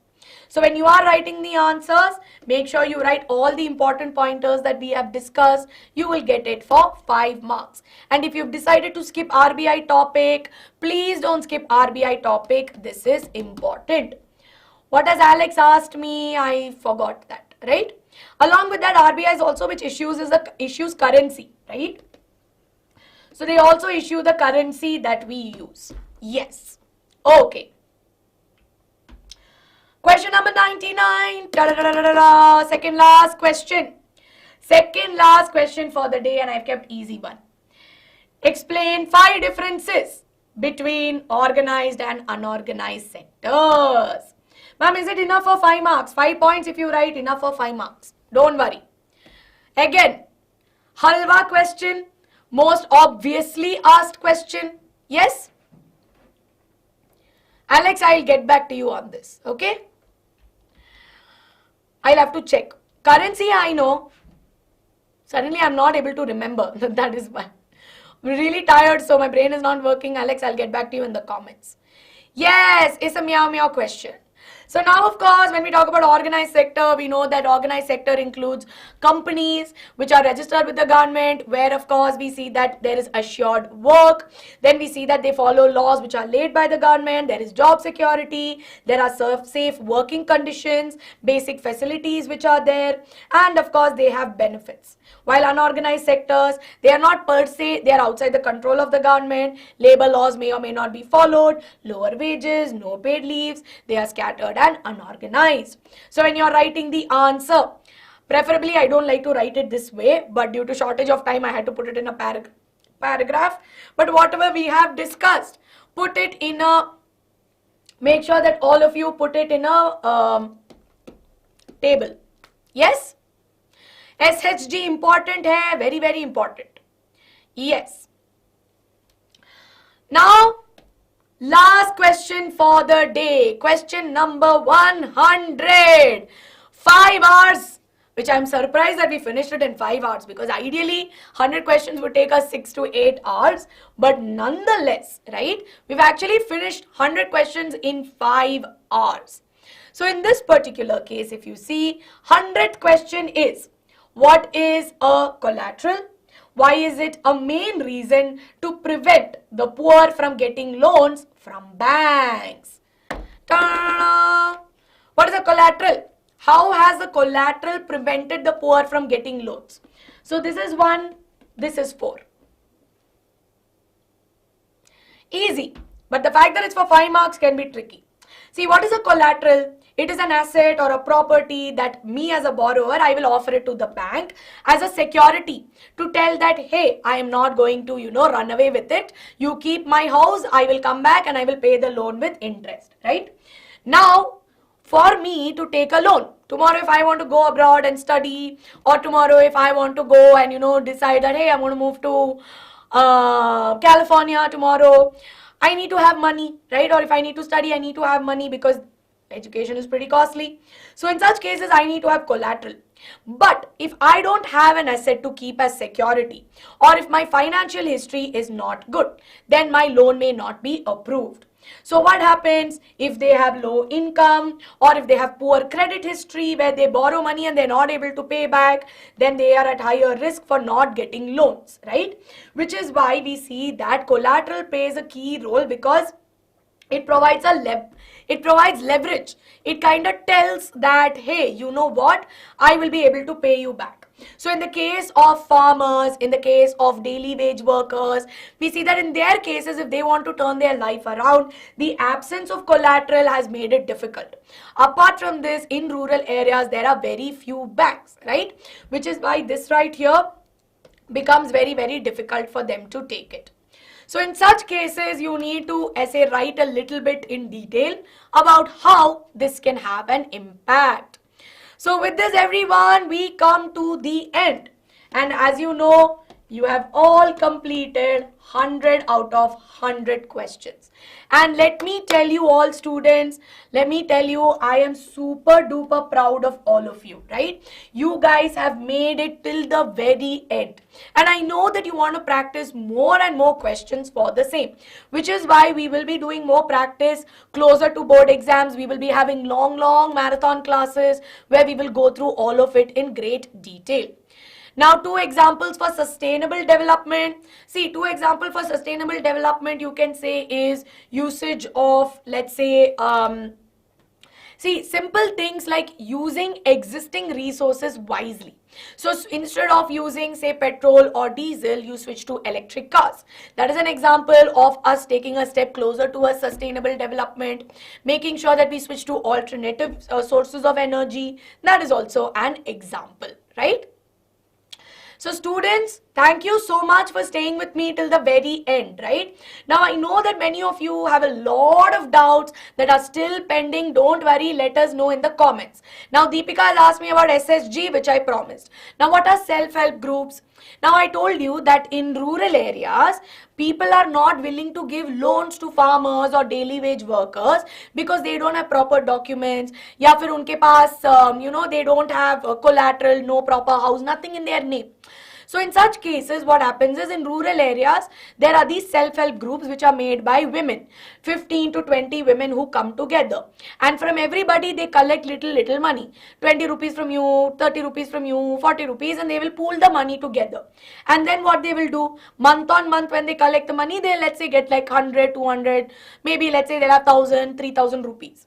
Now from this, they will loan it out to people who need it. So if Mr. Sham comes, if I am part of a self-help group and Sham asks me, Aishwarya ma'am, I need 30 rupees to buy fertilizer, then I will give 30 rupees. And I will ensure that I will take back that 30 rupees later from Sham with interest. So here I am acting like a bank. But now I am not a bank, I am just a group, right? Now over a period of time, when I have successfully managed my money, tomorrow, if for the welfare of my village I want to take loans, I can then go to the bank, I can show them these records, and then they can give me loan on their behalf, right? Okay.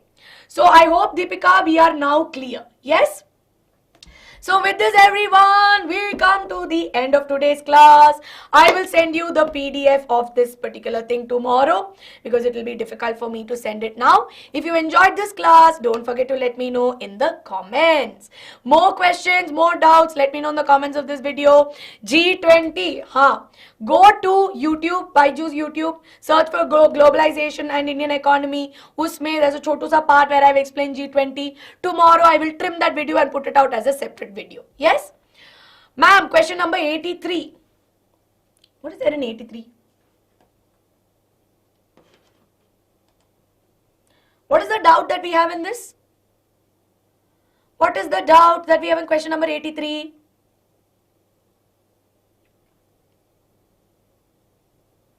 See, if you don't mind, can I do the explanation in the comments of this video? We will wind up the class for today. Question number 83 ka doubts, whatever is there, I will send the explanation. I'll send the explanation in the comments, right? Okay. Because it's time for us to wind up. It's gotten a little late, right? So I will send the explanation in the comments. Oh, okay, fine. Cool. Comments, I will put it. Whatever doubts, let me know in the comments of this video. We will do more questions on geography very soon. More questions. Economics, I don't think we will do it, but it's okay. But I will prioritize geography first. So thank you so much, all of you, for staying with me till the very end. You know that we are here. I'm with you till the very, very end. Until that SST exam is over, until that science exam is over, I'm going to be there with you. You know that we've got you covered no matter what. So thank you so much, students. I will be sending this PDF on the BYJU'S official Telegram channel. Link is available in the description. And I will see you all soon. Sadly, my meme face will not be there today, but you may catch it. See, I'll give you a hint. Go through this video, pause this video at any point. You will see my face being ooh and all that. So you'll find funny faces there also.